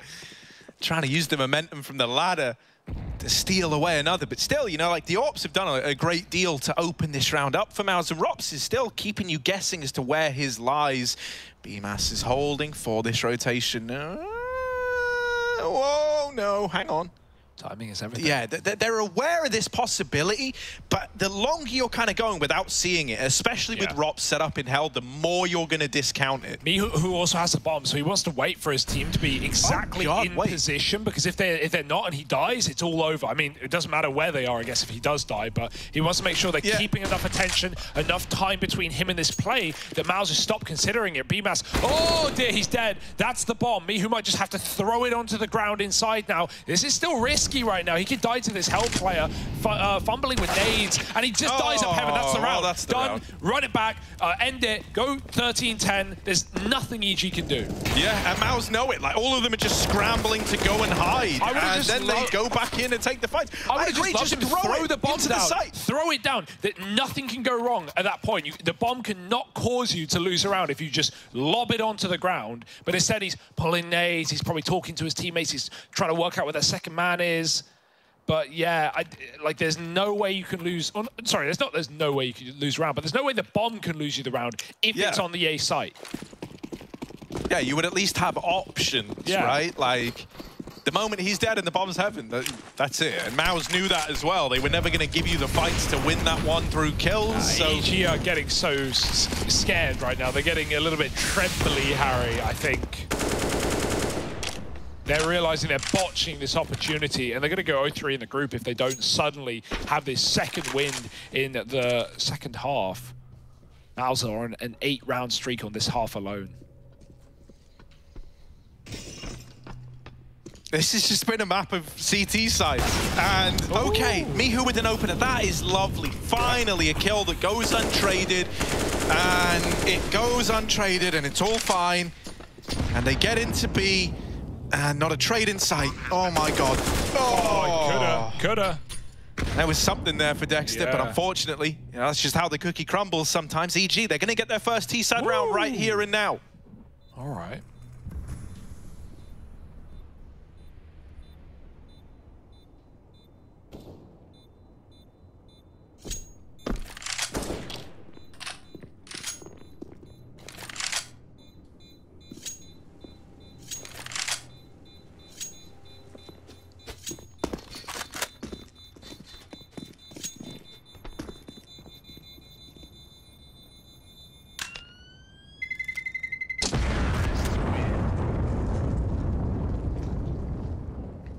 Okay, so it takes them 8 rounds to find their first. But it's a step in the right direction. Only downside is you're a long way away from getting any freebies. That much is certain.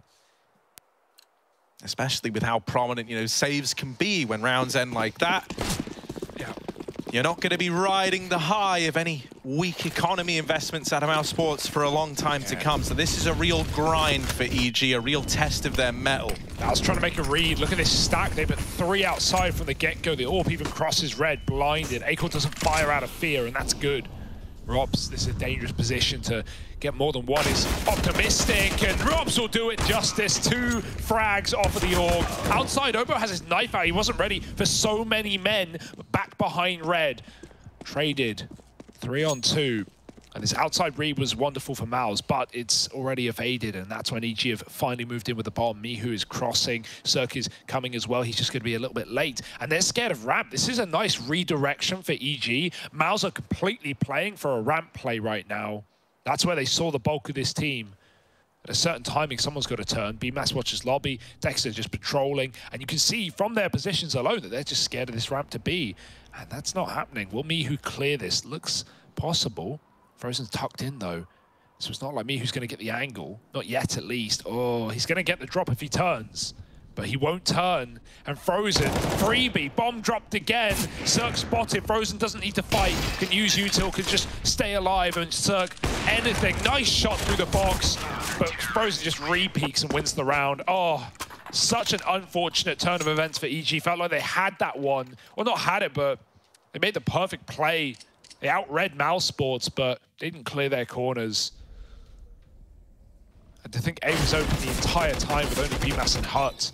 This is insane from Robs. You don't do that with an M4. I can tell you that much. You do not get a double with an A4 in that position. That's an org spot right there. Mate, shout out Frozen one time as well. Like, this guy's been incredible across both maps. Like, he's been the one to keep your attention on. It was the case back on Inferno. It's the case here. Not just in terms of, like, putting up big numbers. He's not been, like, you know, it's not just like I'm sat here going, oh, his reactions are incredible. Like, it's actually how he's positioned himself, the fights he's taken, the kind of areas of the map that he's positioning to and when he's doing it. It's all been perfect. He's had really good reads on an individual level. And it mattered on, you know, the first map especially, high impact, you know, a lot of rounds won alone, and Robs was quiet as well. Now this time Robs is second. He's actually had a really good game ever since he started warming up, getting those T-side picks, openers, and now on the CT half as well. These ramp doubles are lovely from Robs. So yeah, the cast is stepping up around Frozen, and EG, they've got a lot of real estate in this round. That's really it. Obo in garage, everyone else trapped back lobby side. Gonna meet him at ramp maybe, but we've got a guy setting up T-roof utility. Breezy's gone from radio. Robs, can he get out alive? Oh, Dexter activates at the perfect time, dropping the bomb. Robs couldn't even stay. He wanted to leave, but now he's got the package at his feet. Yeah, and he's going to hang around. He hears the tag, and so he knows Daps is coming, but ooh, A-Core! That's the bomb again! Zerg waiting in the back of lobby. Obo's over in main. I think they would have heard that one step. Frozen should have, and now they know. Oh. Obo won't get given this fight he's so desperate for, and with the bomb still at ramp, there physically isn't time to do anything in this round if you're EG. There is no path to recovery. There is no redemption arc. It's 15 for Mouse Sports, and you're saving an AK and an AWP. One round on this T side is all they've managed to muster. They now need 4 in a row. See, it looks messed up, but EG actually had a plan there, and that's what I mean when I was talking about how it felt like EG's had a lot more opportunity. You know, that was a nice idea. They got Obo in Garage, no info from Mouse. They wanted to go ramp. They had a util set up. They wanted to go ramp, maybe show, maybe get that Hell, that float ladder player to rotate Hell and ramp and try and assist. That would give more room for Obo, who's, again, being completely discounted in Garage, to either flank A or flank ramp, and then you can play off the back of Obo's position. You just wanted to bait some rotates. It's Rops pushing into radio, dropping the bomb that turns that entire round into a recovery mission. EG never get to do what they want, and Obo's left in the mud. Zerg switching off, and Frozen switching on. 2 kills, and that might just be the game. Oh yeah, Rops is looking to make it happen. Him and Frozen delivering in this second half in a very big way. And so can he close it out with something stylish? No, Daps will best him in the head-to-head again. But is this just false hope for EG to cling to? Yeah, they've got a little bit of room at ramp, but you can bet that Maus are going to be quick at snatching this real estate back. Frozen not melting in the molly, and that there is just devastating. Mihu dead. Daps trades. He does what he can, but now he needs to come up big in the 1-on-3, and that's not going to happen. Maus steal it away. 2-0 over EG. 1 round on that T side for the EG boys. We just witnessed a nuke game like it's 2015.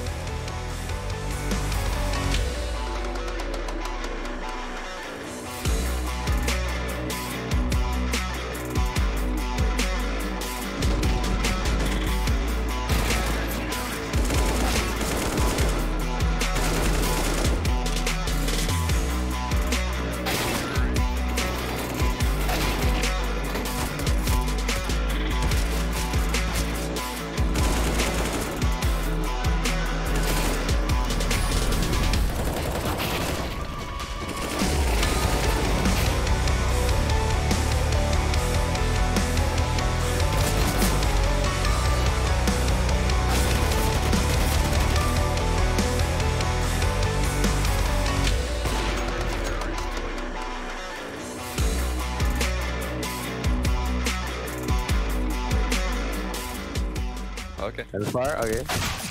Oh, we have a Vinny now. Now it's easy. Middle and left, good. Yeah. Post left. Do nada começou a falar inglês, não entendi nada. Ah não, já era esse improviso aí já. Right side. On the surf. Lando. Satulano conhece 11 da manhã aí, Yort. Ah, forget. É falar inglês ou português que eu não entendi ainda? É português, porra, mas não sei, né? Começou a falar inglês do nada. Eu achei que era em inglês. Fala os dois. CT, Vini. Aqui em cima. Aqui. Bate, fala aqui. Ah! On the surf, right side, Yuri. Tem um cara. Ah, então tem que ir comigo então. Yuri tá camperando essas horas da manhã, Yuri. Nossa, vou dar faca aí. Ah, toma. Nice. Right side. Nossa. Vou ficar os dois à esquerda, dos dois times. O Cacerato, ele, mano, tá nem tomando tiro, tá estrepando. Você viu isso aí, Yuri? Nice, e aí, cara, esse cara tá tirando de mim, não é você não, primo. Tá estrefando por dentro.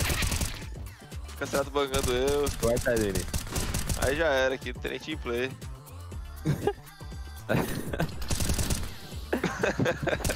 Oh. Isso aí. Vai sair do I'll start bait now. Ai! Ô, Vini! Que isso, Vino? Eu fui picar ele, escorreguei na rampa. Left side, mano. Yeah, nice. Let's walk. Left side. Another smoke? Let's walk. Nice. Vivi pra ver um clutch do Art. Nossa, nem sei onde eu tô morrendo, filho. Oh, anyway. Acho que é alguém, né? Ah, para, velho. Nossa. Tá bem na rampinha embaixo aí, ó. Aí, eu não. Eu perdi. Nossa, se spawn, não. Se spawn. O Yuri tá perdido lá no meio. Olha só, ganhando o Eduardo.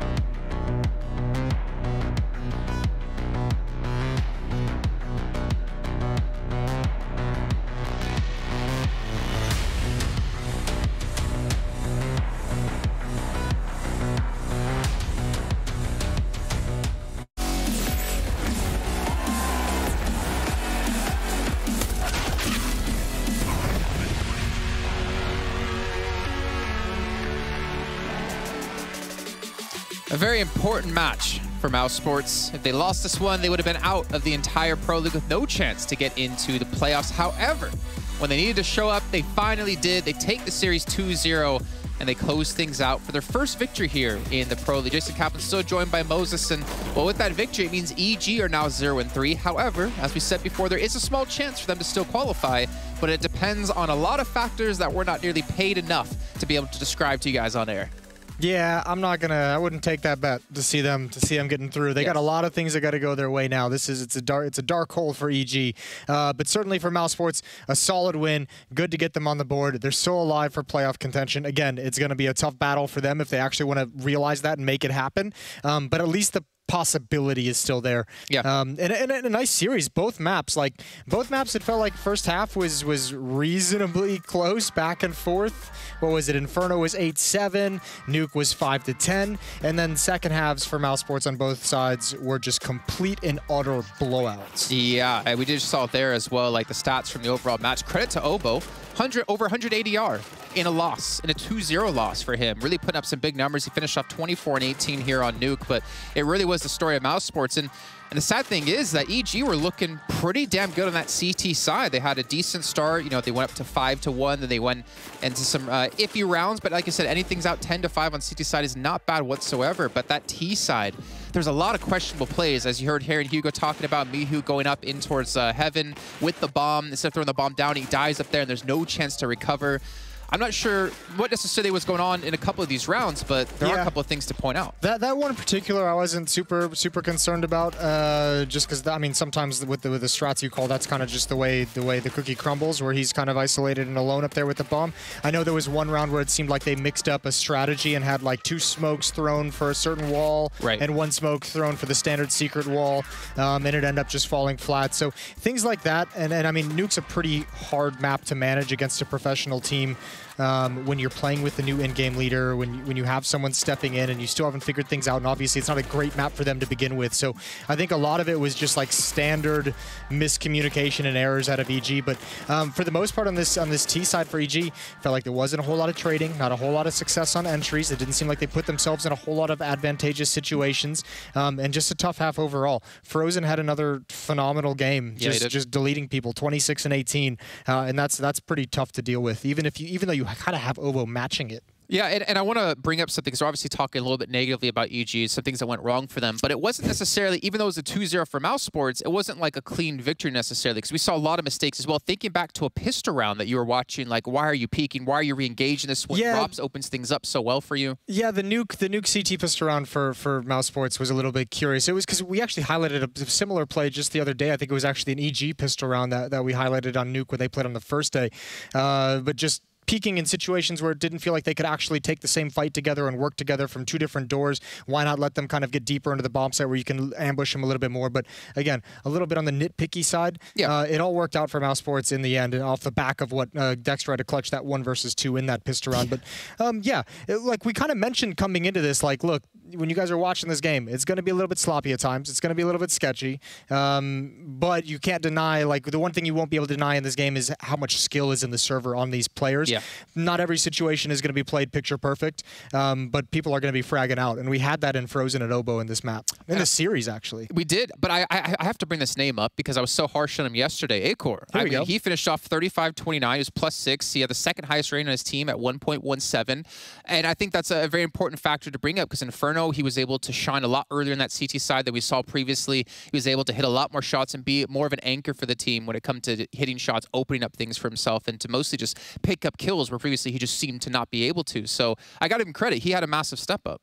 Yeah, he had a good game, especially as an Opera as well, which always bodes well. But also, remember, it's an EG that is a little bit kind of disorganized at times, and an EG that sometimes struggles in opening up rounds. So trying to build him up, and you're downplaying it. Well, you know, let's just be realistic about it. You know, like I'm not saying, yeah, he had a good game, but you're going to get more opportunities against a team like this that's playing a little bit looser, that is going through a few things and trying to figure out how this is all going to work. You're going to have those opportunities as an Opera to pick off one just player straggling behind or too far ahead. You know, as an Opera, you love those teams. Okay, well, we've been talking a lot about Frozen as well over the course of the series, and luckily for us, we do have him join us on air, so we'll bring him in here and talk to him about this last series and obviously about the broad scope of things. Frozen, first of all, welcome to the show, man. I do have to ask you, before you guys went into this series, did you know that if you lost, you would be out of Pro League contention for playoffs? First of all, hello, and yeah, we knew about it. Okay. Well, I mean, it didn't seem to really affect you. You had a phenomenal game. You finished off 50-32, and Mouse Sports, I feel like, should be very happy because Rops was having a very difficult time when it came to map 1. How did it feel to kind of, you know, be the superstar for the team in this match? I do feel like we all had rough times on the servers in past matches. So yeah, it definitely feels great to be the top fragger, but I'm just glad that we won. Actually, we played pretty decent, and I just hope we're gonna continue like that for tomorrow in the next match.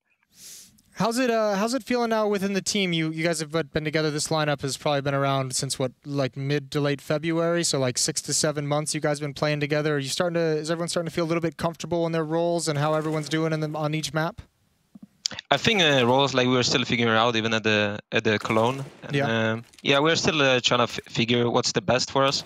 But I think overall we are in a pretty good spot now, and yeah, we just gotta keep grinding. Okay. What are you looking forward to next in this group? You guys essentially, I mean, in mindset-wise, you guys are probably just saying we have to win everything that we have. Yeah. But are you feeling, you know, after a rough start to this group, is this going to be the match that kind of gives you that confidence just to kind of sling forward and just feel good going into all your next games? I definitely hope so. Like first match we had FaZe that we could have won that match. Definitely we had a chance. I would say we lost to ourselves. Next match we had Naui, which is a pretty tough opponent to play against. Yeah. And yeah, this was a pretty important win for us, I would say. So I hope it will go great from now on. We asked some of the other groups this question, or some of the other teams in some of the earlier groups this question. So a little bit of apologies, but not really.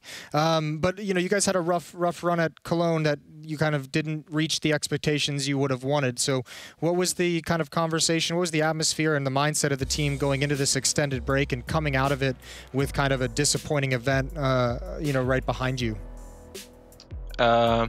Yeah, like the overall plays wasn't so great, but the matches we played, we faced Gambit, we faced Liquid, and we both lost. We played a lot of overtimes, but I would say we actually gained a lot of experience. It was a LAN tournament, and we played the #1 team in overtime. We could have easily won the match, and yeah, it just came down to experience.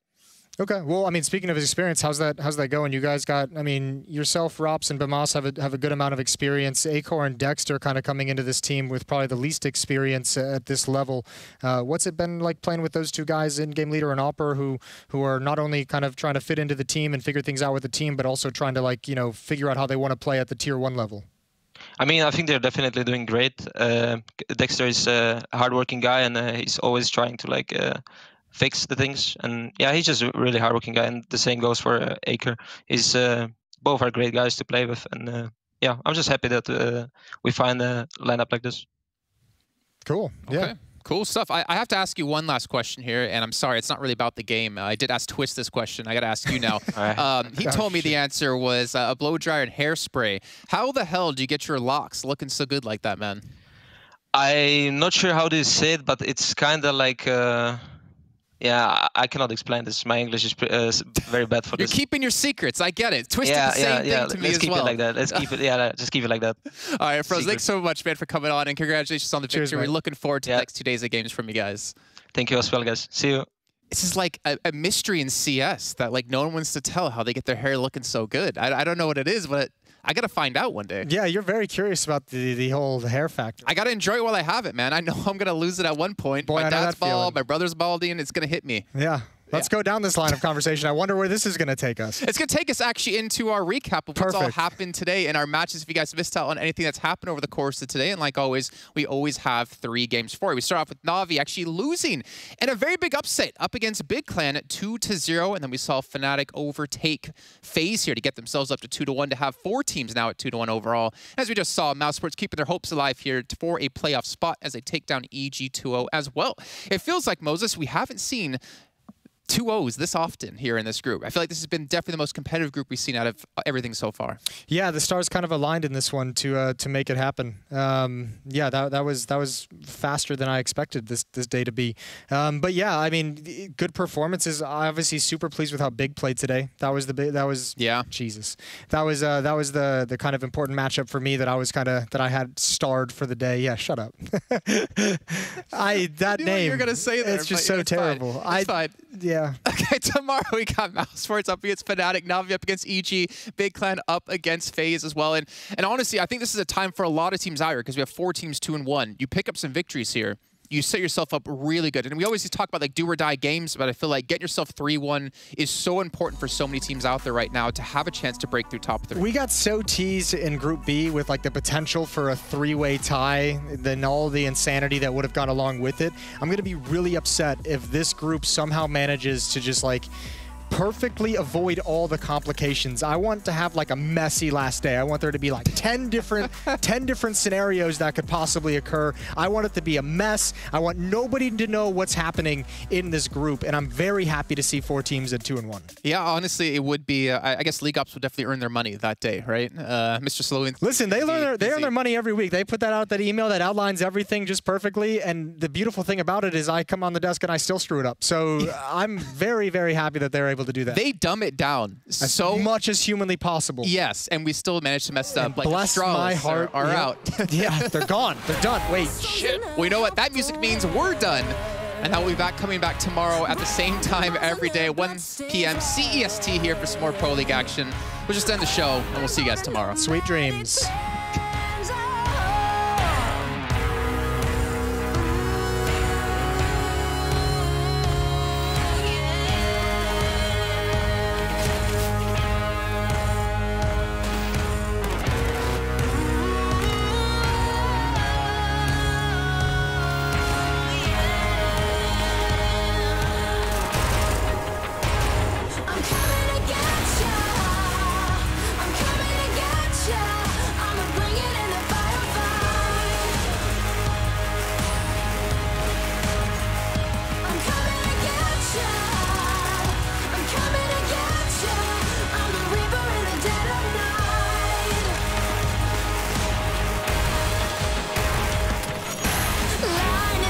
In a quiet town, bodies fall upon sacred ground. Burn that flag and a king is crowned.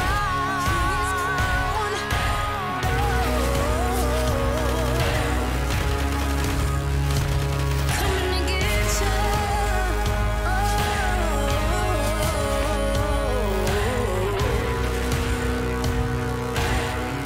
I'm coming.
Yes, nice shot, my friend. Cheaters ruining your plays? I have eyes on the enemy. Bad servers stopping your shots? What you need is ESEA.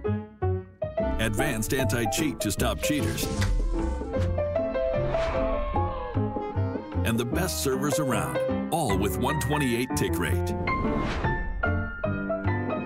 ESEA, the best way to play CSGO.